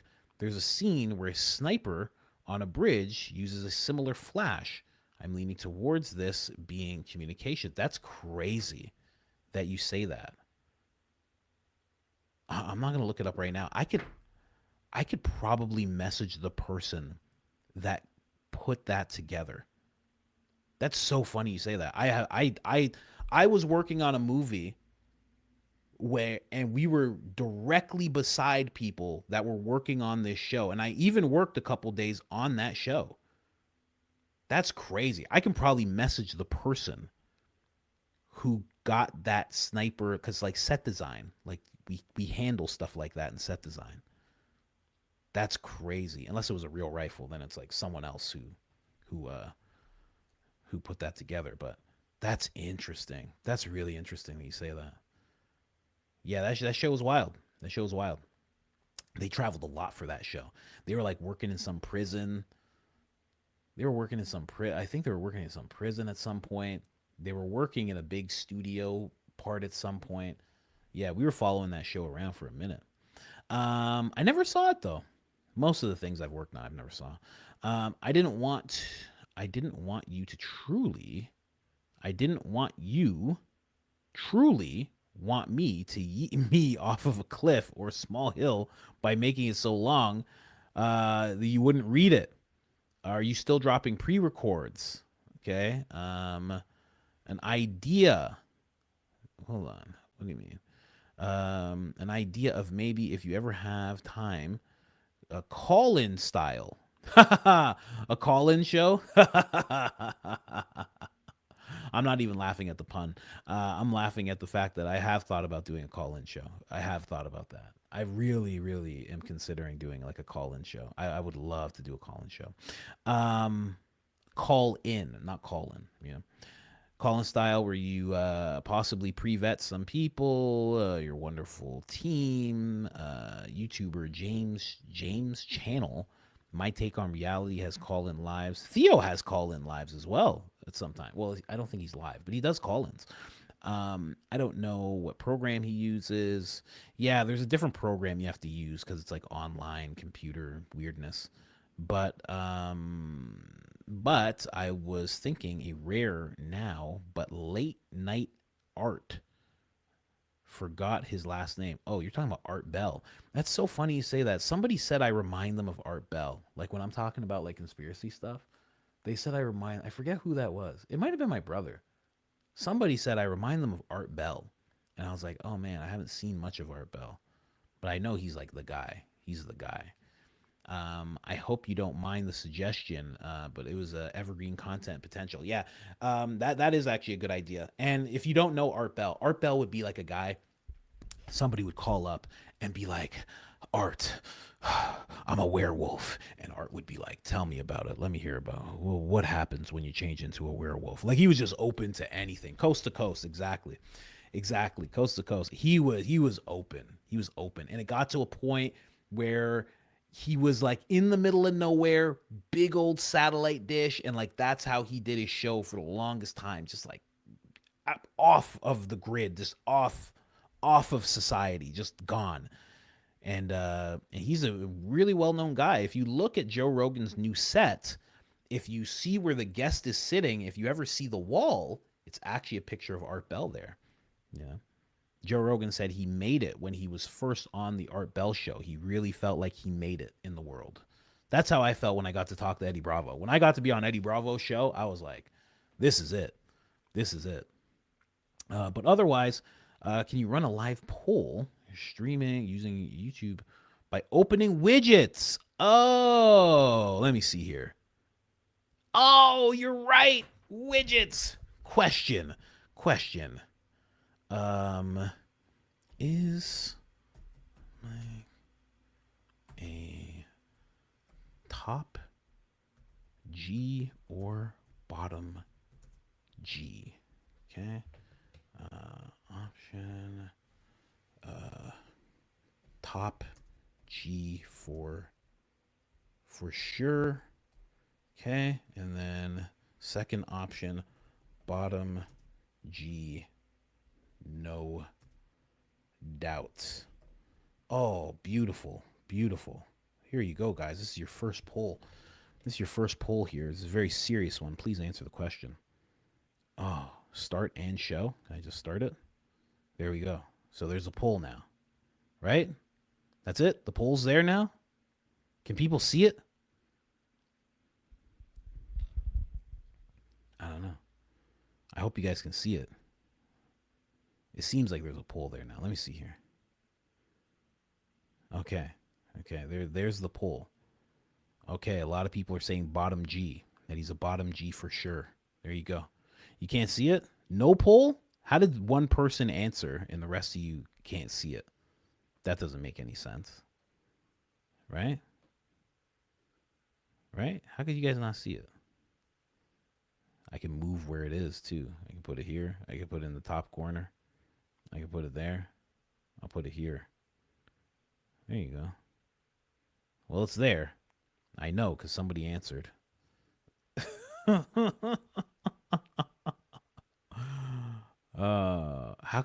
could it not be in the chat? I don't know, because it's widgets, right? See, there you go. Here.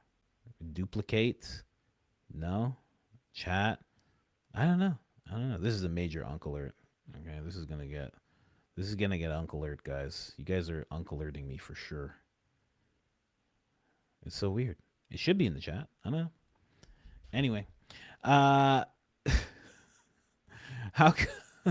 come you can see it, Holy Fire Luna? How come you can see it? You know? Someone's like, please put in chat. What if I go here? Is that how this works? I have to go here. Let me see my poll.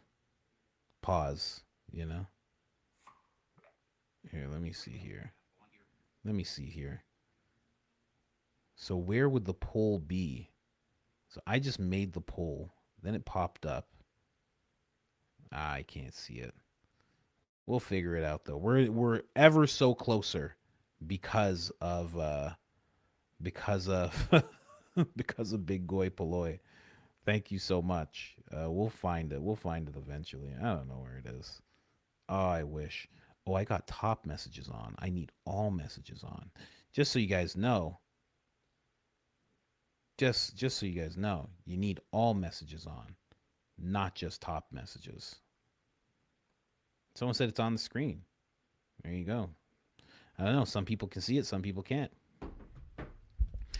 It is on the screen though. Yeah, that's the big thing. In case you're wondering, it should be on the screen. We'll see though. We'll see. It's getting in the way of everything, you know. See, somebody can see it. Somebody's like definitely a top guy. See?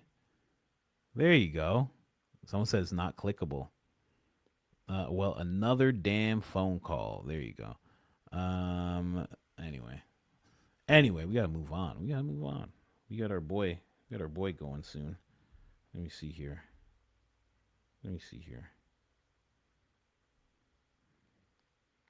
See, and this is the thing. Someone's like, "Oh, he's going at 2:45." No, he's not. He's going at 3. I talked to Daisy. She came in here.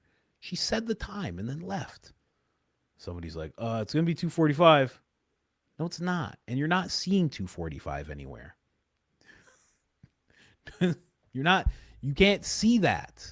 Anyway, Get this poll out of here. I don't need this poll. Anyway. And then we have another one. And start clicking, show your audience. You can vote directly on the live. Well, Big Goy Paloy, you got to give us another thing here. Now, sorry for the long post. Use your reader. Okay, well, fine. I'll use it. Why is the post so long, though? Like, is it really necessary? How much do you have to say that the post has to be this long? I mean, you got to think about that. You know what I mean? Here, let's see. Let's go.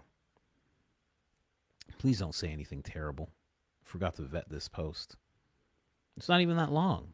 You made it seem like it was way longer. Whatever. Sorry for long post. Use your reader. I wish they had audio and not just video, and I would have dropped it that way. Thick New York accent and all. Update. The dog had stress-induced alopecia caused by separation anxiety due to me going on vacation for 5 days. $580 later, she is on melatonin 3x a day and has a 50% hair regrowth possibility. LMAO. Second update. After dealing with that, I went to the dentist found out I had a catastrophic root break. A full, clean, and straight line from absolute top to bottom. Extremely rare.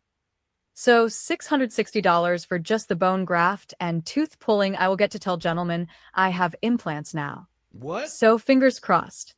And I happen to grow up in a pagan Christian household. I generally don't ask for prayers because I don't know for sure who they are praying to, and I don't want the attention of whatever dark underlord someone may worship. LMAO. And at 41 with a tin. Foil ball gown, I trust no one. Not even myself, most days, bahaha. Bahaha. Bahaha. Someone said Fauci diary vibes. Oh my gosh, that's so funny. That is so funny. Well, I don't worship anything dark, and prayers to you. Hope you're good. Hope everything gets better day after day. And thank you for. It wasn't even that long. I thought it'd be way longer. It wasn't that long. I could have read that. Oh, this one though. Let me tell you something. I'm throwing this one right in there. Hilby. Throw Hilby's right in there. Are you kidding me? This one's crazy long. Here, let me just we'll throw this one in here. Well, what's going on, Hilby? Friend of the show, of course. Let's see Hilby here. Hey, Coach. I am behind on lives lately, but hope you go back to watch the rest of the latest Father Ripperger episode on Sean Ryan. It covered so many faith questions for me, but there was one part that he mentions guardian angels being assigned to each person, and that there can be times when we are doing something substantial, and we may have an archangel, like Michael guiding you through that journey. Loved getting to hear your rise story in a past episode recently, and made me think that maybe the archangel was with you during those times in other odd news. I am going down my own weird rabbit holes per my normal. Why did it stop? And was looking up who invented the television. Because I have often thought that television is a way to brainwash on a mass scale, and now that I have to monitor everything my child watches, everything that comes on has just started to seem more and more dark through this parental vision. So, tinfoil Speedo ready. There are 3 diff PPL who contributed to this invention, one of whom is most notably Paul Gottlieb Nipkow, originally from what is today Poland, and contributed towards the invention of the mechanical television, and was celebrated by the Nazi Party for his tool of propaganda. What? And the other contributor that seemed noteworthy was Philo Farnsworth, who invented the first electronic television system. No. Was from Beaver, Utah before moving to Provo, No. Utah, and was a part of the Latter-day Saints Church. No. So now, obviously, this could mean... What? What? No. Philo Farnsworth? He's from Beaver. And then moved to Provo? Get out of here. What? Yeah, Farnsworth. What are you talking about? And what, the guy has a great grandson who's now the head of an audio visual company? No way. No way. No way. No way. No way. This can't be right. This can't be right. Oh my gosh. Okay. Sorry. Okay, here, let's pick this up. Will you keep going, reader? So now obviously this could mean nothing, but these names and places are starting to come up in dark stories. So I'm going to get my thumbtacks and red yarn for a nice old-fashioned room temperature research project. Thanks for reading my nonsensical dissertation, Coach. Now off to stop my child from running around the house yelling, "We're yanking and banking Mama Mia." God bless. Mama Mia. Mama Mia. That's crazy. I have to look into this. No way. Oh my gosh. I'm stunned. Hilby. He's an inventor, 1906 to 1971. Wow. That's wild. Tell me his family tree. See if it tells me anything. Wow, he did move to Provo. Okay, I got to focus, but I'm going to look into that later. That's crazy. That's crazy. I can't believe that. Hey, did you see my X message about Michael, the Michael of the morning prayer? No. It's an amazing story about a Vietnam soldier. Look into it. Okay, I've already seen these ones. All right, cool. I still have to jump over to the, oh gosh, there's more. Oh gosh, Mike Riley. Oh gosh. Okay, there's like 3. Okay, we'll do these ones. All right, stop the coffees. Stop the presses. Because I want to see what Baron's talking about too. I'm gonna eat for the first time today and see what Baron's all about. I'm at home on my day off, and I got to hang out and chat for pretty much the whole show, which I love. You have the best chat on YouTube, in my opinion. Wanted to encourage your fellow chat members to find me on X, Laces Awake, if they would like to, because I would personally love to follow other chat members on there. That would be good. I would start a community, but X doesn't let us do that anymore. Also, my 9-year-old daughter, Ivy, wants to know if you're going to be doing merch, because we love to get some and help promote you more in our little space, of the world in Ontario, Canada. Ontario's huge. I mean, Ontario's not a small town. Ontario's a giant province. I mean, isn't it the biggest province in Canada? Our little space in the world. It's gigantic. It's gigantic. I mean, it has cities and it has bears. I mean, it's like it has bears and moose in one place, and then it has city and like crackheads in other places. I mean, from Sudbury all the way to Toronto. I mean, what are we talking about here? Especially something with mama on it. We would love that. Thanks in advance. Wishing all the chat friends, you, Mrs. Coach, and the baby coaches all a wonderful, long-lasting weekend. Thank you so much. That is wild. That is wild. I should do that. I'm gonna make some kind of merch. I'm going like some kind of mama merch. Definitely. I don't know if Alberta's the largest one. I think Ontario's it looks the biggest. Ontario looks the biggest, that's for sure. It definitely has the most people in it. Yeah. Most of them now are Indian, but still.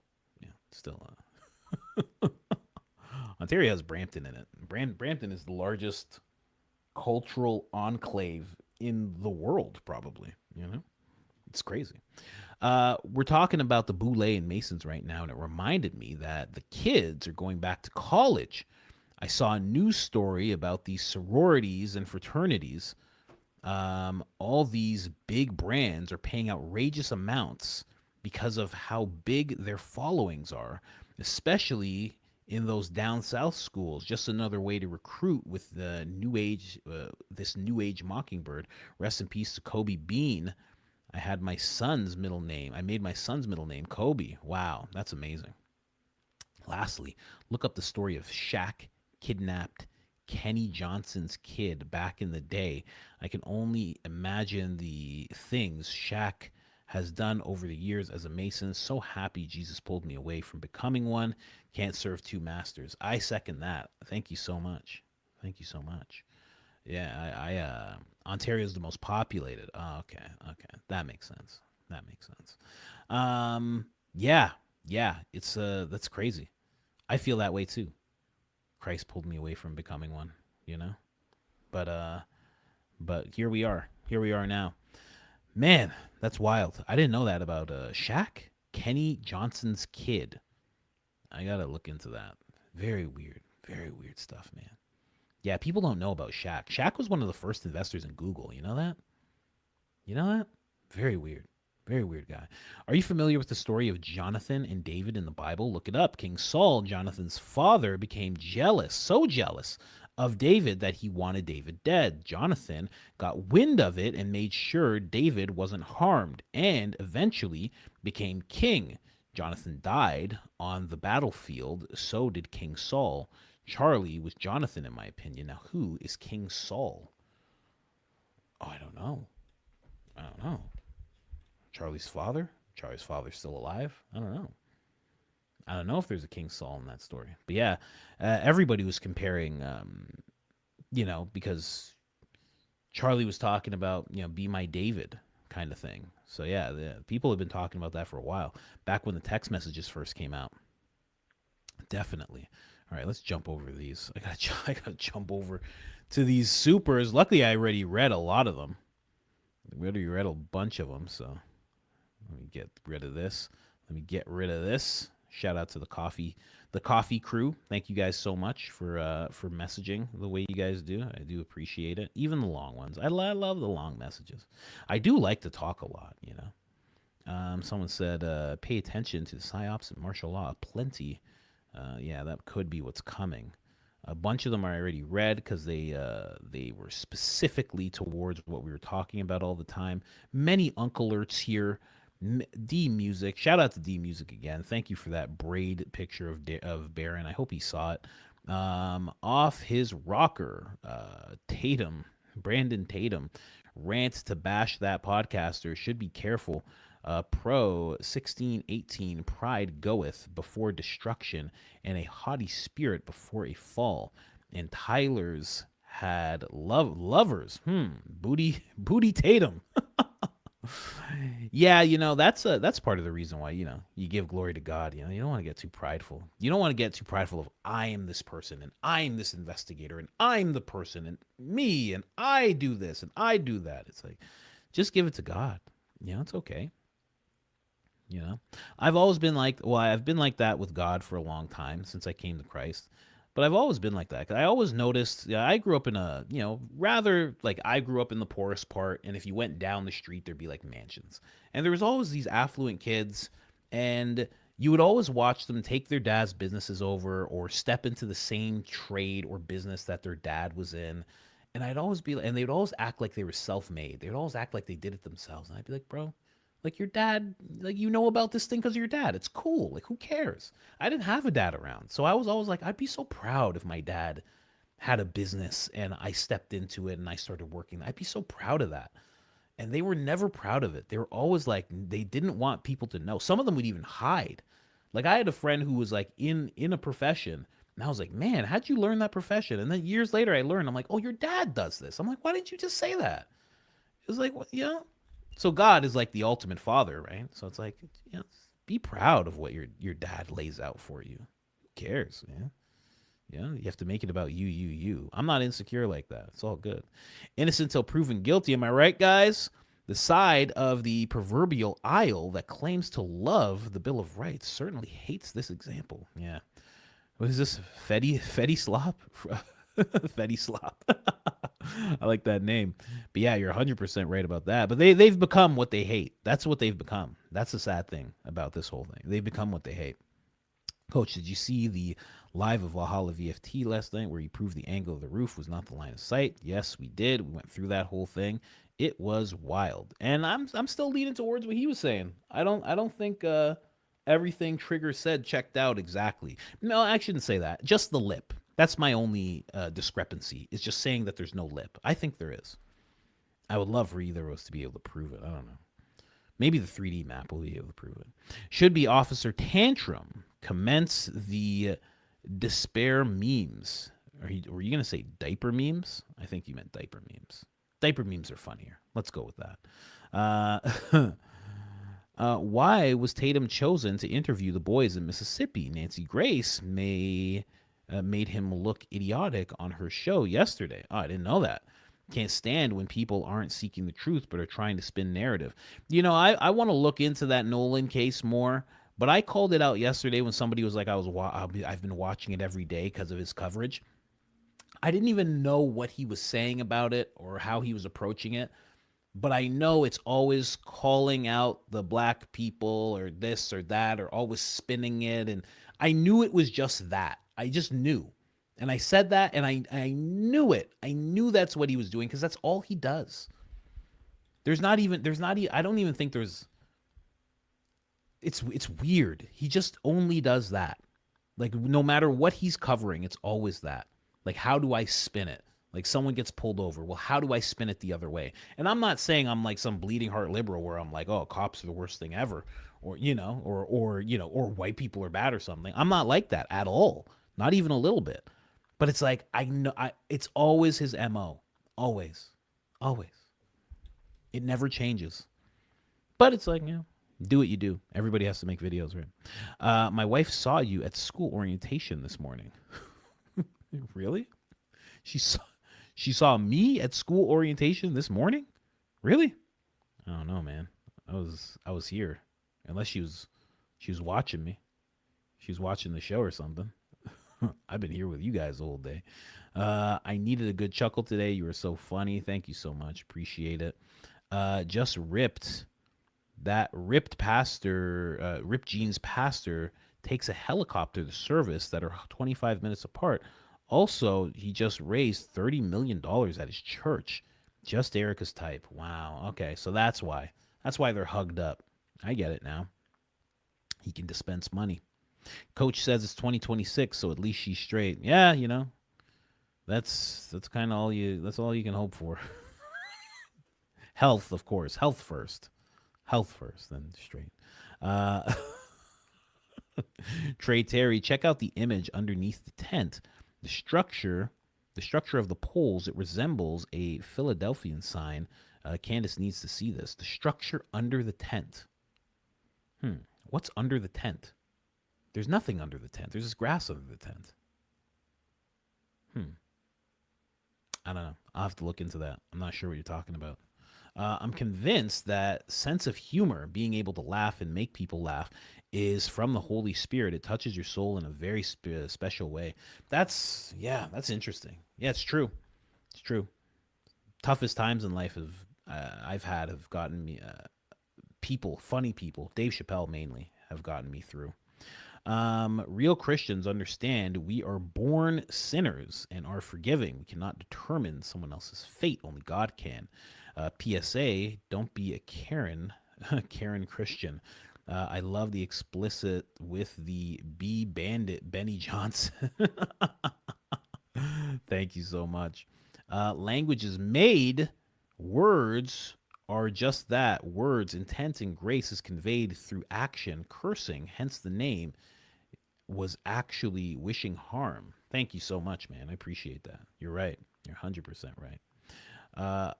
The likes are pitiful. Get them up, crew. Siempre, siempre. Yeah, please like on the way out. We're ending soon. Please hit that like on the way out. It helps tremendously. AK hates your head, hates hats. Stop wearing them. Yeah, he's definitely not a hat guy. I saw that. I was like, not for him. He kind of looks like a chick like at a thing. A chick at a thing kind of thing. Out at the beach or about to go on a run or something. She's like, oh, let me put my hat on. It's sunny. That's what he looks like. I think Candace said the BB and Butthead show. Oh, if she said that, that is just that's solid if she said that. Good for her. I don't know about you, but clear as the noonday sun is quite blinding. Maybe they're all blind. That's true. Get the game.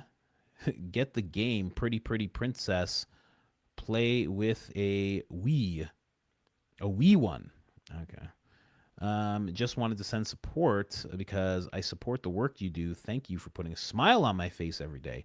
We can see that you are a good man. Thank you so much. I do appreciate that. Yeah, that is the biggest compliment. Never knew if I'd be a good man or not. So I appreciate it when people say it. Coach, I was 898 of them. Oh, you're talking about the coffees? Yeah, you've sent quite a few. Check my coffee. Didn't realize there's 900. It's third eye. Okay. So you're third eye. Okay. Well, we responded in a big way. And thank you for saying that, for crediting me. I understand. When you look at this from an evidence perspective, Charlie's body became a liability the second he dropped. It makes sense why they lugged him away the way they did at the school. Of course, they were like, let's get it out of here. That's how they treated it. It was crazy. I'm way behind, just wondering if they have 4K stairwell footage. Why did they show Lance the same crappy photos we all saw during the testimony? Well, because that's what they're talking about. There's no 4K footage. It's just a made-up thing that they use. They thought they could get away with it.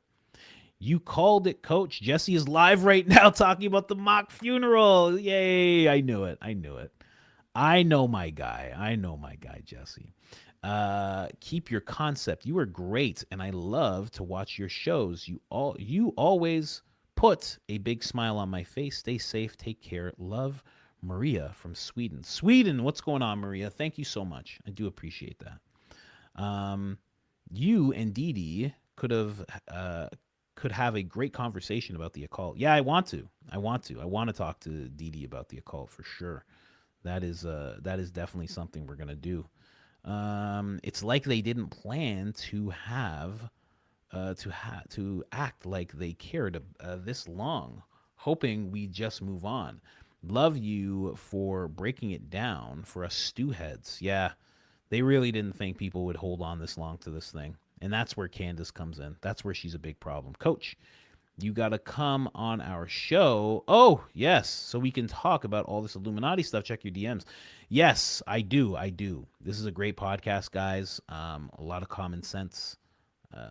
Yeah. I got to get on the show. I'm sorry I've been hard. I told you to pester me, and you have been, and I do appreciate it because it keeps me thinking about you guys. I have been thinking about you guys. I saw you guys sitting with Mark the other day. Anyways, guys, that's it. That is it, ladies and gentlemen. Thank you so much. Baron is live. Baron is live right now. Go check it out. I'll definitely check it out. I'll get the highlights from Rosie for sure. Can't wait to hear what he has. Anyways, take it easy, guys. We are out of here. Candace, this is the thing I don't understand. When is Candace going live? He must have communicated with her, but why is he going ahead of Candace? You know what I mean? That's what I wonder. Why is he doing that? Is it that big? Or is he trying to bully Candace out of her slot? Oh gosh. No, I'm kidding. I know exactly why it's happening. Anyways, guys, I am out of here. We will talk very soon, and we hit 5 hours. I will see you guys on Monday. Later.